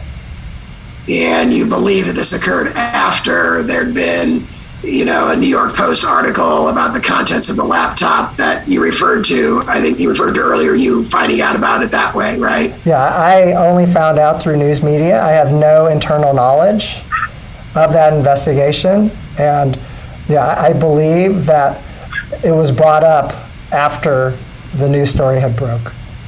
And so what did the Facebook analyst ask, Ms. Demlow? Did they ask, hey, we have the story, like, can you confirm it, or what did they ask? Yeah, I can't remember the exact question, but I believe the investigator asked if the FBI could provide any information about the Hunter Biden investigation. Did they refer to the laptop in particular that had been the subject of the news stories? I can't recall. And what did Ms. Demlow respond? She said no comment. She said something to the effect of the FBI has no comment on this. Did she indicate why the FBI declined to comment? Yes, it was because at the time, I do not believe that we had confirmed that it was an active, at the time, we had not confirmed that the FBI was actually investigating Hunter Biden. And so she did not have the authority to say anything or to comment about it. Did she know at the time that the FBI had the laptop and that the contents had not been hacked? Objection, calls for speculation and implicates the law enforcement privilege. So, Did she know that, to your knowledge? So I have no idea. I never asked her and she never told me. Did Hunter Biden come up in any other meetings with social media platforms during 2020? Not to my knowledge. Do you recall any mention of Hunter Biden at any meetings with any social media platforms? No, it stood out because that Facebook meeting was the only one where an individual from one of the companies even asked about it. And you're confident that Hunter Biden did not come up in any other meetings between federal government officials and social media platforms in 2020? I am confident that I was not a party to any meetings with the social media companies where Hunter Biden was discussed outside of the one incident that I told you about. That was the one where it's a FITF Facebook meeting where the analyst asked Ms. Demlow and she refused to comment. That is correct. That is correct.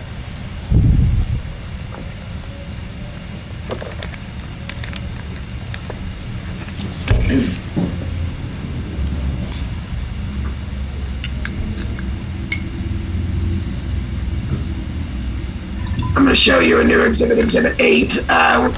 Council, I've just emailed it to you too, and I'll pop it up on screen share. It'll be familiar to you. You see this this document here? It says the declarations of Yoel Roth. Yeah, do you know Yoel Roth? Yes, I mentioned him to you previously. He was the head of site integrity at Twitter. And that's the, it says there in paragraph 2 that that's a trust and safety department, correct? Well, it says it's a site integrity team which assesses content posted to Twitter to determine whether it violates the company's policies. So, yeah, in general, that would be construed as a trust and safety role. So in other words, he has responsibility for content modulation at Twitter, or at least did at the time of this declaration. Yes, I believe so. And in fact, you're familiar with him in that role, which he had until very, very recently, right? Just a couple weeks ago, right? Until the day after the election.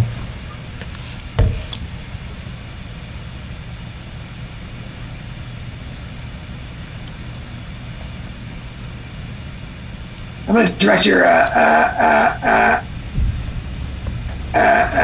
attention to paragraph 10 of this declaration. You see it where it says in paragraph 10, since 2018, I have had regular meetings with the ODNI, the Department of Homeland Security, the FBI, and industry peers regarding election security. Do you see that? Yeah, it's paragraph 11. Paragraph 10. I'm sorry, paragraph 10. Yes, I see that. Do you know what regular meetings he's referring to in that paragraph? Is that the CISA organized USG industry meetings, or is there other meetings as well? I am not sure, but from my interpretation of this document, it would be in the context of the CISA hosted a USG industry meeting, because I never hosted a meeting with those U.S. government components. So let me ask you this. Are you aware of any meetings involving Twitter with ODNI, DHS, the FBI, and other social media platforms? Only in the context of the CISA hosted USG industry meetings. So the only meetings that you're aware of that this paragraph 10 could be referring to are those USG industry meetings that we've been talking about, organized by CISA. That is my belief. Paragraph 11, during these weekly meetings, the federal law enforcement agencies communicated that they expected hack and leak operations by state actors might occur in the period shortly before the 2020 presidential election, likely in October. Do you see that? Yes. Is that consistent with your recollections of the communications at the 2020 USG industry meetings organized by CISA, that state actors, I take it he means foreign governments, might perpetrate hack and leak operations in the period shortly before the 2020 presidential election? Yeah, so the weekly meetings would have occurred, like very shortly before the election. Like we did not switch to a weekly cadence until maybe 6 weeks from the election, around then, maybe 6 or 8 weeks. It was a very short weekly meeting. And I do believe, as I mentioned previously, I don't remember who. I do remember myself mentioning a concern for that, but it was mentioned that there was the potential for hack and leak operations.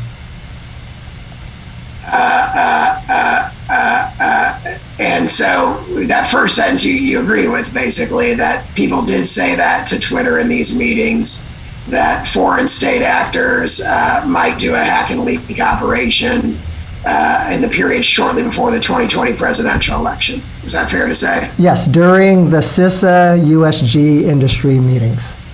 And you're saying those obtained a weekly cadence in the 6 to 8 weeks before that actual election in 2020? Yes. Okay, and in those meetings, I take it likely in October, was that relayed to Twitter and the other industry participants? I can't remember specifically, but it would have made sense for the meetings to definitely have occurred on a weekly basis in October, ahead of the elections in November. And did the federal officials in those meetings convey that they expected that hack and leak operations might occur shortly before the election, likely in October? So I wouldn't have used the word expected. I would have used the word concerned about potential hack and leak operations. And the reason I say that is because we were not aware of any hack and leak operations that were pending. Okay. He goes on to say in the next, well, let me ask you this. Did you express that concern would be, quote, likely in October? I would say possible in October. He refers to the federal law enforcement agencies, plural, in that sentence. Do you see that? Yes. Did other federal law enforcement agencies, other than the FBI, also convey an expectation or concern that Russian hack and leak operations would occur shortly before the 2020 election? Not to my knowledge. So the only agency you recall conveying that information is the FBI? The only federal law enforcement agency I remember conveying our concern was the FBI. How about any other agency? As I mentioned, I believe CISA would have had the same concern as the FBI. And that was relayed through Mr. Masterson and Mr. Scully, I think you said, correct? Correct. Any other agencies or federal officials raised those concerns other than you, Ms. Demlow, Mr. Masterson, and Mr. Scully? I believe that the senior election official from the ODNI would also have flagged that as a concern, because that was a concern across the entire U.S. government. Who's that? At the time, the senior election official was Shelby Pearson. What did is that Mr. or Ms.? Ms. Pearson. What did Ms. Pearson say about that concern to the social media platforms in these meetings? I don't recall what she exactly said, but the sentiment would have been similar to what I've already conveyed, which is I was concerned about the potential for hack and leak operations. However, we were not aware of any pending hack and leak operations, and I believe she would have shared the same sentiment. Do you remember anything specific about what she said? I don't. Mr. Roth in the affidavit goes on to say, I was told in these meetings that the intelligence community expected that individuals associated with political campaigns would be subject to hacking attacks, and that material obtained through those hacking attacks would likely be disseminated over social media platforms, including Twitter. Do you see that? Yes. Do you remember that occurring, that people in the intelligence community relaying that they expected attacks on individuals associated with political campaigns, and that the material obtained would be disseminated over Twitter? So my recollection is different from Mr. Roth's. Not that the intelligence community expected that individuals associated with political campaigns would be subject to hacking attacks, but that there was the potential for individuals associated with political campaigns. And the reason I say that is because I and the individuals that I work with at FIDF, we were not aware of any successful hacks into any political organizations or campaigns at the times of these meetings. How about in the intelligence community? I take that maybe refer to ODNI. Yeah. I'm not sure. Yeah.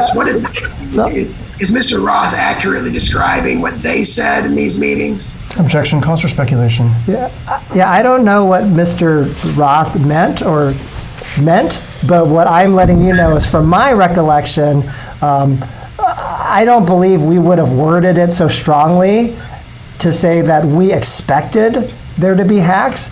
I would have worded it to say that there was the potential for hacks, and I believe that is how anyone from our side would have framed the comment. And the reason I believe that is because I and the FBI and for that matter, the U.S. intelligence community was not aware of any successful hacks against political organizations or political campaigns. So you don't think that intelligence officials described it in the way that Mr. Roth does here in this sentence in the affidavit? Yeah, I do not believe that the intelligence community would have expected it. I said that they would have been concerned about the potential for it. How about the second half of the sentence here where he says that he was told in these meetings that material obtained through those foreign hacking attacks would likely be disseminated over social media platforms, including Twitter. Do you recall that being discussed in the meetings? Yeah, so if you're going to break it up into two parts like that, if there were a successful hack, that is what the intelligence community and I both think would happen. Did you relay that to them, that if there were a successful hack, they would likely relay the hacked materials over social media platforms, including Twitter? Yeah, I don't remember if I relayed that, but I do agree with Mr. Roth's statement that if there was a hack, that would be a method to disseminate the information. And that particular concern was relayed to social media platforms in these meetings? Yes, you are correct. He goes on to say in the next sentence that these expectations of hack and leak operations were discussed throughout 2020. Do you see that? Yes. Was that in fact true, that all throughout 2020 there were discussions of these concerns about hack and leak operations? So I would not have used the word expectation. As I characterized it to you before, we regularly discuss the potential for nation-state actors to conduct hack and leak operations. And we provided briefings on the specific nation-state actors that we believe who were potentially capable of conducting these types of operations. And that would include Russia, I presume? Yes. And so in the briefings you provided to them, you briefed them on your understanding that Russia was capable of conducting those hack and leak operations? Yes. And you brief them on your concerns that those might occur in the 2020 election cycle in connection with those briefings as well, correct? Yeah, from my recollection, might is a more appropriate word than expected. So you feel like you said might, and Mr. Roth feels like he was told they were expected. Is that fair to say? Well, he wrote that, or in this deposition he provided, he said expected, but I don't remember the language being so strong from me or from any FBI officials. I want to direct your sentence to the next sentence. He says, I also learned in these meetings that there were rumors of a hack and leak operation would involve Hunter Biden. Right? Do you see that? Yes. Do you remember, what's he referring to there, to your recollection? So, from my recollection,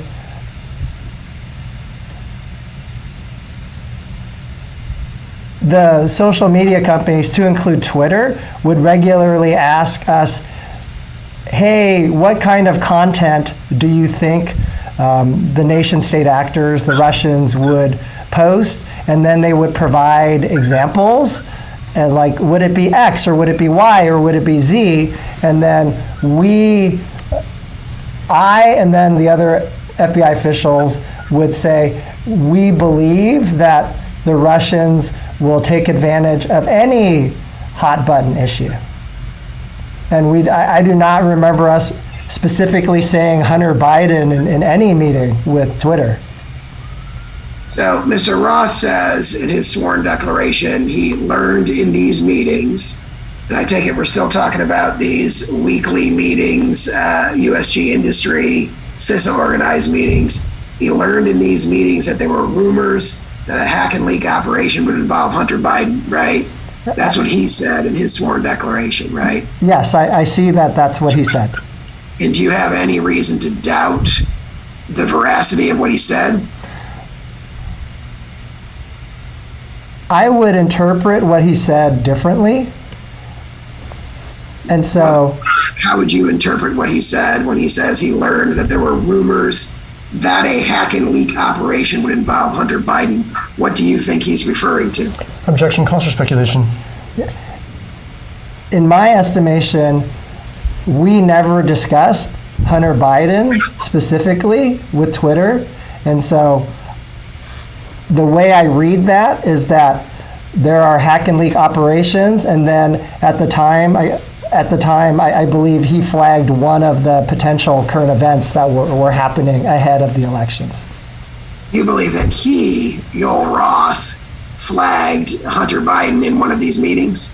No, I don't believe he flagged it during one of the meetings. I just think that, so I don't know, I cannot read his mind, but my assessment is because I don't remember discussing Hunter Biden at any of the meetings with Twitter, that we didn't discuss it. So this would have been something that he would have just thought of as a hot button issue on his own that happened in October. So you think that where he says he learned in the meetings that there were rumors that a hack and leak operation would involve Hunter Biden, you don't recall any basis for that actually being discussed in the meetings? That is correct.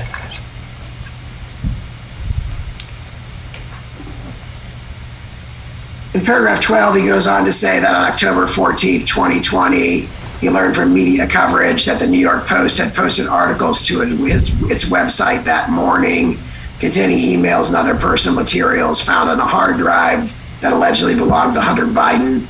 Do you see that? Yes, paragraph 12. And that's a reference to the news articles that you referred to earlier, correct? Correct. It's your testimony that those news articles were the first time that you became aware that the FBI, or that you became aware of Hunter Biden's laptop in any connection. Yes, I don't remember if it was a New York Post article or if it was another media outlet, but it was on multiple media outlets, and I can't remember which article I read. And before that day, October 14th, 2020, were you aware of Hunter Biden? Had anyone ever mentioned Hunter Biden's laptop to you? No.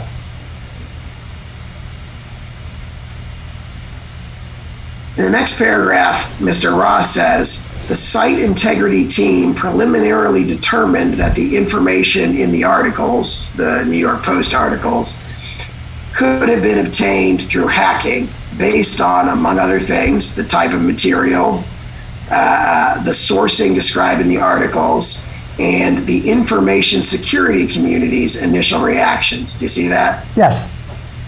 Do you know what he's referring to in that last bit where he talks about the information security community's initial reactions? Objection calls for speculation. I do not know. Do you know if what is the information security community?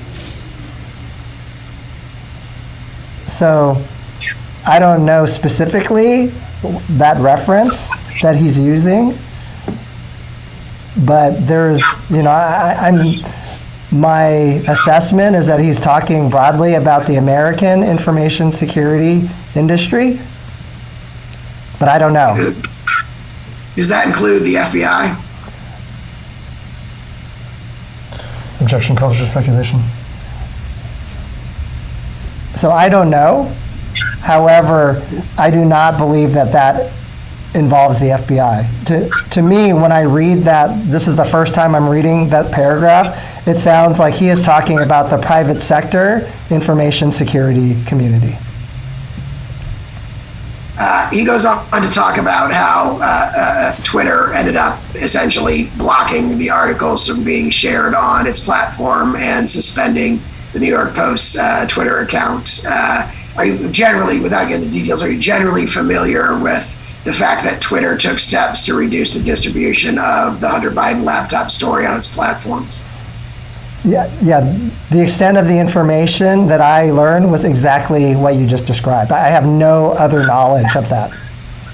Okay, so I'm here in paragraph 17. He says the site integrity team blocked Twitter users from sharing links over Twitter to the applicable news, New York Post articles, and prevented users who had previously sent tweets sharing those articles from sending new tweets until they deleted the tweets that they determined violated Twitter's policies, correct? So that is what he wrote, but I was not aware of the specific details of the actions they took until you just read that paragraph to me. Do you know whether anyone at Twitter reached out to anyone at the FBI to check or verify anything about the Hunter Biden story? I am not aware of any communications between Yoel Roth and the FBI about this topic. Are you aware of any communications between anyone at Twitter and anyone in the federal government about the decision to suppress content relating to the Hunter Biden laptop story once the story had broken? Protection Max Foundation. I am not aware of Mr. Roth's discussions with any other federal agency. And as I mentioned, I am not aware of any discussions with any FBI employees about this topic as well. But I only know who I know. So I don't, he may have had these conversations, but I was not aware of it. How about, you mentioned Mr. Roth, how about anyone else at Twitter? Did anyone else at Twitter reach out, to your knowledge, to anyone else in the federal government? So I can only answer for the FBI. To my knowledge, I am not aware of any Twitter employee reaching out to any FBI employee regarding this topic. How about Facebook? Other than that meeting you referred to where an analyst asked the FBI to comment on the Hunter Biden investigation, are you aware of any communications between anyone at Facebook and anyone at the FBI related to the Hunter Biden laptop story? No. How about any other social media platform? No. How about Apple or Microsoft? No.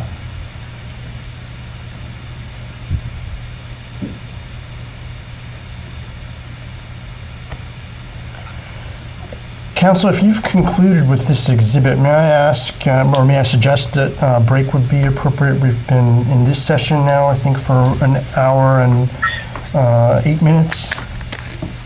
I'm okay with that. Want to go off the record? Off the record at 3:43 p.m.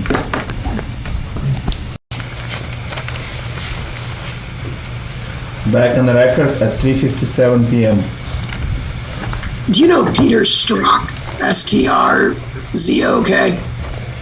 Yes, I do. How do you know him? I know that he was a deputy assistant director at Counterintelligence Division, and the capacity that I worked with him in was related to the Yahoo hack, which also occurred in 2016, and our office did the investigation for that hack. What was the Yahoo hack? At the time, the Yahoo hack was the largest data breach in American history, where 500 million Yahoo users' credentials were stolen by Russian intelligence service officers. You worked on that investigation with Peter Strzok? So I oversaw the squad that ran the investigation. So I oversaw the investigation, and Mr. Strzok consulted with me because he was concerned, he had counterintelligence concerns about the investigation.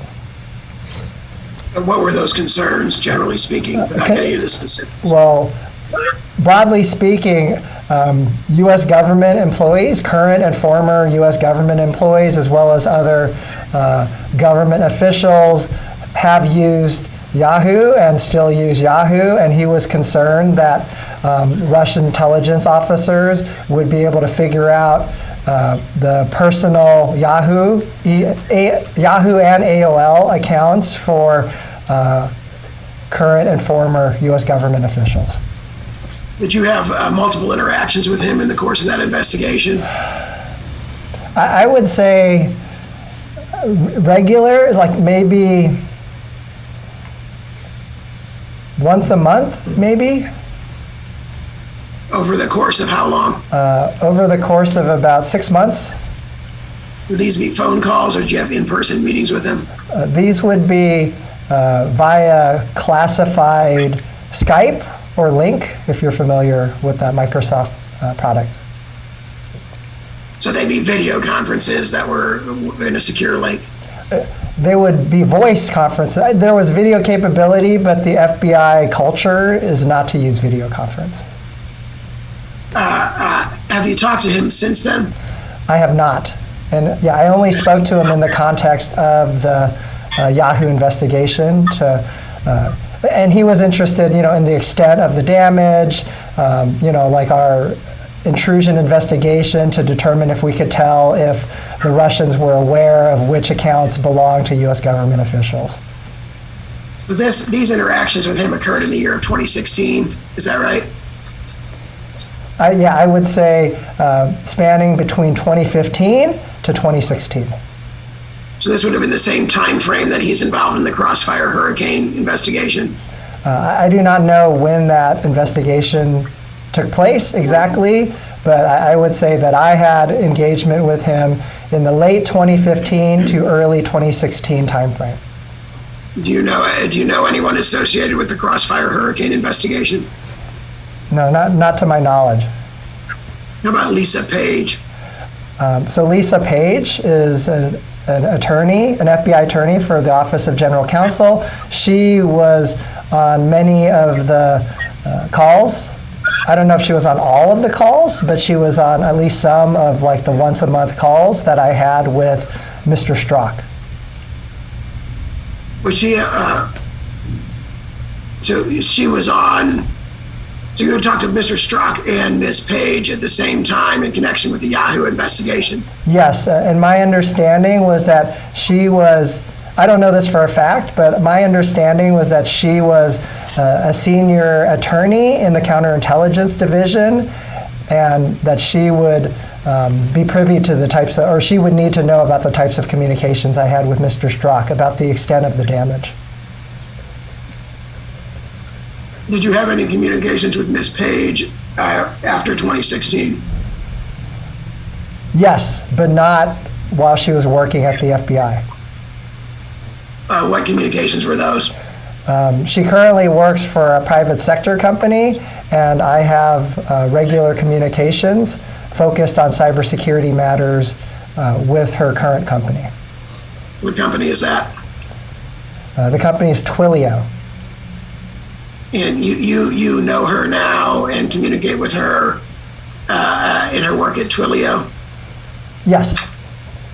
And do those communications relate to hacking?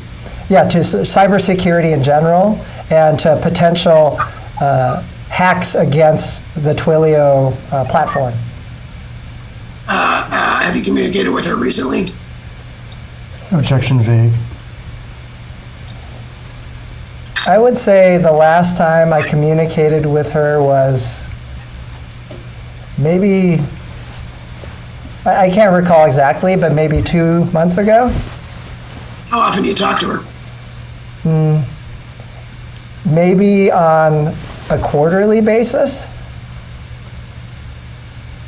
Have you ever discussed with Mr. Strzok or Ms. Page the prospect of a Russian hack and leak operation? No. Not, the only investigation that I ever discussed with either of them was the Yahoo hack investigation. Do you know anyone else associated with the Crossfire Hurricane investigation? No, but I do want to add, during those meetings that I had with Mr. Strzok, Mr. Jim Baker, who was our general counsel at the time, would attend some of those meetings as well. Mr. Baker would attend the meetings you had with Mr. Strzok about the Yahoo hack? Yes, at least some of them.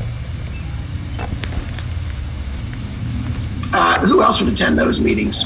Just the three of them. It would be the three of them getting a status update from me. They would be getting a case update from me.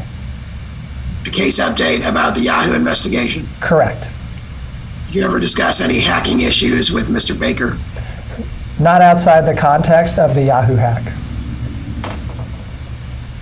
Do you believe that kind of Russian malign foreign influence activities affected the outcome of the 2016 presidential election? Objection, cause for speculation. Quite honestly, I don't know if they had an impact. In your thesis, you talk about how, I think on multiple occasions, you talk about how that election was decided by about 78,000 votes in 3 key swing states, right? That is correct. So I wanted to highlight that there was the potential, but unfortunately, if you read my thesis, I could not conclusively say whether it had an impact, but it potentially could have had an impact. So your thesis's conclusion was that potentially Russian malign foreign influence operations may have affected the outcome of the 2016 presidential election. Yes, but that we would never know conclusively. I think you also cited statistics suggesting that something like 59% of all Facebook users had been reached by Russian malign social media content during that election cycle. Yeah, I cited that from one of the reports. That is correct. I'm going to show you a new exhibit, so give me a second to email it to your counsel.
Can you see this exhibit labeled Exhibit 9 that I've posted on the screen share? I see it on there, but I don't see it on council's iPad yet. Well, just as preliminary matter, you see that it's dated October 28, 2020, and it states Tech CEO's Senate testimony transcript, October 28. Yes, I see that. And you are aware, I think, as you refer in your thesis, to the fact that tech CEOs were called in to testify before Congress shortly before the 2020 election. Yes. Correct? Correct. I think you refer to this as one of the instances where pressure was put on them to take more aggressive action to keep malign foreign influence off their platforms, right? Yes, that was my assessment. I'm going to jump ahead to page 56 of this document. So, Indranil, I don't know if you're following in the PDF. Hasn't arrived yet, unfortunately.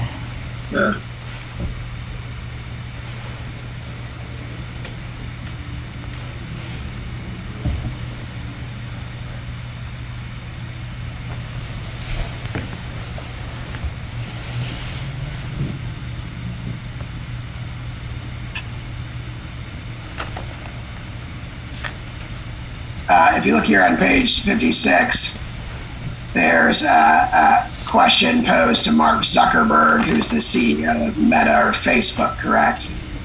Can you highlight the question that you want me to look at?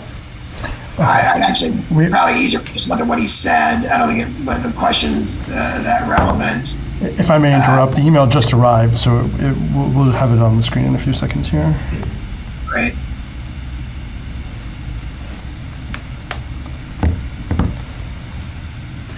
You see there, May I ask which page? page 56 of the PDF.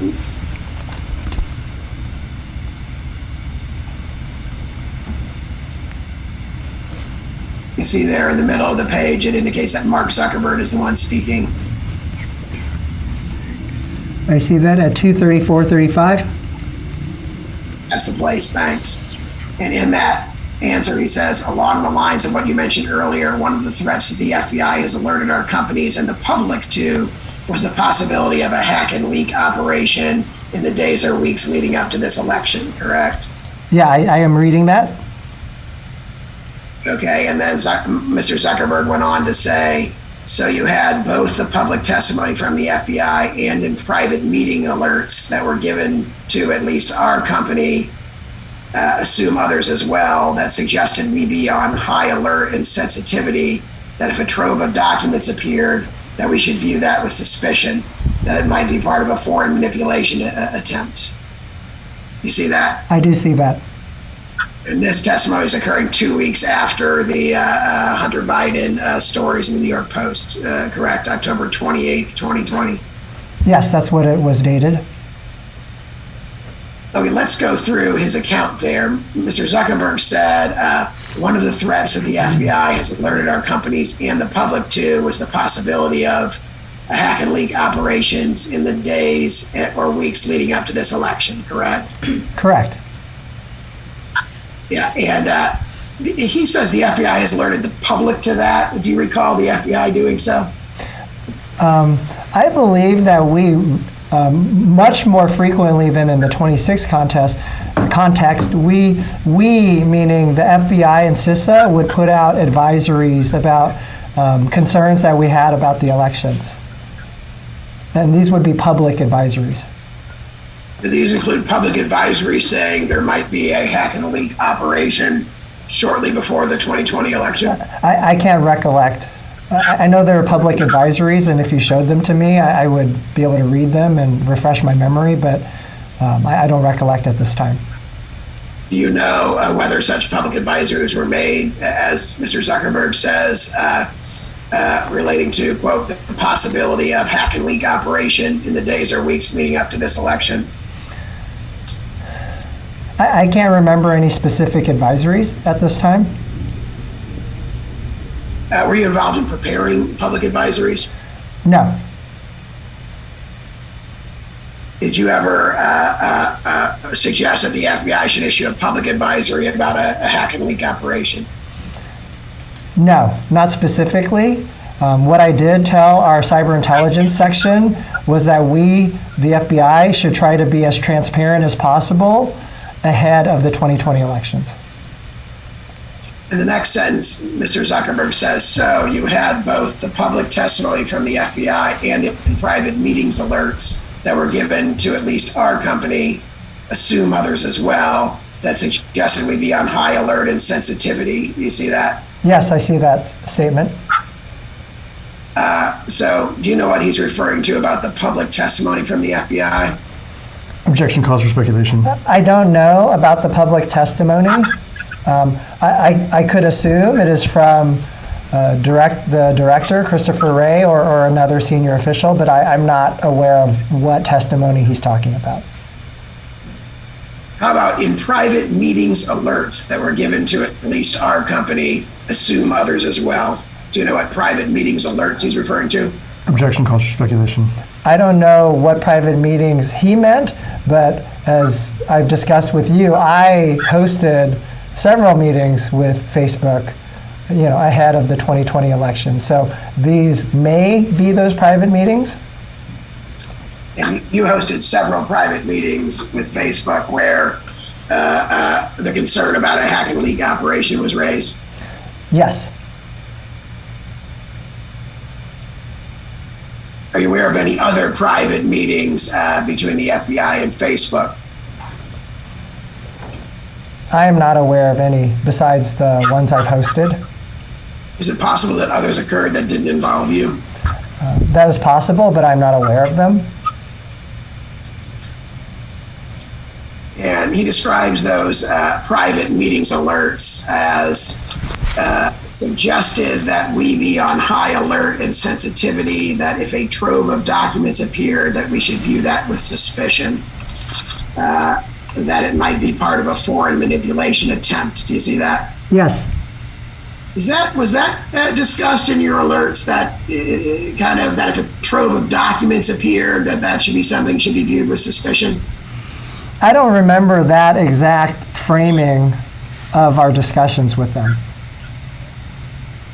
Do you remember saying, I know you talked about, hey, there could be another hack and leak operation. Do you remember saying something like, if you get a whole bunch of documents that suddenly appear, that's something that should be viewed with suspicion? No, I don't remember any of us saying that. I don't remember this for a fact, but what I think we would have said is we would have asked them, if you receive a whole, or if you see a trove of potentially hacked materials, what are you going to do about it? Which would be our way of asking them how their terms of service would handle a situation like that. Do you recall asking them how they would handle it if potentially hacked materials appeared, correct? Yes. And what did they say?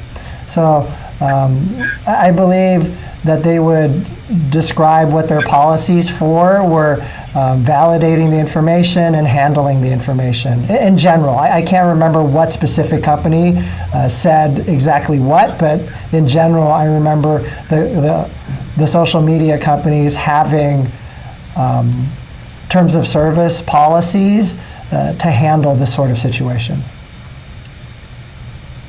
Which social media companies did you ask that of? Twitter, Facebook, and YouTube? Yes, I believe we would have asked them that. But I can't recollect when that would have happened, but I believe we would have asked them that at some point. So you would have cautioned them that there might be a hack and leak operation and asked them how their terms of service would address it. Fair to say? That is fair to say. Okay, and you specifically asked them how their terms of service address it. You wanted to know whether and to what extent the material would be taken down or blocked if it appeared, correct? Yeah, we wanted to know what actions they would take to include the two actions that you described. Yeah, why did you want to know that? Why did you want to know whether or not the various social media platforms would take down hacked materials if they appeared? So this is just my personal opinion about why we wanted to know, was because I think internally we wanted to know what actions that we would need to take, whether we would need to take a legal remedy such as like a seizure warrant or something. Although I can't ever recollect discussing this because it never came up. But in my assessment, why I would be concerned is, if there's hacked materials and they stay up, then, and if the companies do not believe they violate their terms of service, what actions could the FBI take? So, I mean, these were all hypotheticals. And the idea would be the FBI could pursue a seizure warrant to basically take the materials down through legal process if the social media platforms wouldn't do it themselves. So that was one hypothetical solution. And that was one that occurred to you? Yeah, that was one that occurred to me. I don't remember discussing it with anyone else. Who on the FBI asked them, the social media platforms, how will your hacked materials policies address this? I would say we would take turns asking. And when I say we, I would say either myself or the members of the Foreign Influence Task Force that I'd already mentioned to you. Wherever it seemed like an organic follow-up question, we would ask them, how would your terms of service apply to this situation or to that situation, just so that we would understand what types of actions they would take. And then I take it that their answers would inform potential further actions by the FBI, such as potentially pursuing a seizure warrant to remove hacked materials. I think we were dealing in hypotheticals, so there was no concrete plan. But in my mind, that would be one way to take down information. And the reason I say that is because in a different situation where the FBI became aware of Iranian fake news sites, we did pursue a seizure warrant and got an IEPA/FARA based search or seizure warrant to take down over 70 Iranian fake news websites. Did they contain hacked materials? I don't know the specifics. I oversaw the squad that executed the seizure warrant. Do you recall, did Ms. Demlow ever discuss what actions might be taken if there was a hack and leak operation before the 2020 election to take down the materials? No. Do you recall discussing that with the FBI or anyone at the FBI? In other words, what will we do if there is a hack and leak operation? How will we get the materials down? Objection. Calls for deliberative process privilege, internal discussions with the FBI. Yeah, so answer. Yeah, we did have internal discussions, but as I mentioned, the only one of the solutions was potentially to see if we had enough probable cause to execute a seizure warrant. Another solution was to, ask the company to consensually take down the information, even if it did not violate their terms of service. So those were the two hypothetical solutions that I remember. Right. With that second hypothetical solution about asking them to take it down, even if it didn't violate their terms of service, did you pursue that with respect to the Hunter Biden laptop story? No. Did you contact any social media platforms and say, hey, can you take this stuff down because it looks hacked? No. When the social media platforms answered, did Facebook and Twitter indicate that they would remove hacked materials under their terms of service when you asked them? Yeah, from my recollection, I think both of those companies said that they would remove hacked materials if they were able to validate that it was hacked. And I don't remember the qualifiers that they used to determine whether they were hacked materials or not. When did they tell you that?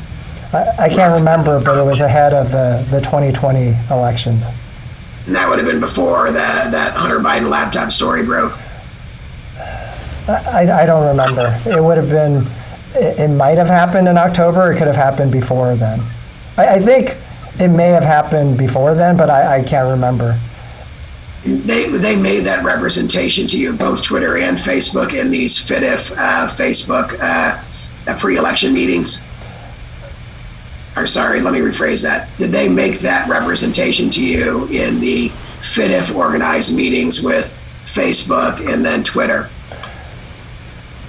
I can't remember the specifics, but generally speaking, the companies provided us an overview of what their terms of service was and how hacked materials could be categorized within these terms of service, and then just the types of actions that they would potentially take.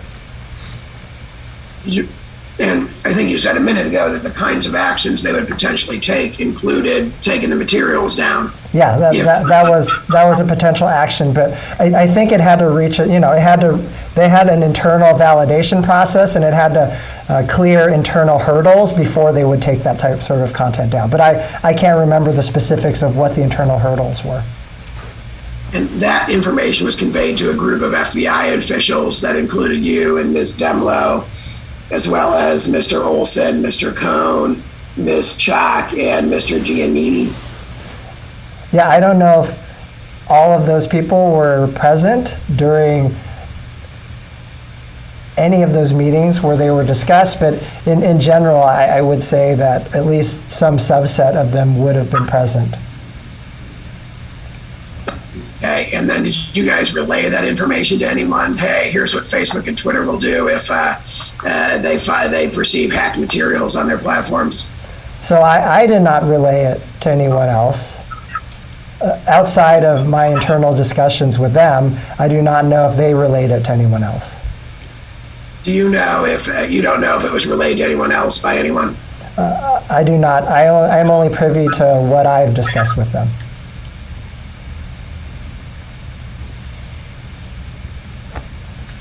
Do you remember anything else? Turning back to the screen share, and you see Mr. Zuckerberg's testimony.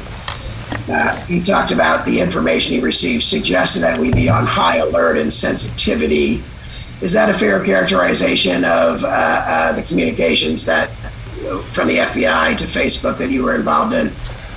So I would not have framed it like Mr. Zuckerberg did. As I mentioned, his language seems stronger than how I would have framed it or how I believe FBI officials would have framed it.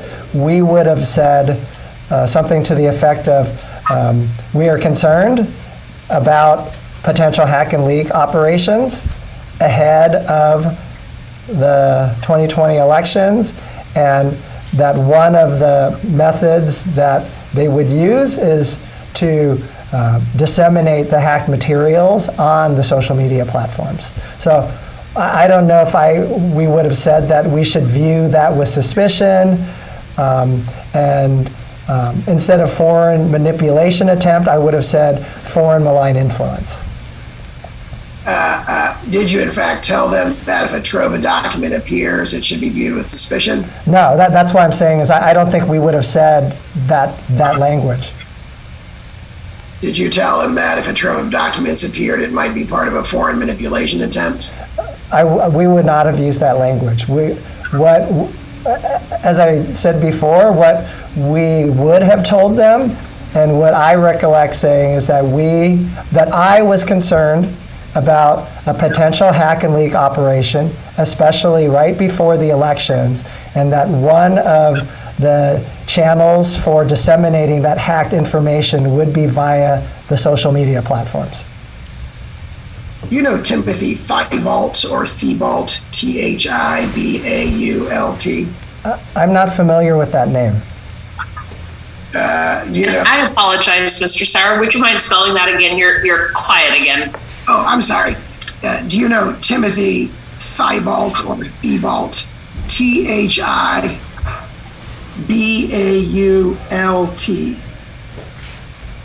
I am not familiar with that name.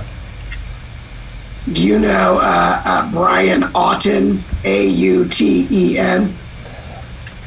Yes. I believe he was a supervisory intelligence analyst in the special counsel's office. That's how I know him.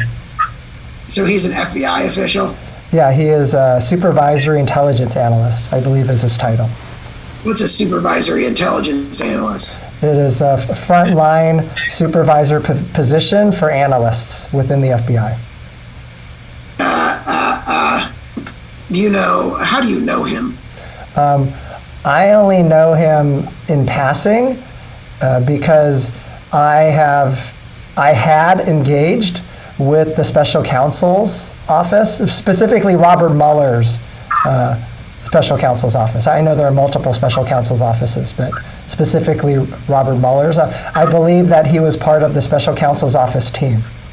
What was your engagement with Robert Mueller's special counsel's office? So as I previously mentioned, my squad ran one of the investigations associated with the hack of the DNC in 2016. The special counsel's office consolidated all investigations that had to do with any Russian interference in the 2016 elections. So we, specifically my squad and I, had to hand off that portion of the investigation to the special counsel's office. So they took over your investigation of the DNC hack? Yes, they took over that portion of the investigation. What other portions were there?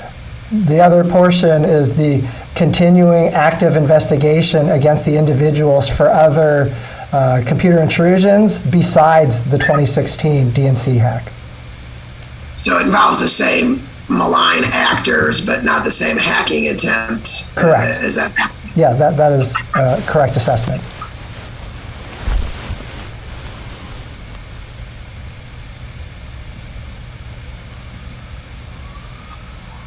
I'm going to email you, your counsel, a set of new exhibits.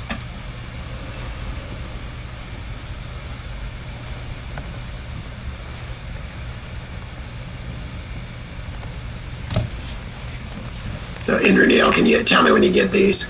I will.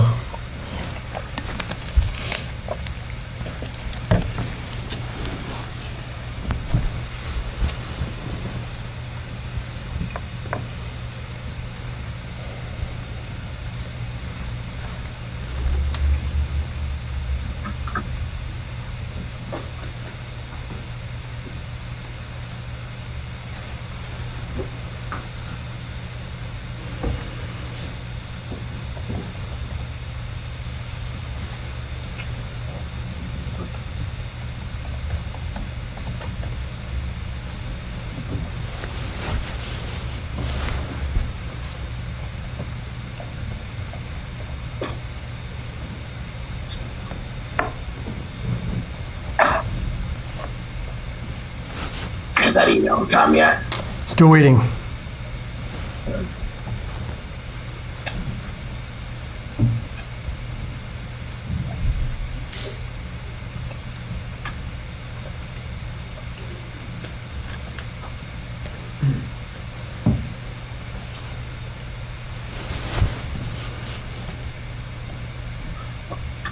Well, while you're waiting, I'm going to go ahead and share, just to keep things moving, Exhibit 13 with you.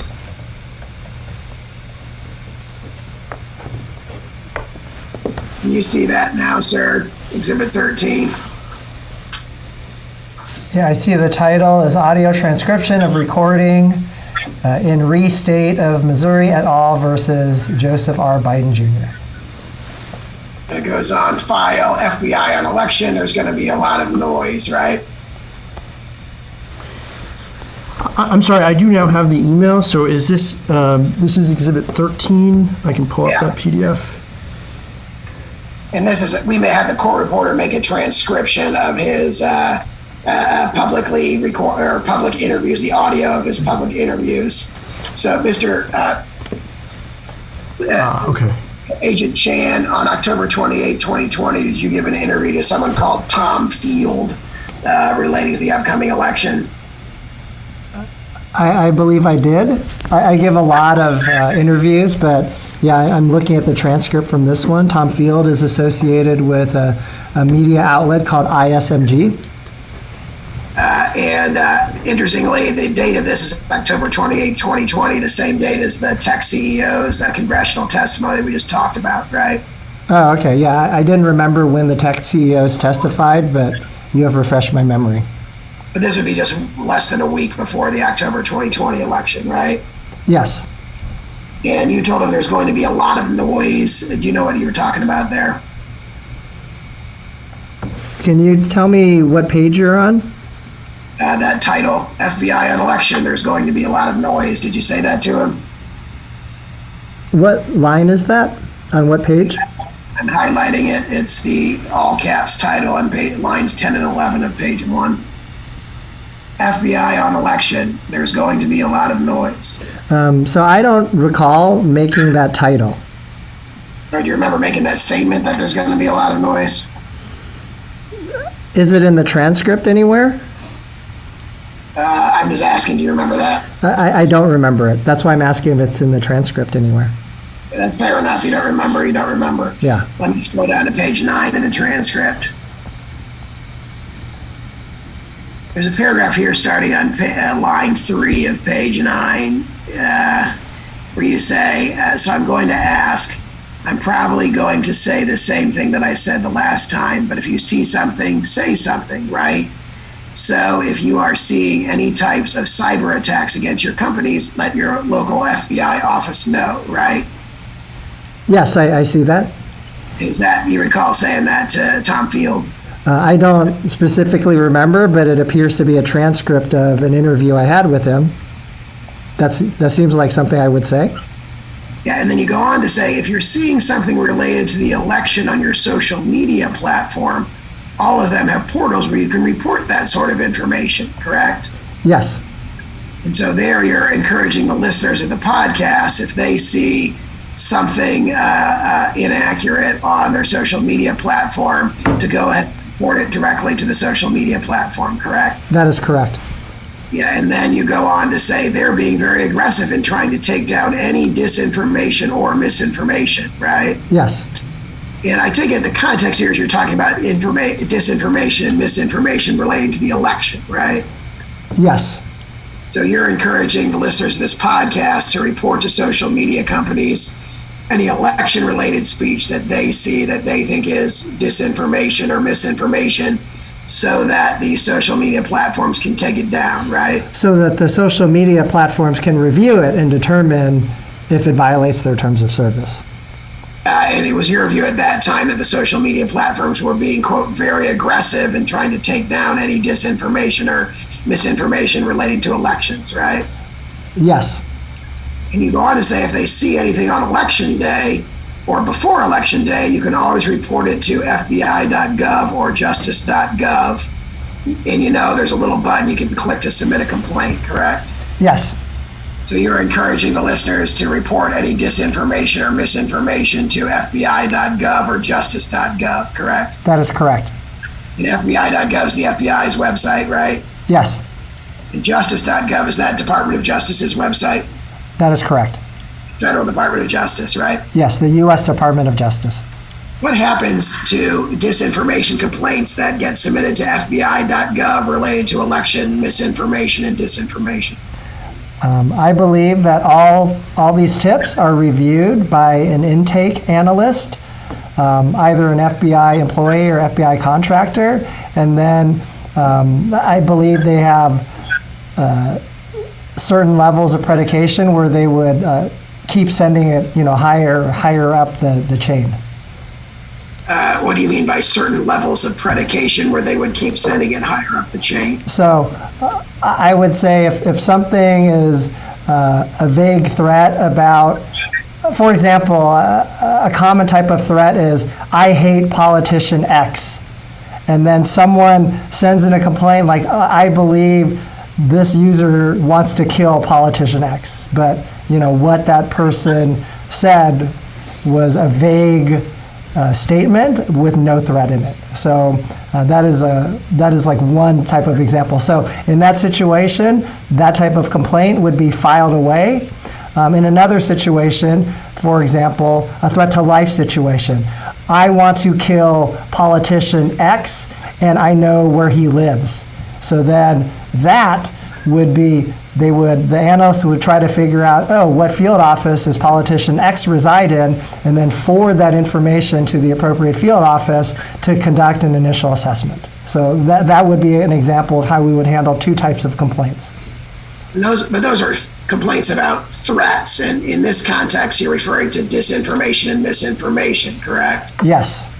So if somebody reports not a threat to a public official, but someone reports disinformation or misinformation on social media to FBI.gov, how would that be processed? So that would also be reviewed by the analyst, and then it would be the same situation. So if I can give you a hypothetical example, political party A, vote on Tuesday. Political party B, vote on Wednesday. So if someone submitted something like that, that would probably be flagged. Like an analyst would say, this is involving the time, place, or manner of an actual election. I need to send this up to someone who is more authoritative that can review this information. So they may actually kick this out to the field office, depending on if they can figure out where the account holder is from. What if, if that, sorry, say it again, they send it out to the field office? In this hypothetical situation, let's say a social media account user somehow identifies themselves as being from the state of Missouri, like it's a handle, and then they say, or they portray themselves as being from St. Louis, Missouri, and they say, if you are affiliated with party A, you vote on Tuesday. If you are affiliated with party B, you vote on Wednesday. And so that information would be reviewed by the analyst that does the intake, and that would likely result in a lead being sent to the St. Louis field office to work with the U.S. Attorney's Office to see if they should serve a subpoena to get the additional information, or if it rises to the level of an election crime. And does the FBI then also report it, or does anyone on that chain in the FBI report it to the social media platform to be assessed under their content modulation policies? So that would that type of process that I'm aware of only happened during the election command post that I mentioned to you previously. So if somebody went to FBI.gov and said, hey, someone's saying in Missouri, Republicans vote on Tuesday, Democrats vote on Wednesday, that would be referred to the Missouri field office for investigation? Yeah, that would be referred to the St. Louis field office for investigation. And then the investigators in the St. Louis office, along with the U.S. Attorney's Office, would determine if that is something that should be sent to FBI headquarters, and then that would be sent to FBI headquarters, and there would be an FBI OGC attorney as well as a DOJ public integrity attorney, along with another FBI official. They would all look at it and say, yes, we believe that this should be sent to FBI San Francisco. So by the time it's reached us, there's already been what I will characterize as an FBI headquarters stamp of approval. And the FBI San Francisco then would relay those to social media platforms. Yes. As you discussed earlier Yes. in your testimony, correct? Correct. And there, the idea is that the social media platforms will assess those in connection with their terms of service, or assess them for compliance with their terms of service, correct? That is correct. What if somebody posts something like, voting by mail is unreliable and your ballot probably won't get there, so don't vote that way? Objection, hypothetical. What would happen to a report like that to FBI.gov? So I think that would also be reviewed by the attorneys. And when I mean the attorneys, I mean specifically the FBI headquarters attorney, as well as a DOJ public integrity attorney, and they would determine whether it would get sent to San Francisco or not. And would something like that, in your experience, get sent to San Francisco? In my experience, something vague like that would not get sent to San Francisco. How about something specific like voting by mail is rife with fraud and it involves tons of people cheating, and therefore it should be abolished? How about that? Objection, hypothetical. Honestly, I never saw that type of complaint being submitted to us through the command post. As I mentioned to you previously, it was, from my recollection, time, place, or manner, disinformation or misinformation. What do you remember specifically of those being referred to you? So What kinds of stuff do you the specifically example remember? I gave you, where if you are registered with Party A, you vote on Tuesday. If you're registered with Party B, you vote on Wednesday. So that was a frequent one. Another one was, depending on what state, some states where it has to arrive at the polling location on election day, whereas other states allow the ballot, the mail-in ballot, to be postmarked by election day. And so I remember I would look and I was like, I don't understand this one. And then maybe I would follow up with the field office and they say, Elvis, in our state, it has to arrive at the polling location by a certain date. So that would be the type of tipper information that we would provide to the social media companies. And I take it you testified earlier that posting the wrong information about that, the date that your ballot has to arrive, is criminal on the government's view. Is that right? It is a potential violation of federal election crimes. What federal election statute does it violate? So Objection calls for legal conclusion. Yeah, I'm not an attorney, but you hear me saying the words time, place, or manner, disinformation. So just based on my law enforcement training, when the attorneys tell me that anything that is related to false information about the time, place, or manner of an election or about the voting process, that is a potential election crime.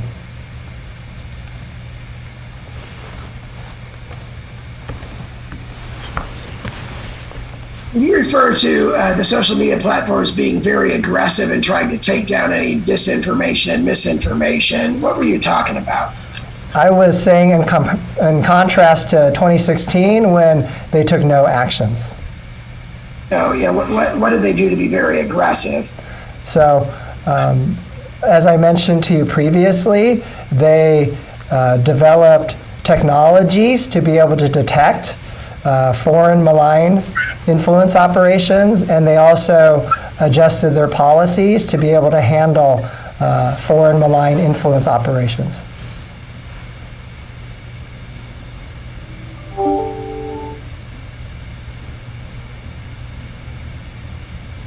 I'm going to show you Exhibit 15.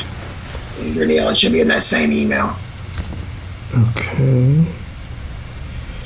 15.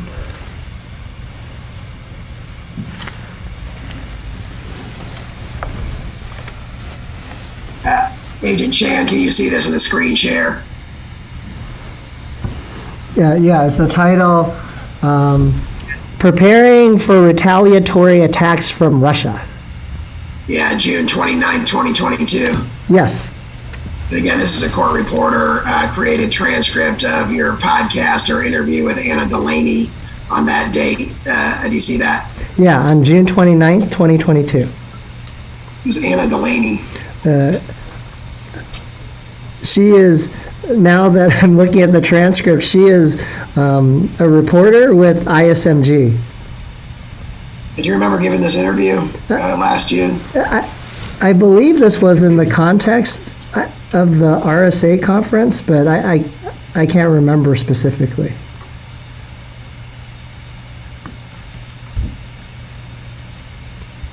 As I mentioned, I do a lot of public speaking, and I get interviewed frequently by media outlets.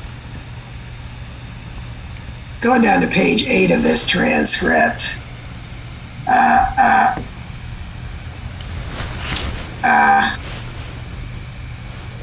starting on page 7, you see that Ms. Delaney asked about the midterm elections 2022, and she asked you what the FBI is doing to prepare, right?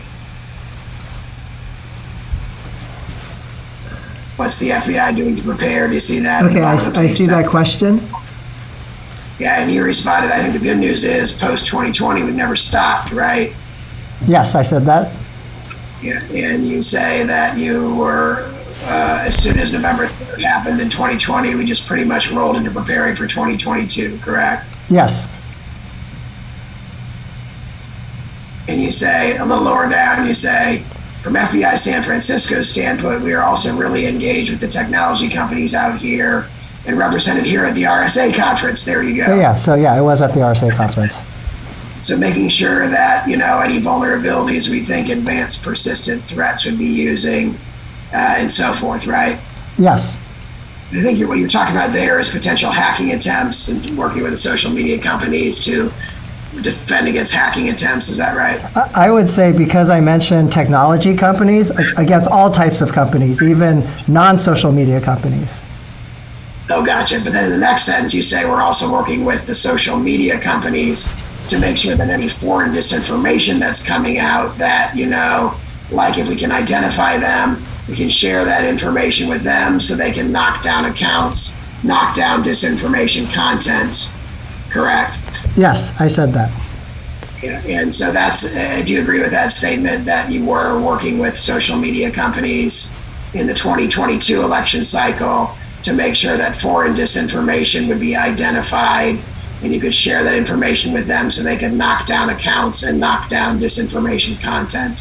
Yeah, so looking at that sentence, and from my recollection, the FBI part of it is the information sharing portion, and then the social media company portion is to decide if it violates their terms of service, and to, if it does violate the terms of service, one of the actions they could take is to knock down accounts or to knock down content. And the purpose of the information sharing is to get them to assess it and potentially, if it violates their terms of service, to knock down content, right? Objection is characterized as a document cause for speculation. My purpose was to share information with them so that they could protect their platforms as they deemed appropriate. And I did highlight 2 of the actions that they could potentially take, which include knocking down accounts or knocking down disinformation content. And you're aware that they do both of those things in response to your reports of disinformation on their platforms? I am aware of that because of the feedback they have provided me on several occasions. You know Jen Easterly? I do know Jen Easterly. How do you know Jen Easterly? I actually met her at this conference for the first time. Had you been aware of her before that? I was aware when she was nominated and confirmed for her role as the director of CISA. Were you aware that she's a Star Trek fan? I am aware that she is a Star Trek fan. How do you know that? From reading news articles about her specifically at the Black Hat and DEF CON conference, which had happened previously. What is the Black Hat and DEF CON conference?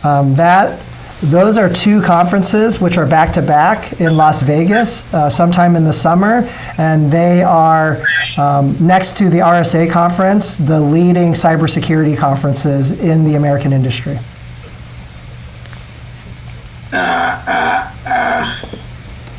And have you had any communications with Jen Easterly about disinformation? No, I have not had. The one time I met her in person was at the RSA conference, and primarily what I recollect us talking about was that I wanted her to have additional CISA personnel, specifically to embed with FBI San Francisco Cyber Task Force.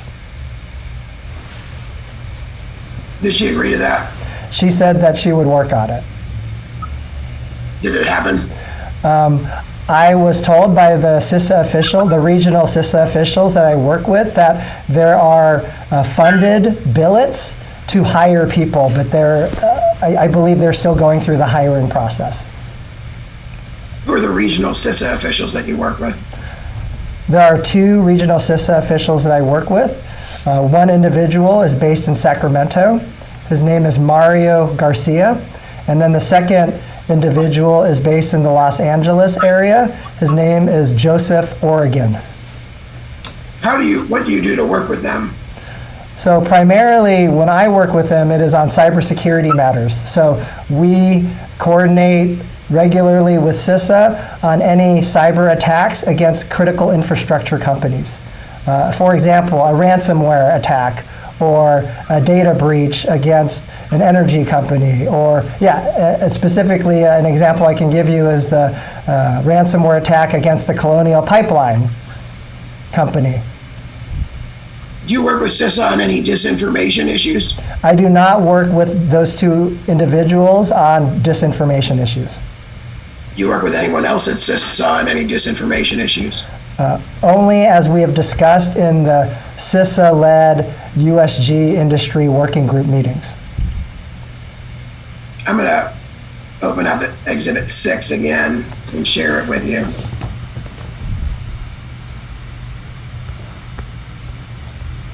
These are the amended interrogatory responses. Can you see them on the screen share now? Yeah, which exhibit is that? This is 6. He Exhibit has 6. us on the first page. Okay. Yeah, and then I'm going to scroll back down to page 38.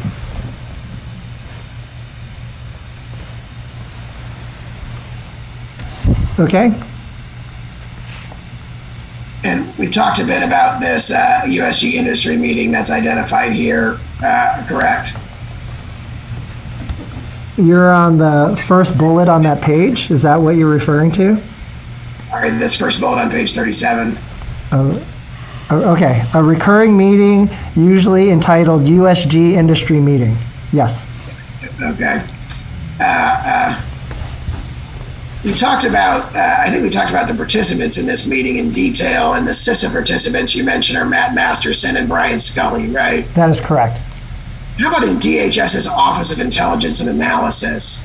Who participated from there? I can't remember. I believe whoever was the head of that organization may have briefed. Someone from INA showed up, but I don't remember their names. What does INA do? I mean, what is it? So, from my knowledge of INA, they are the intelligence community agency, or at least one of them within the Department of Homeland Security. And the products that I've seen from them are all source products, which means I've seen them take intelligence reports from different government agencies and provide more strategic overview types of products. That is what I've personally seen from INA.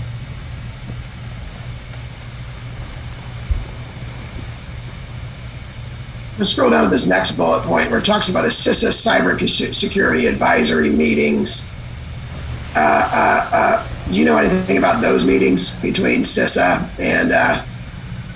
and social media platforms? I have never heard of the CISA Cybersecurity Advisory Committee meet, or I've never heard of that organization within CISA. How about ASD/HKS Tech Policy Paper Series? You know anything about those meetings? No, I don't even know what the acronym stands for. How about DHS Microsoft Disinformation Follow-Up? I have no idea what that is in reference to. Let's scroll down a little bit to the CISA response. See, there's an additional response here under the heading CISA. Do you see that? Yes. And that's CISA is CISA in all caps. Yes. Just give me the first bullet point because it's identical to the bullet point above that we discussed. There's a reference here, the second bullet point, to a recurring meeting to prepare for and set the agenda for the USG industry meeting, and participants have generally included CISA and Facebook. Do you see that? I see that. So that's a meeting to prepare for the USG industry meetings that we've talked about in detail, right? I see that.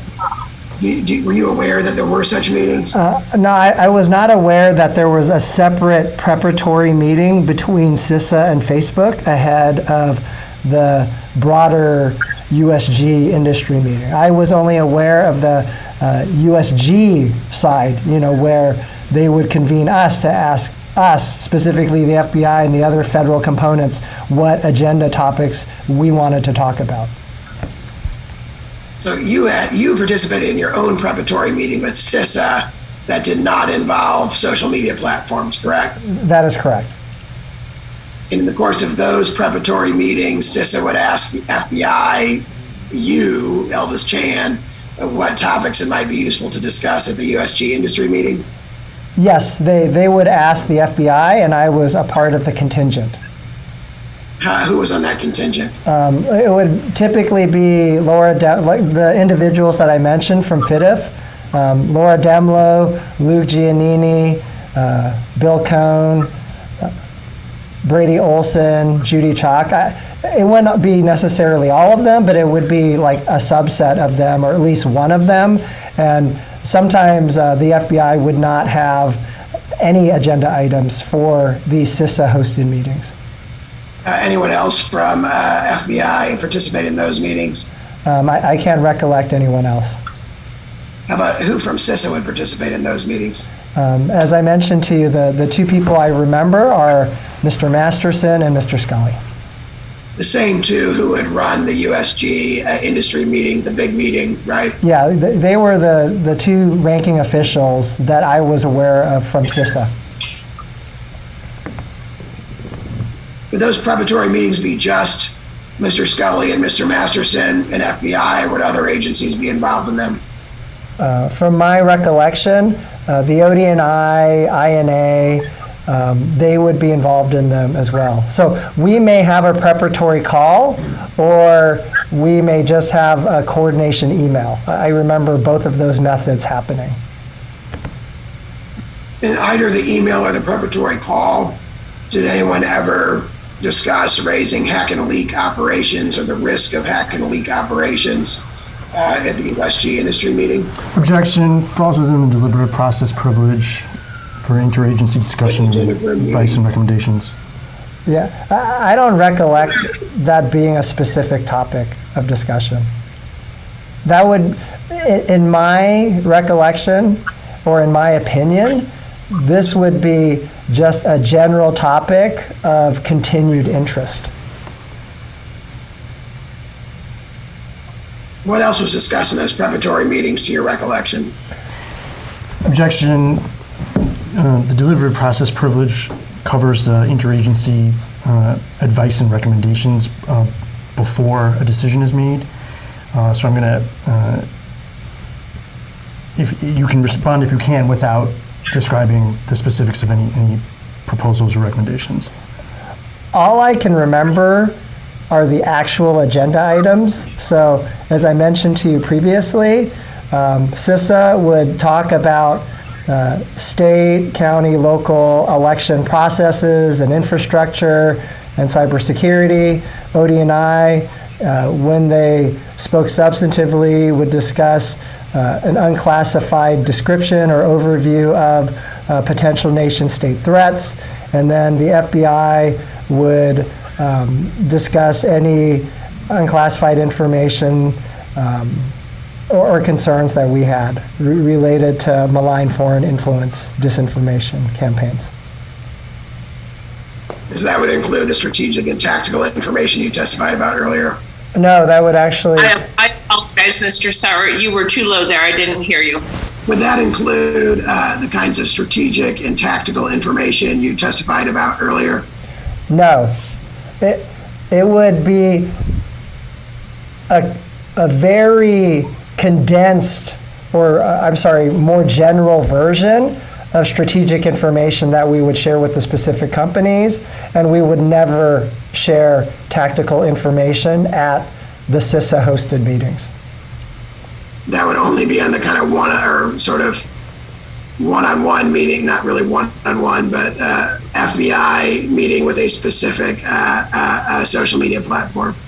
Yes, Correct. that is correct, and the reason for that is because we would be providing law enforcement sensitive information in some instances to the companies.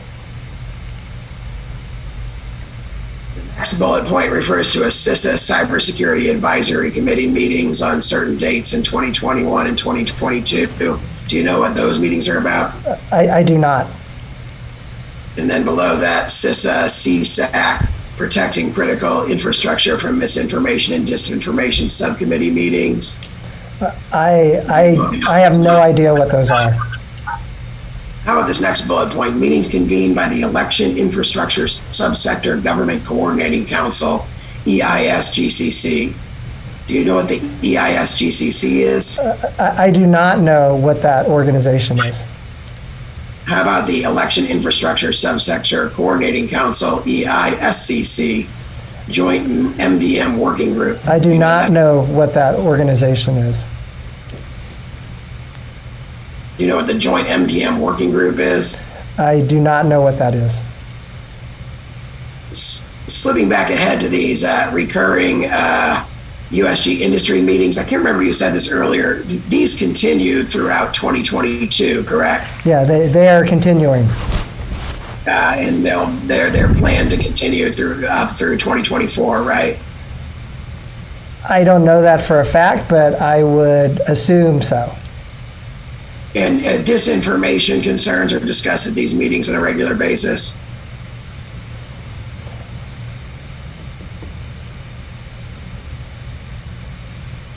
I would say from the companies. So as I mentioned to you previously, the federal agencies discuss the topics that they discuss, and then the social media companies, they provide an overview of the content, which is what I would categorize the disinformation as. So, for example, like CISA would talk about the state election process, and different states have different dates for primaries, and the ODNI would provide nation-state threat actor updates, and then the FBI would provide a broad overview of what we were seeing from like Russian state-sponsored actors. And then the social media platforms, would they report on what sorts of disinformation they were seeing posted on their platforms? Yes, that is correct. And from my recollection, this primarily came from the three social media companies, Google, Facebook, and Twitter. So in these USG industry meetings, Google, Facebook, and Twitter would report on what sorts of election-related disinformation they're seeing on their platforms. I would say they would discuss what broad types of disinformation they were seeing, whether it was election related or not. And the example I want to flag for you is from my thesis, where, for example, you saw like the postings about like Black Lives Matters or about Second Amendment rights. They would highlight the current topics that they saw the Russians were either amplifying information about or sowing disinformation about. And would you take anything let me ask this, if they provided that information, would there be a back and forth with FBI or another federal agency about how that jives with the information the FBI was seeing in its investigations? We would not discuss that during the CISA-hosted USG industry meetings. Would you take what the social media platforms had reported, that information, and take further action based on that, generally? In general, what the social media companies provided at the CISA industry USG working group meetings was just broad strategic trends that they were seeing. So there was no actionable information from there. The actionable information shared with the FBI was, one-on-one from the companies with FBI San Francisco, either during the FIDF meetings or, outside of the FIDF meetings, just during the regular course of work. Why don't we go off the record? Off the record at 5:05 p.m.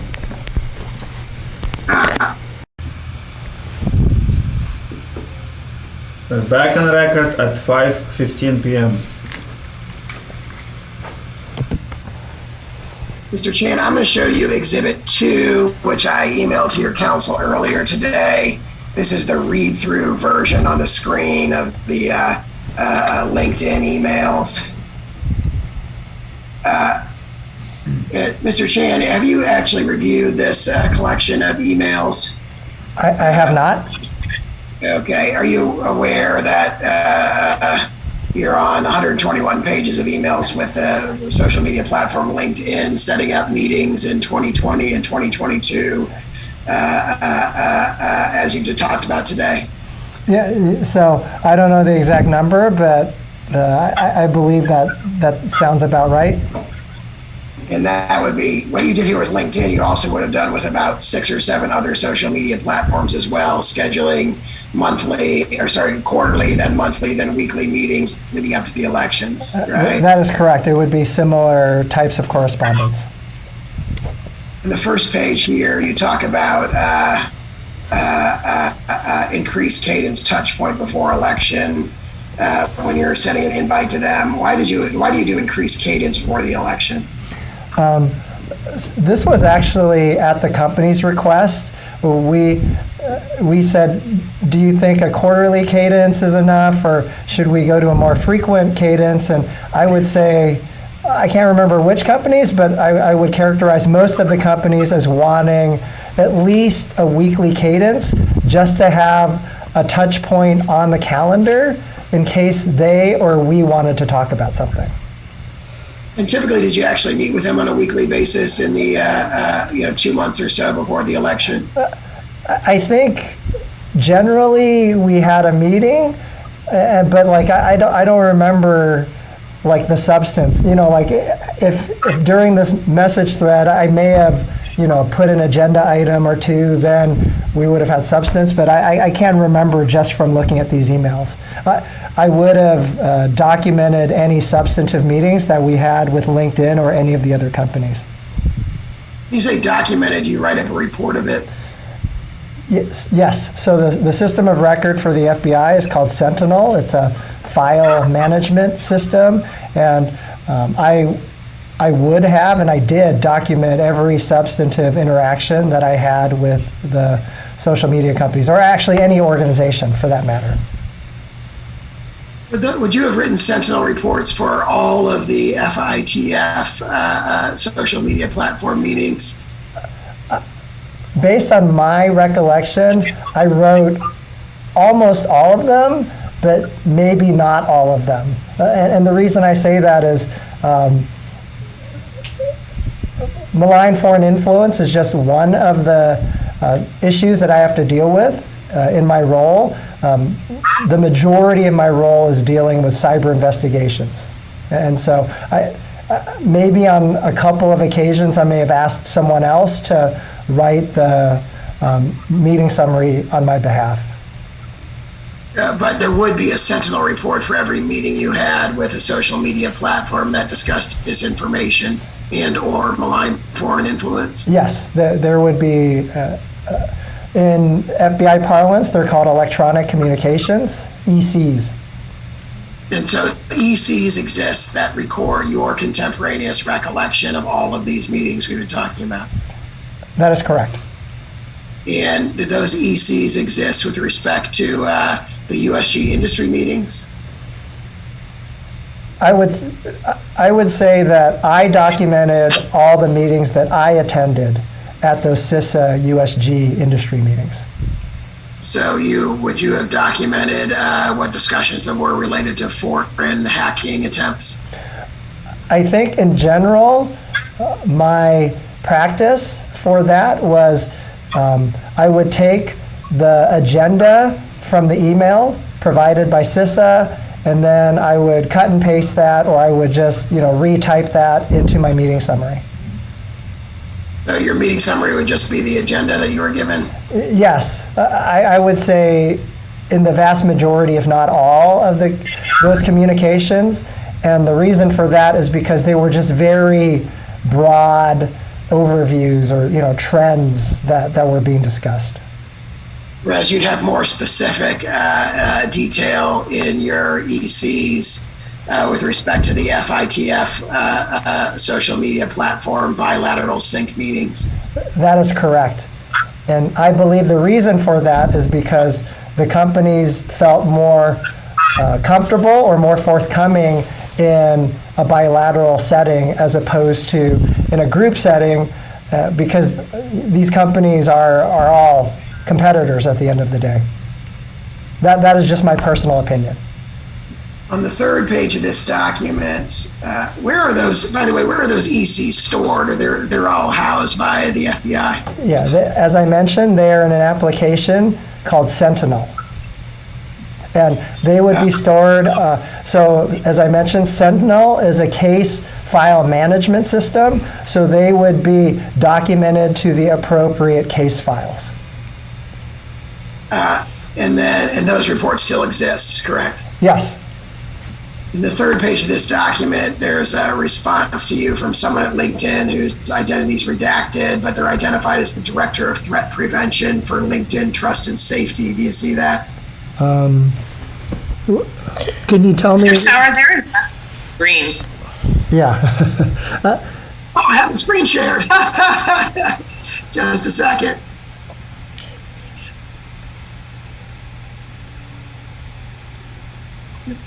Third page of this document. Now do you see it on the screen share? Is it the one? Communicating with the director.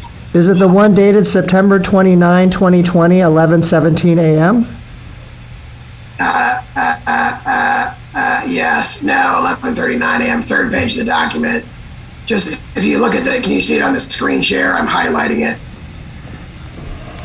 Yeah, it looks like the email was sent Tuesday, September 29, 2020, 11:17 a.m.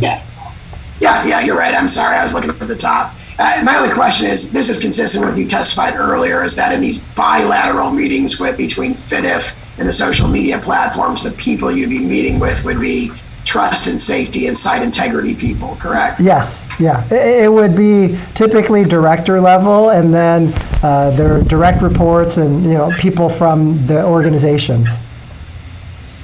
And I'm going to jump ahead to this page, which is labeled LinkedIn 86. It's the 7th page of the PDF.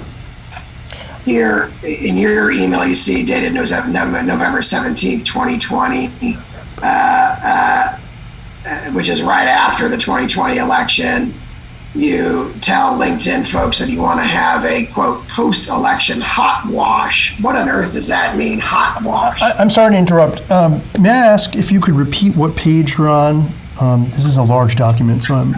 7th page of the PDF. 7th page of the PDF. It's got base number 86 at the bottom. Okay. Mr. Chan, if you need a moment to read the document. Is this the document dated Tuesday, November 17th, 2020, 12:16:09 p.m.? Yeah. If you could bear with me while I read my email. Sure. Oh, yeah. And so you said the second agenda item was post-election hot wash. Yeah, what does that mean? So, sorry, that is a law enforcement term. A hot wash, so after the FBI, when we conduct a search operation or execute an arrest operation, after we're done with the operation, then we have a meeting as closely thereafter the operation as we can to discuss what we thought went well, what we thought needs improvement, what we think needs to change for next time. So a hot wash is an after-action meeting, so I don't know if that's a more familiar term for you, but it's just a post-election meeting. A hot wash is a hot wash is a what meeting? A hot wash is similar to an after-action meeting. Thank you. Did you discuss with all the social media platforms what went well, what didn't go well, and what we need to do differently next time? Yes, from my recollection, we had hot wash meetings with all of the social media companies that I had previously listed. And what did you all think went well and think didn't go well? So, based on my recollection,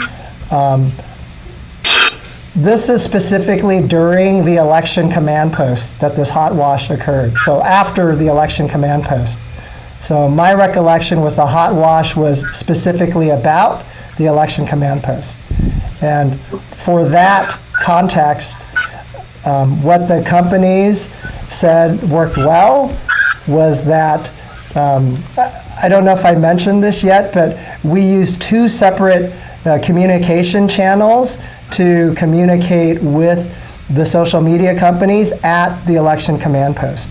One was called Signal. I don't know if you're familiar with that communication application. It's an encrypted chat app. And then the second method is via the teleporter application, which I referenced before, is the FBI's secure file transfer application. And so, as I mentioned before, the companies liked knowing that they were getting information in real time from the FBI and that they were getting the same information as all of the other companies on the Signal chat app. That was one of the things that was highlighted as good.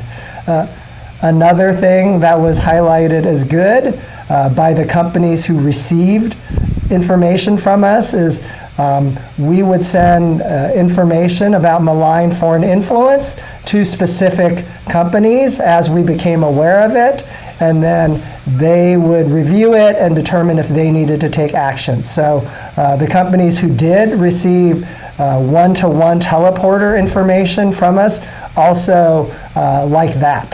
So those were the two things that I remember that people liked in general. What do they not like? So I think I don't remember the social media companies telling us there wasn't anything that they did not like. What I do remember was I can't remember who, perhaps it was me. Just so you're aware, for the Signal channel, it was one-way communication. It was the FBI, specifically the FBI San Francisco command post, disseminating information to the companies. If the companies needed to relay information back to the FBI, they would contact the FBI San Francisco election command post, either by telephone or by email, and request a teleporter link, and then they would share information back to us in that fashion. You think that was a cumbersome process? It was not real time. I mean, at the end of the day, I don't remember any specific instance where the delay caused any harm to anything, but I think what my preference would have been was for, if they needed to set up direct Signal channels only with the FBI so that they could in real time share information as well. But the social media companies, or actually all of the companies who were on the receiving end, I was told that they all had an internal discussion, and their preference was to only use Signal for FBI broadcasts. You mentioned Signal and Teleporter as two channels of communication between the FBI and the social media companies. Are there any others? No. Let me rephrase that. The only other situations where we relayed information to the companies was during those quarterly or monthly or weekly FIDF meetings with the social media companies. So that, I guess, would be a third method of relaying information. Is Signal a self-deleting app? Is it an app where your messages disappear after they're read? Yes, in general, Signal is a self-deleting app, but based on guidance from FBI headquarters, we had to turn that functionality off because we needed to save all of that information, and so we did. We took screenshots of all of the information on the Signal channel. We burned it to DVDs, and then we have saved it as evidence. So all the communications on Signal between FBI and social media platforms from 2022 and 2020 are saved on DVDs or CDs. No, only the Signal information from the 2020 FBI San Francisco command post was saved. And the reason for that was both the social media companies as well as the FBI assessed that there would not require the need for the Signal channel because we did not anticipate a large amount of information being disseminated from the FBI for the 2022 midterm elections. So did you not use Signal at all in 2022? No, it was primarily through Teleporter. You did use Teleporter for the 2022 elections to report misinformation concerns to social media platforms. That is correct. And then you used both channels in 2020. That is correct. Okay, and the Teleporter communication still exists as well. Is that right? Yes, it currently exists. On this same page, you talk about what we need to do differently next time. What did you all decide you needed to do differently next time? Objection, cause for speculation. Honestly, I wrote that down, but I don't remember any things that the companies wanted to do differently. I take it one thing you did do differently is you stopped using Signal, right? Well, that was for the 2022 elections, only because both the companies and the FBI assessed that there would not be the same volume of information that happened in the 2020 cycle, and I believe that differentiation is, between a general election versus a midterm election. I'm going to jump ahead to the page marked LinkedIn 146. And Indriel, this is the 10th page of the PDF. 10th page of the PDF. If you go up there on the 9th page, Agent Chan, you see Tuesday, July 14th, 2020 at 11:02 a.m. There's an email from you to the LinkedIn team. I apologize, I'm not seeing the date. Is the date at the bottom of the previous page? Yeah, the date's at the bottom of page 9. If you look at the file share. Did you say July 14th, 2020, 11:02 a.m.? Yeah, you see that? Okay. And then if you scroll down, you talk about having the next round of FITF bilateral meetings with LinkedIn scheduled. You see that? Correct. Yeah, and then at the bottom you say, planning for U.S. elections, FBI posture, your posture, and information sharing channels and methods, correct? Yes. What did you mean by FBI posture and your posture? So the FBI posture was what the FBI San Francisco command post would look like, when it would be active, who it would be staffed by, and then the FIDF personnel would describe what the FBI headquarters command post would look like. That's what was meant by FBI posture. And then your This is planning. Yeah, go ahead. And then your posture, that's when we asked the companies how they expected to have personnel. Just so you're aware, I think in general, like FBI FBI headquarters, they just ran 24 hours a day for their command posts. I believe from Friday to Tuesday. FBI San Francisco ran from, like, I believe 8 o'clock in the morning to perhaps 10 o'clock at night every day except the election, when we ran till midnight. And so asking about your posture would be asking the companies when they intended to have personnel on what days, monitoring their platform for any threats that they saw. And what did you say about information sharing channels and methods? So I think that is when we wanted to confirm if Signal and Teleporter would be the accepted communication channels. Anything else? Not that I'm aware of.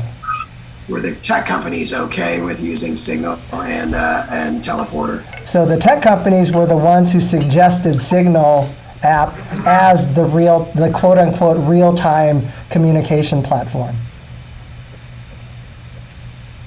And the FBI continued to use Teleporter as well. Yes, because that is our secure file transfer system, and I believe that the companies were comfortable using that system. Jump ahead, page marked LinkedIn 163. What is the page, Mr. Sauer? You're getting softer as we go on. LinkedIn 163. May I ask what the ECF heading is?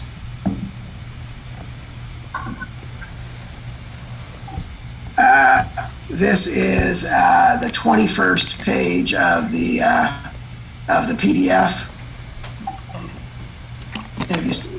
Agent Chad, you see there in the file share, this is an email from you to the LinkedIn team dated October 19th, 2020. Yes, let's just give him a moment to see it on the screen.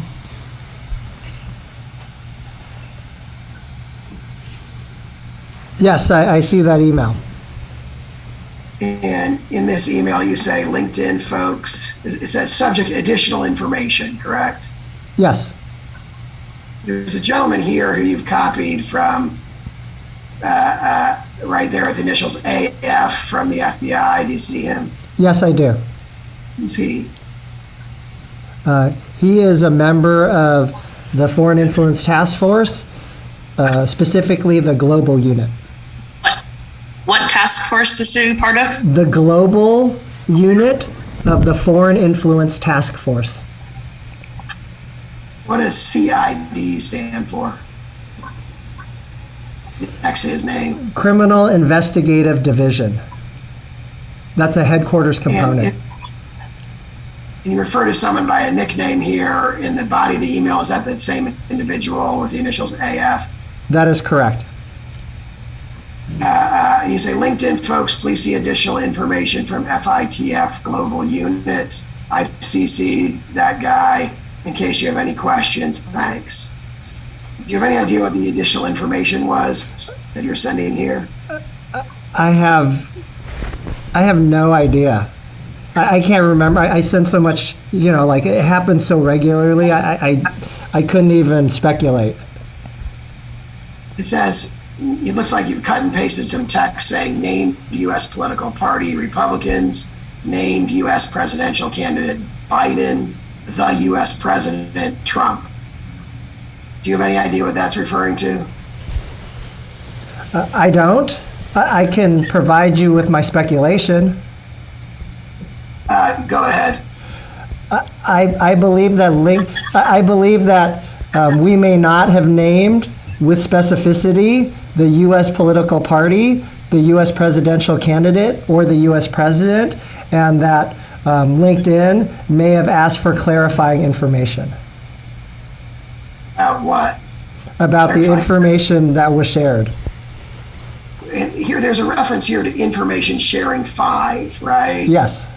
What's that mean? So to me, that would mean I probably shared, I don't know this for a fact, but from my own speculation, I would believe that at some point in October, I shared 5 separate documents with, at least 5 separate documents with LinkedIn, and that one of the documents was named Information Sharing 5, and that within that document, we had information about a U.S. political party, a U.S. presidential candidate, and a U.S. president.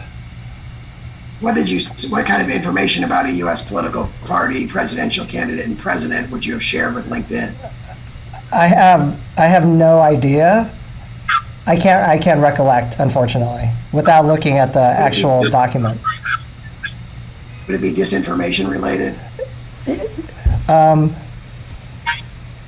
My guess would be it would be disinformation related, and because it's coming from the global unit, it would be disinformation information not related to Russia or China, because global unit handles Iran and other countries. So this would be potentially malign foreign influence type activity from countries other than Russia or China. Without seeing the actual document or remembering at this time, that would be my best assessment. Let me jump ahead to a page marked LinkedIn 168. This is the 26th page of the PDF. Are you with me?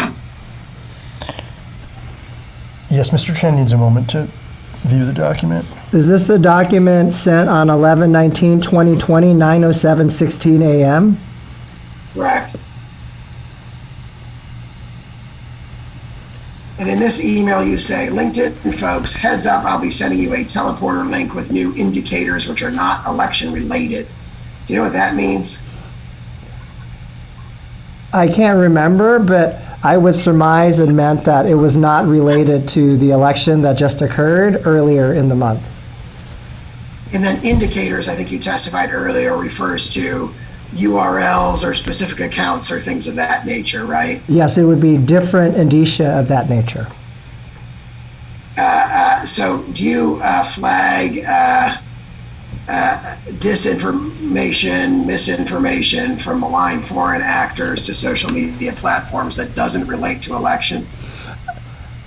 I don't know why I can't remember why I flagged that as not being election related. I think the only, I don't recall exactly, but I would surmise that I would have flagged it as election related. Like if it was election related, I believe that all of the companies, including LinkedIn, would have acted on it quickly. But everyone was very tired from working very long hours and very long shifts during the election command post. So that would be the only reason, or that would be a reason why I believe I would have flagged it as not election related, so that they wouldn't have to, if they were taking a day off or taking time off, because it was near Thanksgiving time frame. What malign foreign influence activities do you flag for social media companies that aren't related to elections? What sort of content do you flag?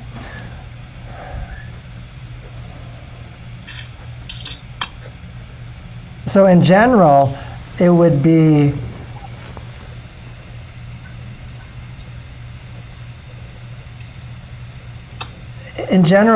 from our cyber investigations, like from state-sponsored actors, or that we did not believe were associated with hack and dump campaigns. That would be one type of non-election related Are there others? Are there others what? Are there others? Off the top of my head, that's the one that's sticking out to me. That would be a likely type of information. It would be related to a cyber investigation that was not necessarily related to any disinformation, specifically any malign foreign influence. I don't have any further questions.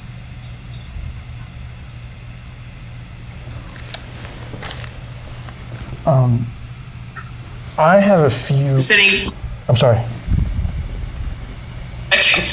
I have an issue at 6 o'clock. Is that going to be a problem? I don't think so. I have just a few questions. I think we would be able to conclude before Okay. then. Yeah. So if I may, Mr. Chan, you testified earlier today about the 2020 Hunter Biden laptop story, and in questioning with Mr. Sauer. And do you remember the question that came from a Facebook analyst at one of the meetings in 2020? Yes. Okay. And what was that question to your recollection? To my recollection, the question was, what can you share about the Hunter Biden case? Okay. And at that meeting, you were there with other FBI officials. Is that right? Yes, with Foreign Influence Task Force officials. Okay. And who were they again? Could you? I specifically remember Laura Demlow was present because she was the official who said that the FBI had no comment. Okay. And did she say anything else? No. Okay. I'm sorry, I couldn't hear. I apologize. You broke up there. All we heard was, okay, did she? And then we heard an answer. Oh, No, sorry. we don't know what the question was. Okay, we'll try it. So, may I ask you to read back the last part that you have? I just told you. All you asked was, okay, did she? And then you cut out, and then Mr. Chan had answered no. But I have no idea what your question was after did she. Okay, I'm sorry. May I have the exchange before that? Okay, you were questioning at that meeting. You were there with other FBI officials. Is that right? Answer yes, with Foreign Influence Task Force officials. Question, and who were they again? Answer, I specifically remember Laura Demlow was present because she was the official who said that the FBI had no comment. Oh, question, okay, did she? So picking up there, did Ms. Demlow say anything else? Not in response to the Hunter Biden question. That's all I have. Nothing further. So we will read and sign. Oh, do you want to take us off the record, or do you want to put this on the record? I think we're fine going off the record. Then, Mr. Videographer, will you take us off the record, please? Okay, this concludes our today's deposition of Elvis Chan. We are off the record at 5:47 p.m. Wow, that reception got